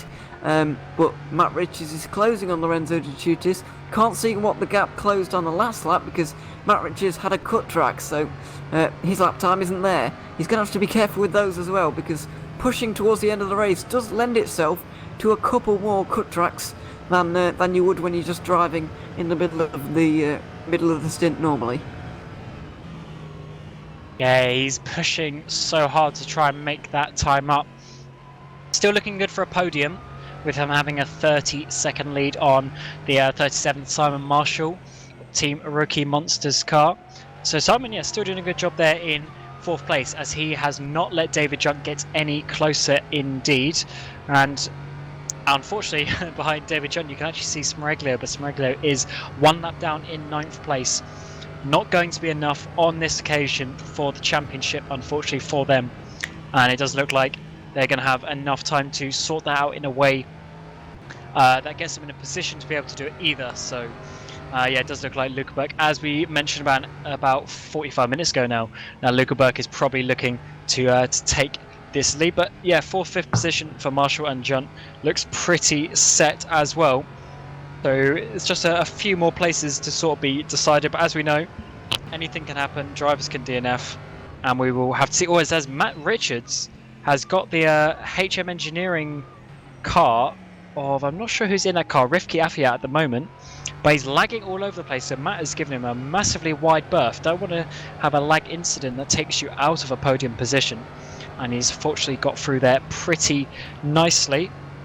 But we will have a look at the lap time difference when they cross the line. Luca Burke did a 44.9 on the last lap. We'll have to see how that comes. Jututis is coming up towards the line now, and then we'll get Matt Richards a few seconds later to see what really is the pace difference at this point in the race. So Jututis was well, not even that, 3/10 of a lap slower than Burke, so it looks like that lead is, as we said, pretty set for Burke. But what can Matt Richards do coming out of the final corner? It's going to be a 43.7, so that's a second and a half. He's caught down again. So this is looking pretty good for Matt Richards, but I have a feeling he might run out of laps. I think he's going to need to be a little bit quicker than that if he wants to get 2nd place here. Yeah, it was only 1.5 seconds, I'll say only. It's quite still a big margin, but 1.5 seconds closed in on that occasion for 2nd. We've got 22 minutes to go, I do believe, just under. We just passed under that mark now, and Matt Richards is going to need to be a bit quicker than that. Not sure how many laps to go, maybe 6 or 7 even at 2 seconds a lap. Richards is not going to get there. He needs to be probably about 3 seconds a lap faster at this rate, maybe 2.5.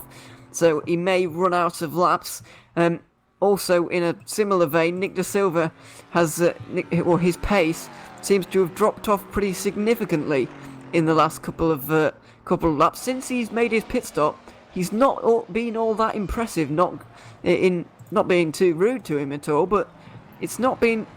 Before his pit stop, he was absolutely flying, but Nick De Silva after his pit stop looks not quite as strong anymore. He did a 58.4 on the last lap. He was dipping into the 56s at one point before his stop, but obviously he's got higher fuel now, but he just didn't really have the pace when he came out, and I think he's going to run out of laps and time to catch a Reese here. So I think, unfortunately for us, the battle for GT3 might well be parked for now.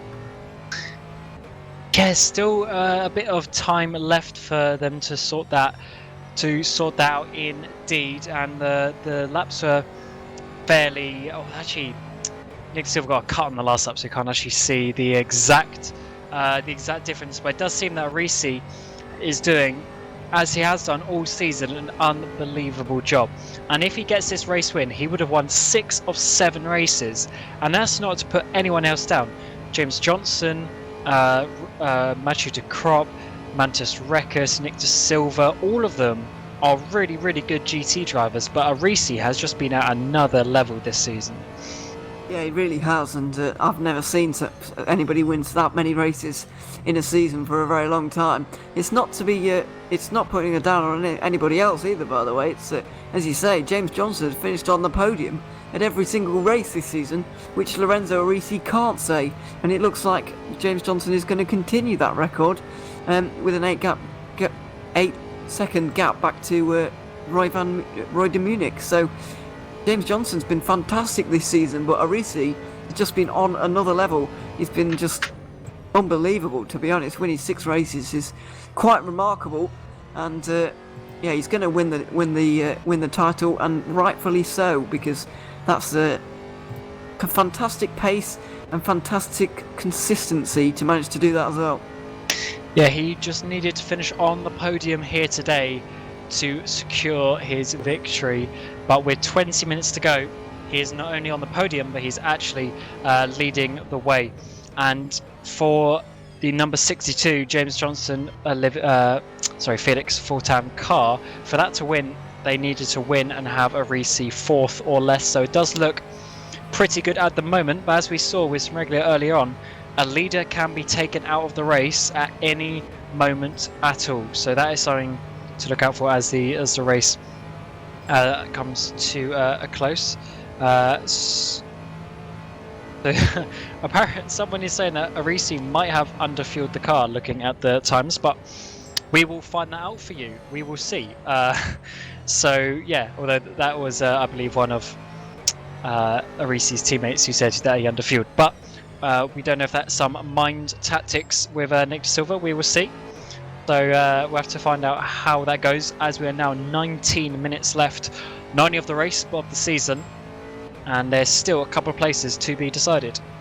Yeah, there is. We're going to have to monitor that gap for the lead in GT3. We've got James Johnson, Roy van de Munich are very close as well. One move versus Zancho, they're pretty close, 7 seconds. And Mantis Rekas is closing slowly on de Munich, but it's nothing major. Olivier Fortan's in 6th position in GT3 at the moment. He's pretty safe.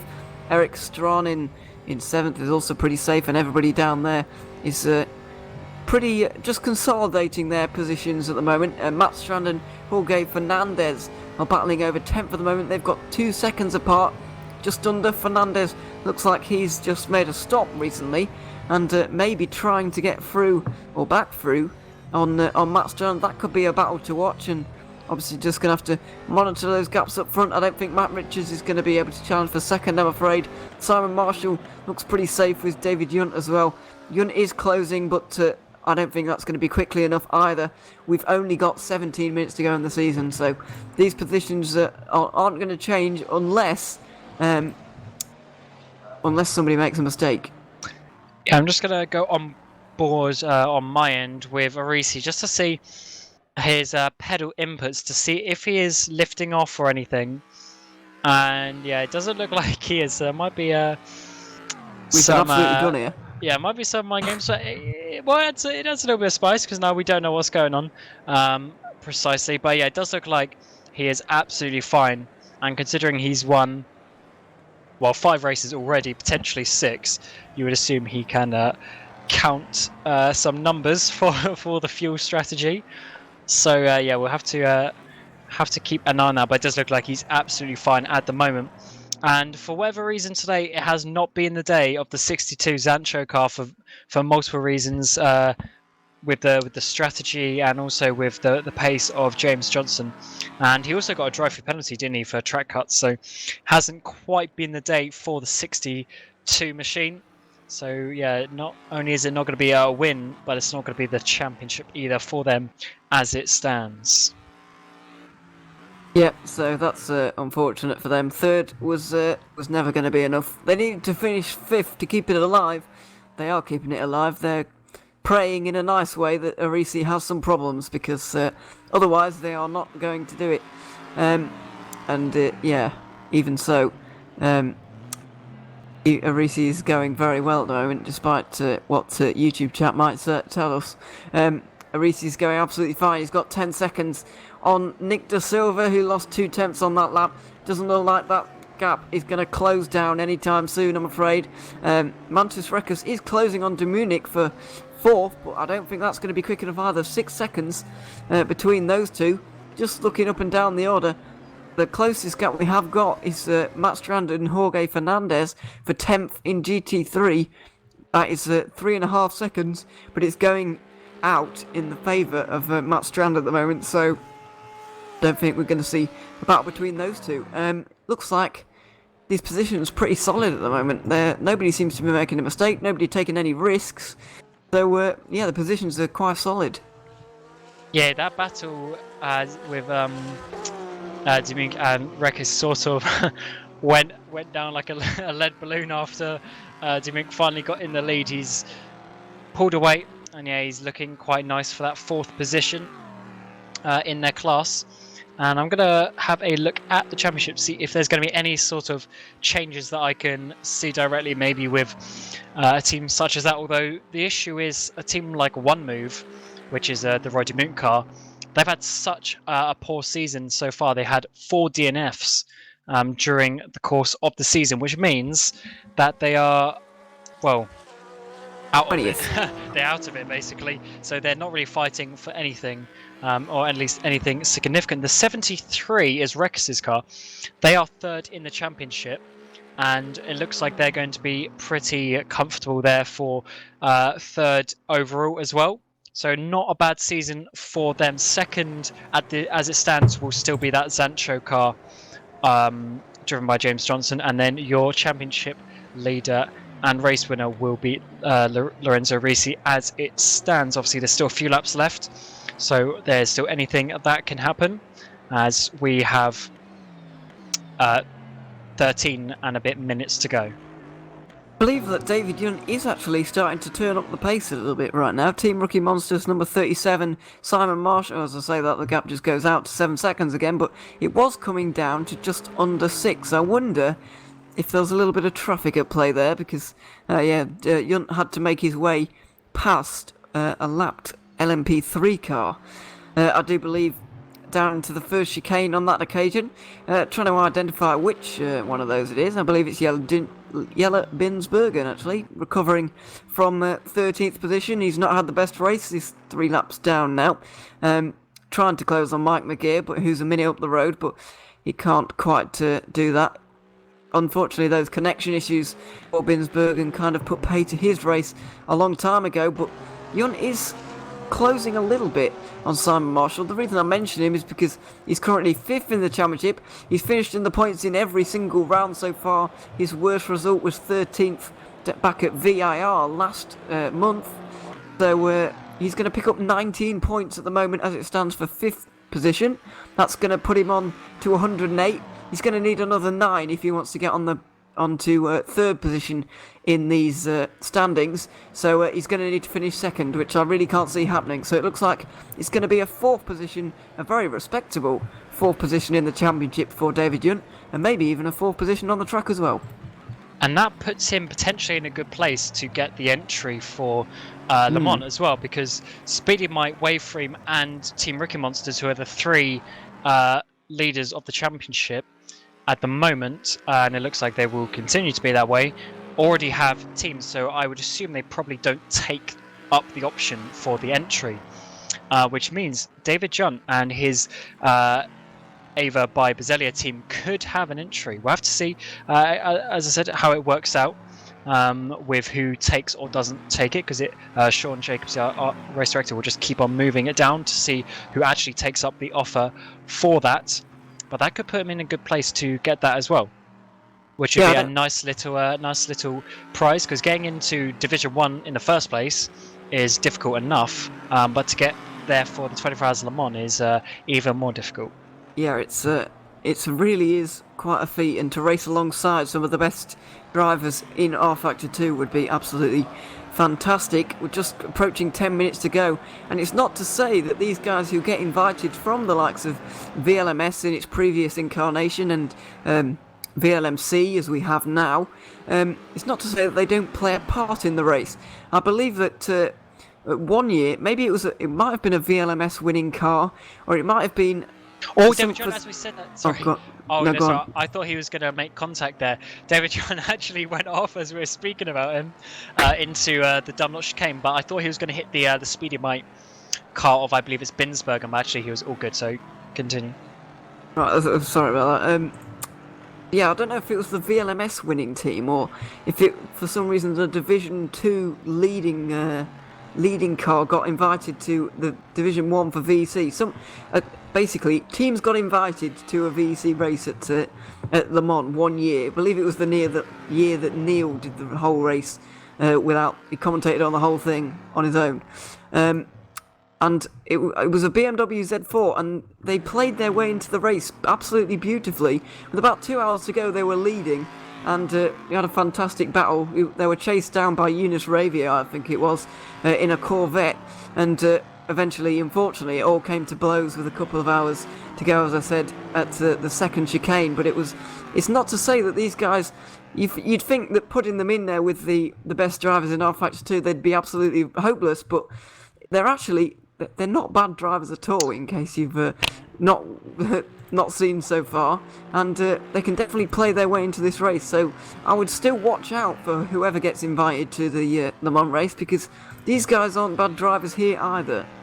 Yeah, they well, especially most of these drivers. Well, I would say off the top of my head, maybe half of these drivers at least already compete in the VEC, but some of them aren't in Division 1 necessarily. For instance, the Caspian car, they race with me. I'm in the hypercar in Division 2, and Caspian also have a hypercar in Division 2, for instance. And I'm sure there's a couple of other names out there that will jump out to people who drive slightly lower down as well. I think Dechutis is in, or at least Drive Game Seat. They have a GT in Division 2 as well, for instance. But then if they get the opportunity to go into the Division 1 in an LMP2, then maybe they will take that up. Who knows? As we come into the final 10 minutes of the season. And let's have a look. What is Nick De Silva doing? Last lap, he was only 1/10 quicker. Unfortunately for him, Matt Richards is still 2 seconds a lap quicker than Dechutis, but he is far too far behind to make anything happen at the moment. So yeah, looks like at least for the bigger positions, everything is coming to be a bit calm. So there's 9 minutes to go. Luca Burke is coming out of Tete Rouge, which means that would have been, let's say, 9.5 minutes. So that's 3 laps to go, basically, isn't it? So it's going to be 3 laps to go, including this one. Yeah, we think so. It's probably easier to check up next time around. There'll probably be about 5 minutes to go, maybe just over that, as we just pass under around about 7.5 minutes to go, maybe just under around that kind of area. But it doesn't look like there's too much battling going on. There is positional change going on down the order. OSR Endurance are recovering. The 14th and final LMP3 still running. Jeffrey Backer's been slogging it out there all day despite having a load of issues. He's 4 laps down. He's making his way through the GT3 field. He's got Roy de Munich up next as Daniele Smariglio. Obviously had to make that stop a bit earlier with that damage. He's having to make this splash with a few laps to go. That is so in the wounds, it has to be said. Because that crash not only cost him the time, or it was, in the grand scheme of things, he's going to lose a place to Bill Worrell here, but in the grand scheme of things, this doesn't really lose him much. But that crash not only caused him the initial damage, but he's had to come in for a splash and dash because that happened just at the end of a stint. So he only had about a 6-7 second pit stop there. But yeah, that's just how racing goes. Unfortunately, it was not the day for the Wave Frame LMP3, although their sister car looks like it's going to be leading and winning the GT3s fairly comfortably at the moment. And I mean, you can't put a fault wrong on what Arisi has done today. He's just absolutely rinsed everyone, to be honest, not only with the strategy but with the pace, and doing it all by himself for 4 hours as well. Yeah, he's done fantastically well. He's got 9 seconds on Nick De Silva now. He should be home and dry. Well, he's not home and dry by any means, but he should be okay for the race win. On the one hand, it's gone pretty well for the Waveframe Esports guys in GT3. Not so well in LMP3. I do wonder if we're going to see some battles in LMP3. Actually, Bill Worrell is being closed down by Cameron Sanso. Cameron Sansano, I mean. In the final moments here, American Autosport and Speedy Mike Racing could be closing up for a little bit of a battle here. 5 seconds between them, and about 5 minutes to go. And Sansano's had a pretty crazy day, hasn't he? He's had a couple of spins and off tracks and that sort of stuff from what I remember in the early couple of hours anyway. And Smariglio's not too far behind either, although there is 2 laps, I believe, including the one that Luckenberg is about to start, because we've just gone to 2:37 out of 2:45, which means there's 5 minutes left, which means this is 100% going to be 2 laps to go, including the lap that Luckenberg is on right now. So just 2 laps left from this moment for every single person on the grid to see where they can get their final positions. And as you said, there's that battle just at the end, nearing the end of the LMP3s that might come to blows as we come towards the last couple of laps here. Although the gap is still a little bit too big for them to make any sort of move just yet, but the potential is there anyway. I don't know how many of these GT3s Luckenberg is going to pass. He's approaching the kind of Rekus, de Munich and Johnson kind of vicinity here. He's currently got Rekus in his sights. He's definitely going to overtake Rekus.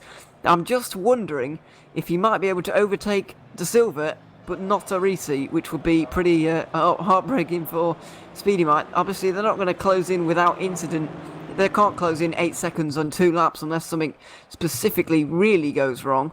But I think Luckenberg might lap some of these GT3s, but not others, and that could cause problems when they come to the end of the race and they find that there's actually nobody else left to chase down, because Burke has overtaken some of them and not others, which could be a problem for the likes of James Johnson and Roy de Munich and Marcus Rekus, Mantus Rekus, excuse me.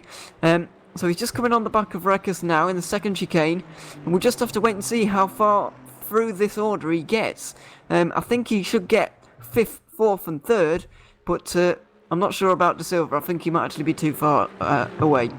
Yeah, De Silva's probably a bit too far, as Piccolo has to make a pit stop with only 1 lap to go. He was 1 lap too short, and he is 8th in class at the moment, and he's actually going to lose a position here to Linus Lundvall as well, and maybe even Matt Strand. So that's splashing that, or actually, is this a drive-through?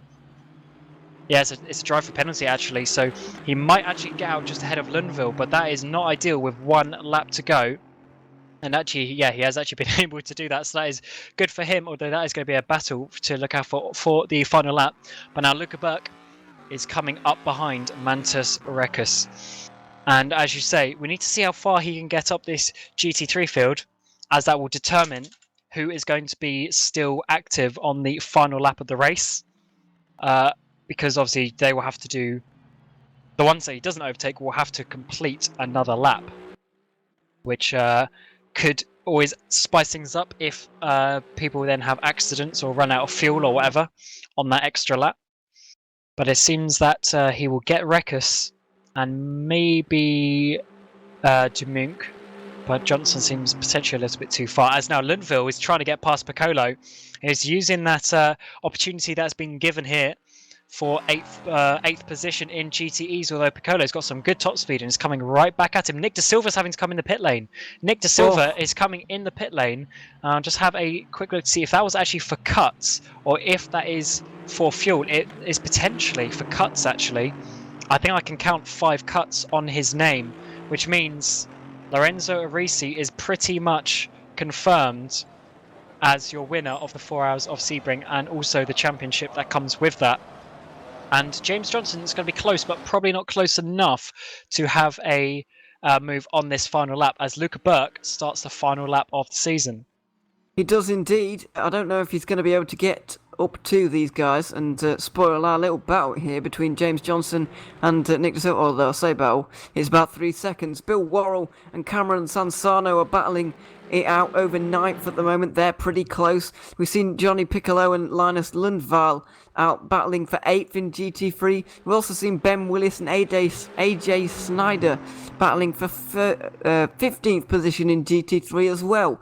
So it's been a crazy final couple of laps, and Lundvall and Piccolo are also still battling over that position there.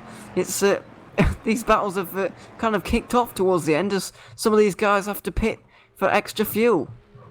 Yeah, Piccolo is not giving this one up. He's defending very hard from Linville, but Linville has seen the opportunity for an extra position here, which always gets some nice extra points in a championship. And I think he's actually managed to make this one work as he comes down towards the little kink before Indianapolis corner. And that is it. Time is up. We have hit 0 seconds. This is the final lap of this season here in the Virtual Le Mans Cup, the first season of the Virtual Le Mans Cup. It was the VLMS Virtual Le Mans series in the past, which had the P2s and the GTEs.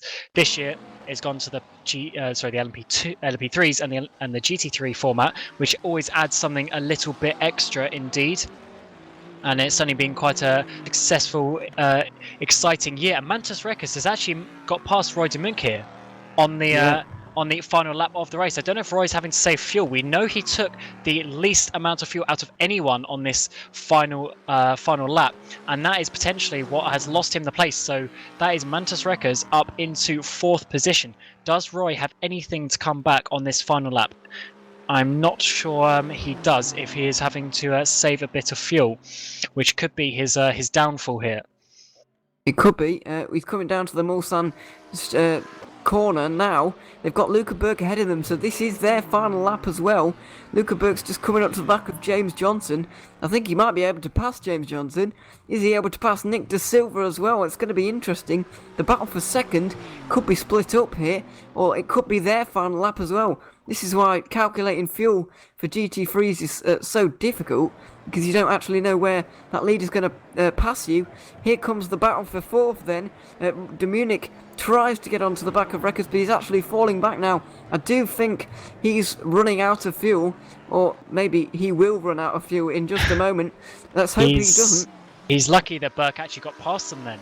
Because if Burke didn't get past them, then they would also have to do an extra lap. But Burke is coming up to James Johnson, who unfortunately in the number 62 will not be taking the title here today. Looks like that's going to be going the way of Lorenzo Arisi, but the title looks like it will be going the way of Luca Burke, who will be winning those €200 for the title, but also the entry into the VEC 24 Hours of Le Mans in 6 weeks' time if they take up the offer for that. But the number 5 only has a couple of corners left here to take victory in the race, but also the championship for the first season of the Virtual Le Mans Cup. Yeah, indeed. So he's coming into the final couple of Ford chicanes now. It's going to be the 4 Hours of Le Mans win and the championship here for Luca Burke. Well, an amazing season, consistent season. Hasn't necessarily been the fastest at every race, but it is all about getting to the end of all of them, which is what he did. And after 4 hours and 4 minutes, 37 seconds, 0.410, he takes victory here in Le Mans, and a very good job indeed. Lorenzo De Chutis will get 2nd place, as Matt Richards could not make it count. As he comes around the final corner now there, Lorenzo De Chutis 2nd place in Le Mans, 4 Hours Le Mans, very good job from him. And the Drive Game C entry then, Matt Richards on Zancho's first ever prototype entry ever has managed to get a podium from Simon Marshall, who's actually quite a few seconds back. And it must be noted that the top 2 in the GT3s are still going. Lorenzo Arisi and Nick De Silva are still going out there, but Mantis Rekas, James Johnson gets 3rd place in the GT3s, followed by Mantis Rekas and Roy DeMunk, who could not make that final lap as they got overtaken. But there's still quite a few minutes of racing here, such is the way with the long lap. But Simon Marshall now is coming up for 4th place here in the LMP3 category. He's had a good last few races, hasn't he? He had a good result in Sebring, getting a podium, had a good result last time out in VIR before getting the disqualification, unfortunately, after the race. But he will come through to take 4th position here in the LMP3s. Not a bad job for him indeed. Very consistent, as he has been for most of the season. As with David Junt, who is now coming around the last couple of corners for another good result. And I believe that might get him 4th in the championship as well with that result. As we've also had Olivier Fortin get what would that be, 6th position for Zancho as well. As we now have Greg Hall coming to the finish in the Speedy Mite number 48 car. Loads of Speedy Mite cars in the VLMC. As he comes across the line in 6th position. And Lorenzo Risi is only coming up Indianapolis. Such is the the long lap here and where he was compared to the leader. So it's a long time to wait for him. Let's hope he has enough fuel and does not get pipped by Nick Silva because of that. But I would hope that by now he has learnt how much fuel to take. Extrana gets, I believe that's 7th position in the GT3s. Luneville will get ahead of Piccolo for 8th position, although Piccolo is actually being hassled here by Matt Strand as we come for the final couple of corners here at the VLMC, and this position for what I believe is 9th and 10th is not over yet as they come to the final 2 chicanes. They're absolutely side by side, these 2 cars. Both Aston Martins, and Piccolo goes around after some contact. Will Matt Strand wait up for that? Will he take position? Looks like he's going to take position, but I do believe that might have been potentially Piccolo's fault. We'll have to see if anything comes there after the race. But Linville takes 8th, Matt Strand in 9th, Piccolo in 10th place for the GTEs.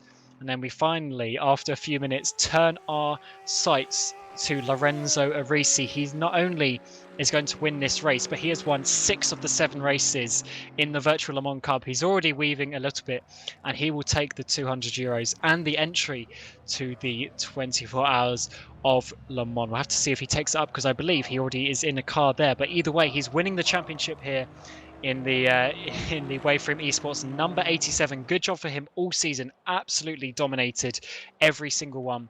And Nick De Silva couldn't quite get it. At least for the 4 hours Le Mans today, but he's going to get a photo finish with his teammate, it seems, which is nice to see. Speedy Mike having loads of entries here, filling out the grid. We still managed to get 44 cars here in Le Mans, and good to see a nice photo finish here from the 2 Speedy Mike teammates as they come across to finish the season. And I believe that is almost every single car, as Afiat has run out of fuel on the last lap. So that is every car who we have here to finish the season, as Matt Richards here gets a nice little 3-car line with the Zancho ones. And Luca Burke, are you there? Yes, Yes. hello. So we now have Luca Burke, the LMP3 champion for the Virtual Le Mans Cup, joining us here. So congratulations. You didn't necessarily have the best pace all season, but you were so consistent and you were there when other people made mistakes, and that is what you have to do to win a championship. So first of all, congratulations, and second of all, how was that season? Did you enjoy that? Oh, if I said I enjoyed it, it would be an understatement. It was absolutely awesome. I didn't expect it to go this well, if I'm completely honest. But yeah, I mean, I'm more than happy with the result. Even today, like, I didn't really have the pace, but I just played it smart and tried to take it easy the whole race, and yeah, it paid off. Yeah, you certainly played it smart. That has to be said. Unfortunately, for instance, like Smeglo got a bit unlucky, and so did Rick and Monsters a DNF. But you were just absolutely there, and you got the strategy pretty perfect as well. So yeah, you did a very good job today, and maybe you want to have some words for the Speedy Mike team as well, because you had a really good, all of you, to be honest, had a really good go at the championship this year. Yeah, we really did. Unfortunately, the other cars, well, weren't the most lucky, to say the least.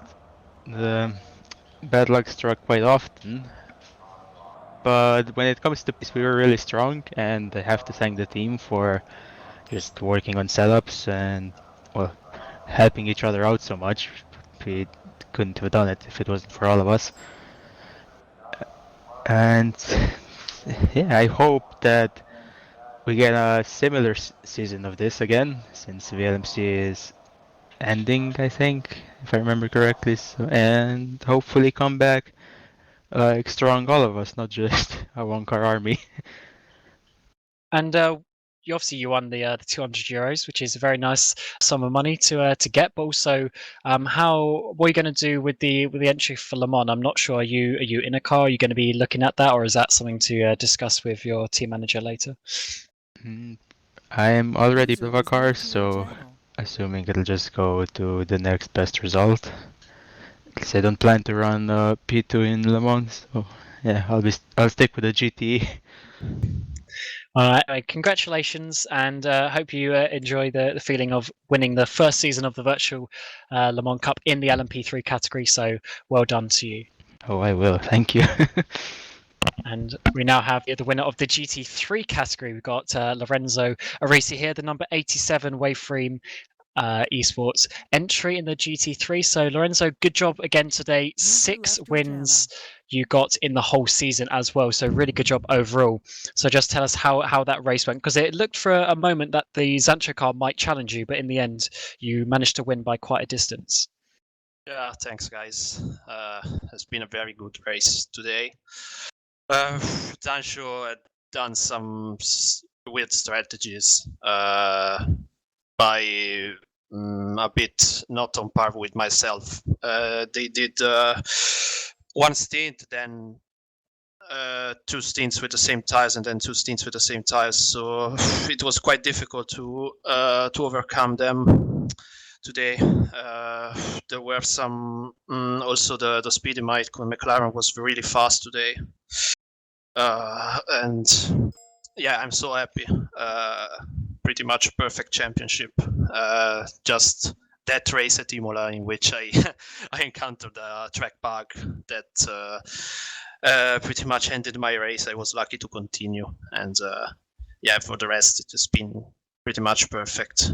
I would like to thank all my team for the support I had in all races, supporting me, and yeah, congrats also to Zancho. Well, it was especially James Johnson, who did a great job in every single race, pushing me to the limit every single time. Yeah, you two had a really good battle, but you certainly had the edge. And how was it today? Because obviously you had to do 4 hours, and you did that by yourself. So was that getting a bit tiring, or are you used to doing 4-hour stints? I'm quite used to do these kind of stints. It was the last half an hour was never ending, considering the gap I had over the speedy might, and especially to Zancho. So that was the main issue, keeping focused and still managing to win. Yeah, well, congratulations to you. You win or at least your team wins the 200 euros, and also you get the entry to Le Mans. Although you are in a car, so I assume you're going to pass that down. But either way, congratulations for this season. Absolutely amazing job, and hopefully you can come back next year and maybe win all 7 races. Thanks, guys. Cheers, thank you. Well, Ewan, that has been the 4 hours of Le Mans. And that has been the first season of the Virtual Le Mans Cup. And what a season it has been. Obviously, there's quite a few drivers, such as Arisi, who had stand-up performances all the way through, but it's still a very competitive season. Yeah, we've had a lot of fun here. It's been great. I've enjoyed it very much. It's been fun to cover. It's been fun to watch, fun to commentate on, fun to well, in all ways really. Hopefully we do return for another season. It's been an interesting dynamic, the LMP3s and the GT3s, which I'll admit I haven't seen much of in R-Factor 2, but seeing the GT3s, they're good cars, I like them. It's good to have the old manufacturer battle as well. That was interesting, but the championship battles didn't quite materialise the way we thought they would today, unfortunately. But the battles for the overall race win were absolutely fascinating. The strategy was pretty much, well, it was unbelievable, really. It was great to watch. Thoroughly enjoyed it, and I hope everyone watching enjoyed it, because I certainly did. And yes, so for everyone watching, we will see you next for the 24 hours of Le Mans for the Virtual Endurance Championship. That is in 6 weeks' time, and that is the 6th of June. So we will see you then. The 30th of May is the qualifying, so 1 week before. But apart from that, we will wish you a very warm goodbye. And until the 24 hours of Le Mans, we will see you soon.